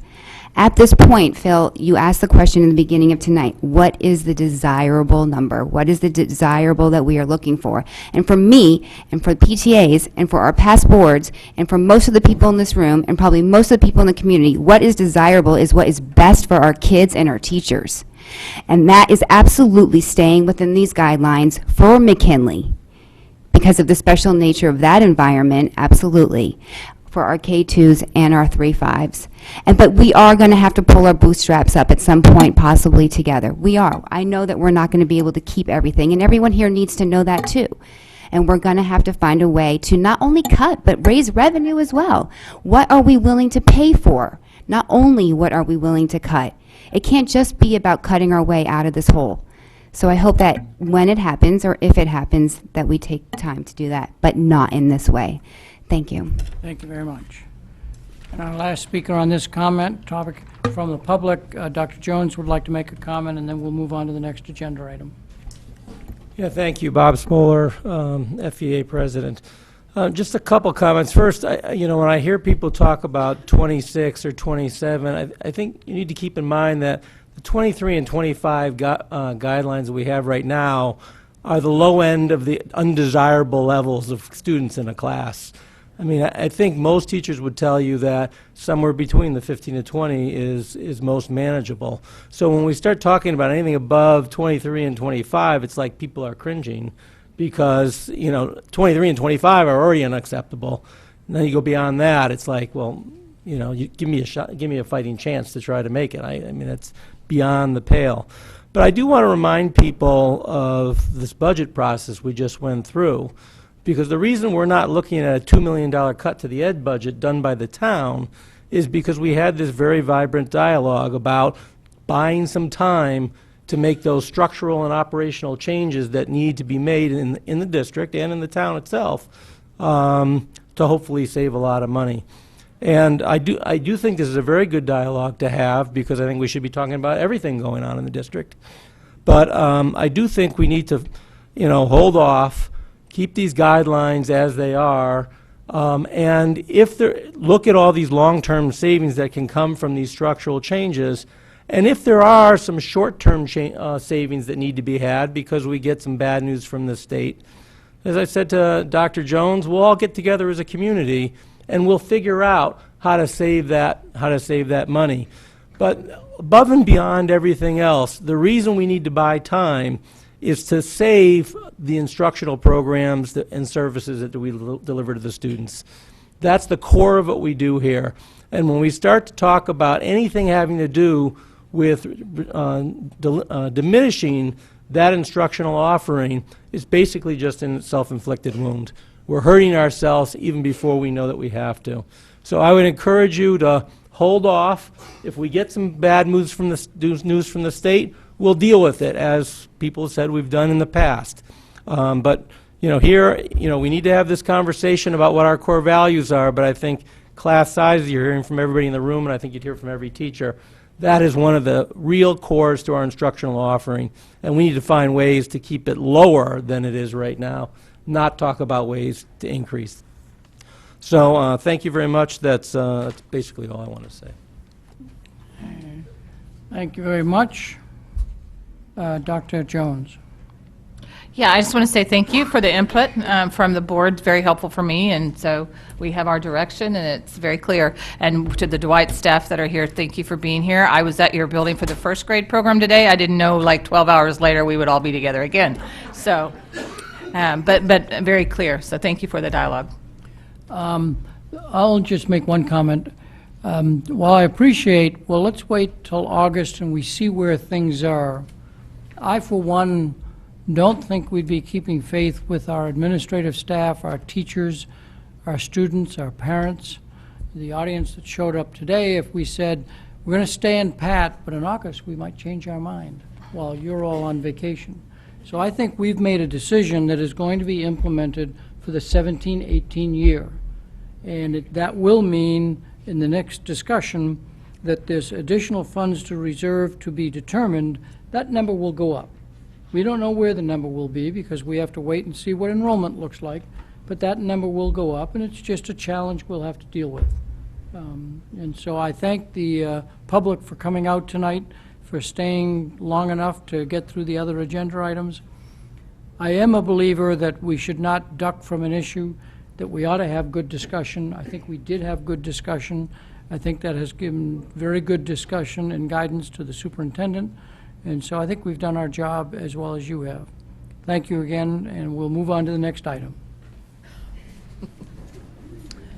Feel free to stick around. Yeah. Stick around. Everybody running out of here. So I'll put the motion on the table. I'll put the motion on the table. The motion only relates to the cutting of the $33,000 so that our approved budget matches the town's approved budget. But we will also entertain comment and on whatnot on the items that are on hold. They're not part of the motion, but we'll still entertain commentary from board members on that. So the recommended motion is that the Board of Education approve. The recommended motion is that the Board of Education approve the $33,000 reduction as enclosed on enclosure number 6. Do I have a motion? Mrs. Gerber, do I have a second? Mr. Acer, shall we defer to the superintendent to make any comment? Superintendent, on the $33,000 first. Yeah, on the $33,000, it is to the Tomlinson Flooring Project, and it leaves a little bit in that account just for preliminary work to be done. And we worked with Mr. Collin, obviously, to identify the best area. That is his recommendation. Any comments on that? So before I call the motion, let's talk about the items below. and I'll just summarize again what I did at the end of our discussion on class size. You'll see the items for capital projects that add to the 916, a number familiar to you from prior meetings. And then the items from Tier 1 and 2, that add up to the 1,227,000. Every year, our Director of Finance says, okay, I spent more here, so I'm going to have to spend less there. And they just manage the budget. And so there is an amount right now of $235,000 that we are expecting the staff, just as their daily management tasks, to find that savings in little bits here and there, rather than pick some other item and put it on hold. That is the number that, and I'll say this is a dynamic document. Depending on what happens to the total of 2379317, based on the state decision, these projects could come off the list, or we might have to add projects to the list, or ideas to the list. The other thing that you should look is, under the budget funds and reserve, the homebound instruction and 2 FTE positions that are currently vacant, correct? Correct? Yeah, I was trying to find it on here, I'm sorry. Are the only two the only two direct program things that are on this list. There is a lot of administrative costs and other costs. That doesn't mean that district professional development and curriculum writing isn't important, but they don't have a direct impact on students.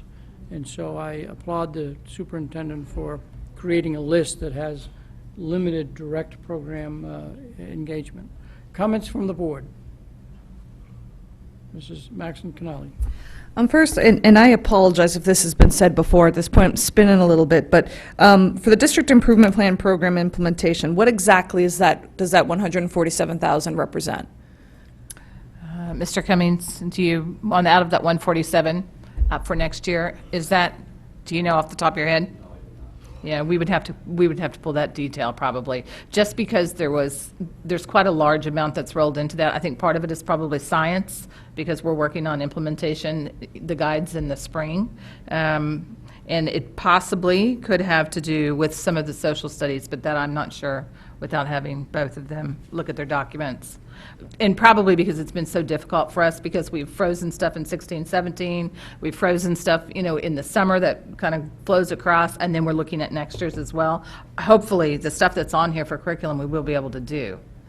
Okay, so to follow up with that, Yeah. so the 147, I would be interested, because obviously that's something we spent a great deal of time on and had a unanimous approval of, but I would be interested to know this, so this does not represent any change to the district improvement plan. It's not things that, we're not going to hear later that things are being cut. This is that, I'm still not. The only thing that we actually put on hold next year was that science. Remember, we were going to buy materials? Right. And we didn't want to buy the materials before we knew what was happening at the state. But this will not keep us from moving forward in the areas we've told you that we are going to.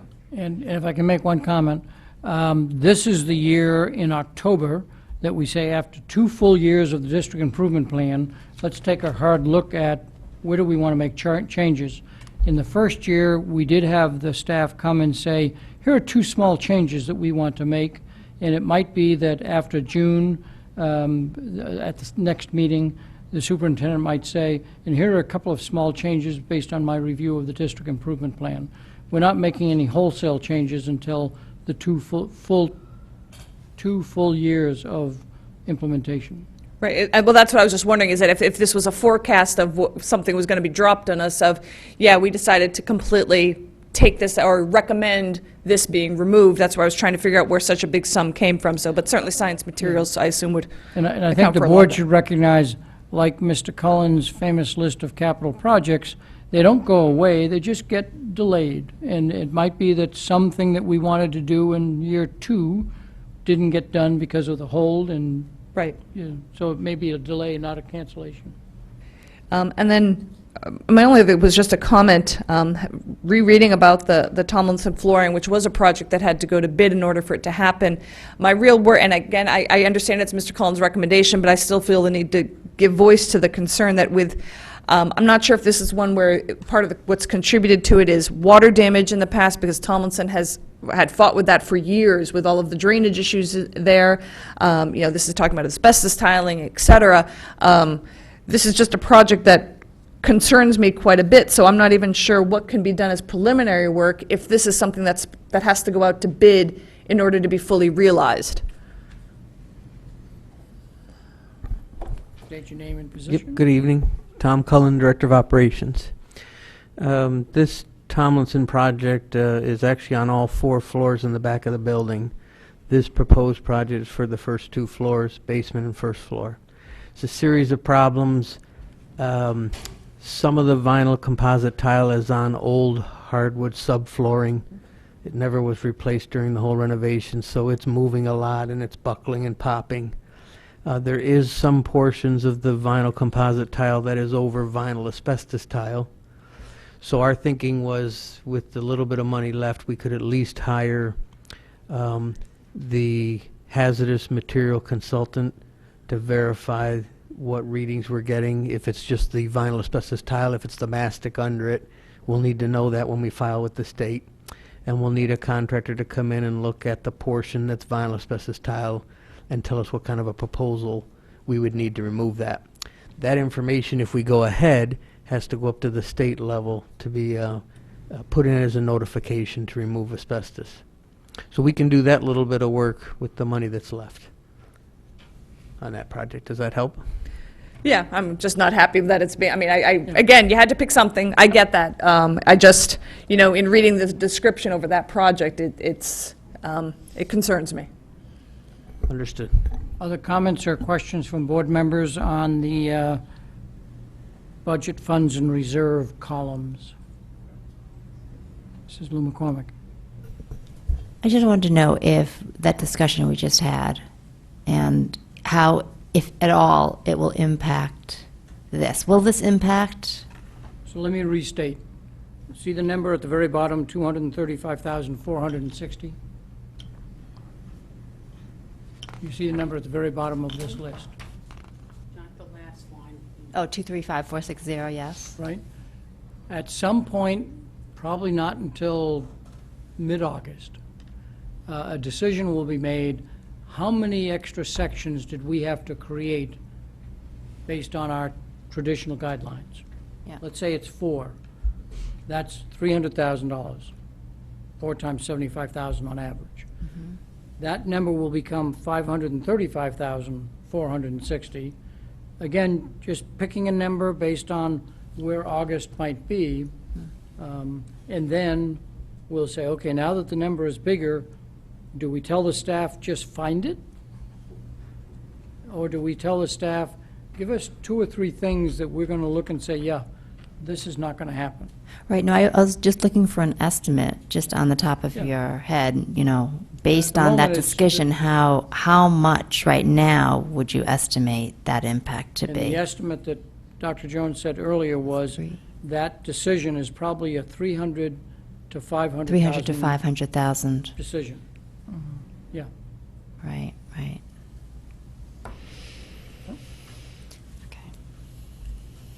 And when we make that decision, there's going to be an equal number of parents here who say, no, we don't like the decision you made. That's the life of a Board of Education. Oh, yeah. No. Other comments and questions from board members? Any other questions other than the 2 that have already spoken, just so I can make sure I get everybody a chance? No? Mrs. Just a very brief follow-up to your comment, Mr. Dwyer, which is I hope that we as a board will set a tone and word choice of not using language which depicts one program against another. That is not positive in any size, shape, or form when you're going into something which is challenging. I don't think we should be using that kind of language. I don't think we should be using that manner of presenting to the public. And it's just, I'm saying that as a reminder. I don't think anyone questions the wisdom of that, but we can't do this as part of setting a parent. It's tough enough at budget time when we have one group in Fairfield against another group in Fairfield, but to get to bore down into, we all support education, but I'm picking my program against yours. I just caution out all board members to please be careful about how they describe that to the public. And I would agree with you. However, a budget, in my estimation, is a value statement. What do you value is what you budget. And if we value the class sizes discussion that we just had, we are setting that as a higher value than something else.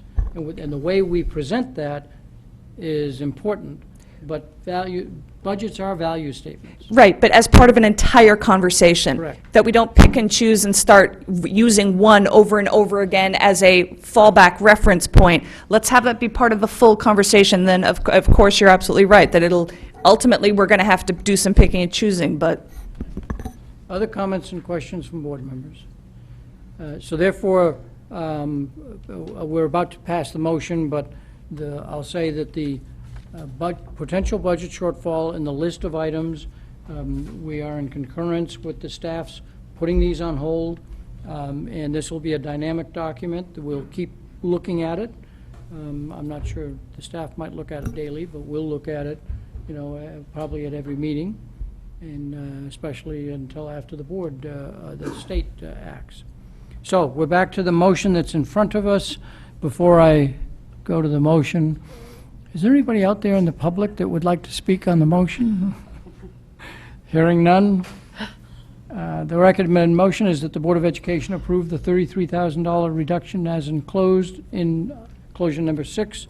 No further discussion. All in favor, please raise your hand. And it's unanimous. Thank you very much. 9-0. So the chairman wants to do the first reading of a policy. Send me questions, please. Thank you very much. Approval of the minutes. The recommended motion is that the Board of Education approve the minutes of the regular meeting of May 23, 2017. Do I have a motion? Mrs. Gerber, seconded by Mr. Patton. All in favor, please raise your hand. Mr. Patton, Mrs. Gerber, Mr. Dwyer, Mr. Acer, Mrs. Maxon Connelly, opposed. Mrs. Lou McCormick, Mr. Llewellyn, abstain. I wasn't here last. Ms. Carnell. Superintendent's report. Yeah, being that it's so late, I'll just remind everybody, we were at the state yesterday for racial imbalance and at the committee meeting and really just walking through the plan. And McKinley did have a video just for those members that weren't able to come and visit the school, and we'll probably use that again at our meeting in July. But this is a big week for us because this is graduation and that's what it's really all about. So, thank you. We didn't get any concrete or poker face, nothing. The state bureaucrats are good at poker faces.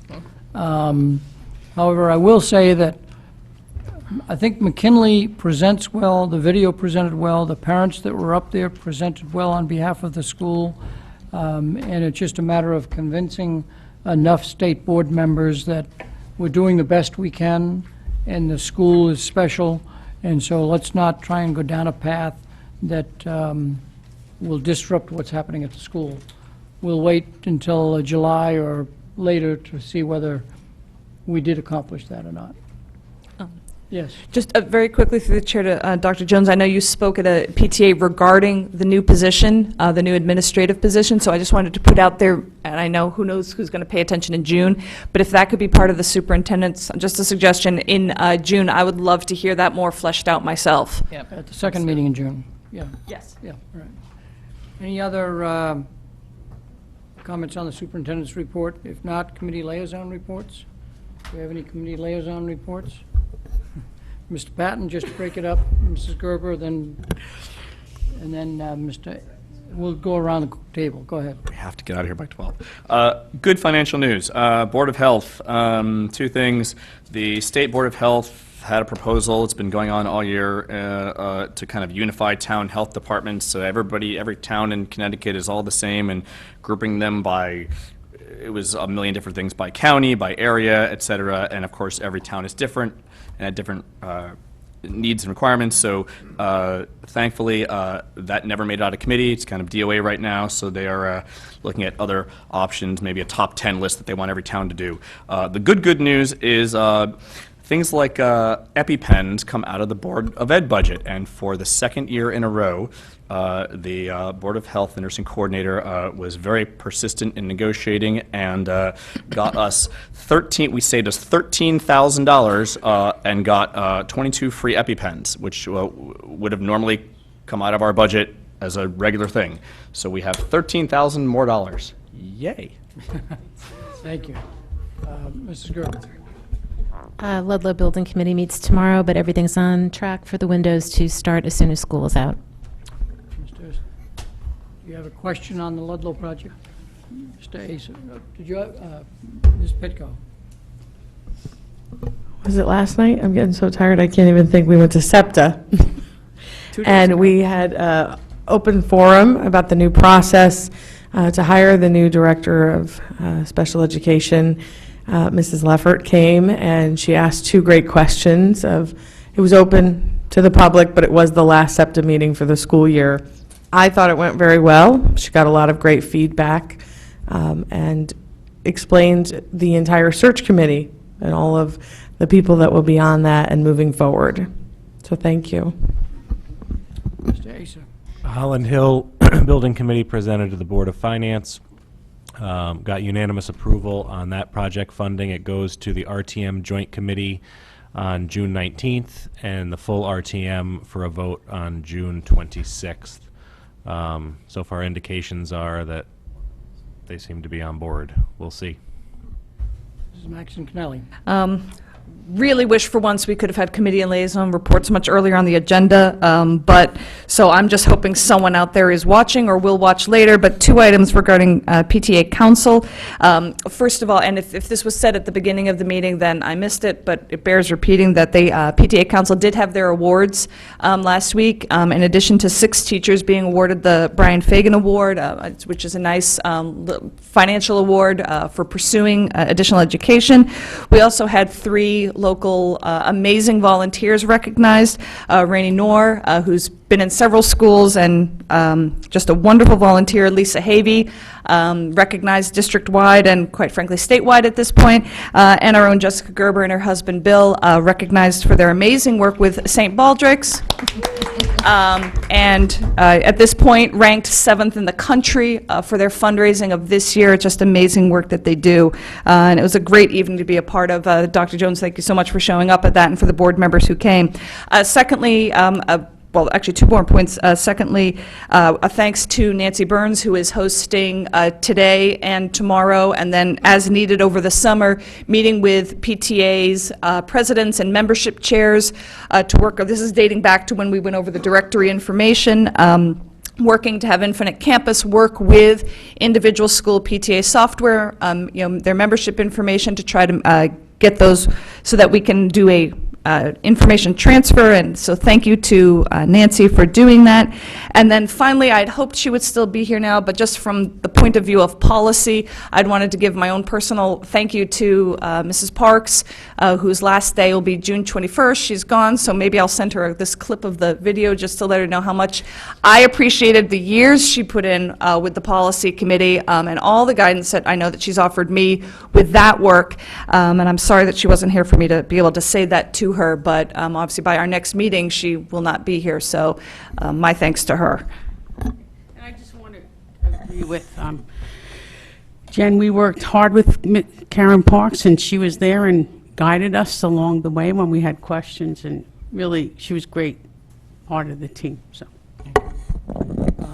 she'll work on her golf game. Open board comment. Any comment from the board members? I only have 2 things. Seeing none. I assume that you all have your graduation assignments memorized and your robes and all the rest. It always is helpful if things change suddenly and you're not able to arrive, that you find some way to let us know so that the principal, headmaster at each school, or the principals at each school aren't still looking for you. So please enjoy the day. We had sent out an email saying we do have to have a meeting required by state law to meet with the Board of Finance. The date that was available to our lawyer, to myself, to Mike Tetro, to Tom Flynn, and to Tony Jones settled on the 31st. I need to find out if we have a majority for the 31st. That is a required meeting so they can give us guidance. That is not the only time this board can meet to talk about negotiating strategy. How are we doing on the 31st? I need to have a majority. 7:30. July 31st. 31st, July 31st. Do we have another board meeting? So, July 31st. Yes or no? Possibly, yes. I got a maybe. Mark? No. No. Donna? Right now, it looks good. Okay, I got one yes. Yes. Yes. I have 3 yeses. Yes. Yes. Yes. Yes. I'm not sure either, but you have the quorum. I would definitely make it if it were a quorum issue. 2 maybes. Yes, okay. It would be good if we don't have just a bare quorum, because the Board of Finance may think that we're not treating them respectfully. So we will have a meeting on July 31st. It might be that in addition to that executive session, if the legislature has acted, I may call a special meeting with one agenda item, that is to just talk about what the state did and what impact that might have on us. But beyond those 2 items, unless Ann's successor suddenly comes to me and says, I have a grievance hearing, you've got to meet by X date. It's going to be a contract. Fair enough. Again, no public out there to comment. The recommended motion is that the Board of Education hereby moves to enter into executive session to discuss superintendent evaluation in accordance with Connecticut General Statute CGS 1-210B-9. Do I have a motion? Mrs. Gerber? Mrs. Maxon Kennelly, all in favor, please raise your hand. We have 8 people voting. For the, let me say this on the record, no action will be taken following the executive session. We will meet in the superintendent's conference room, and we will adjourn from there. You are, of course, welcome to hang around, but we'll go to the superintendent's conference room so that our friend can dismantle the equipment. Thank you very much. A motion, we don't need a motion to adjourn, we do that afterwards. Is anybody missing Nissan keys?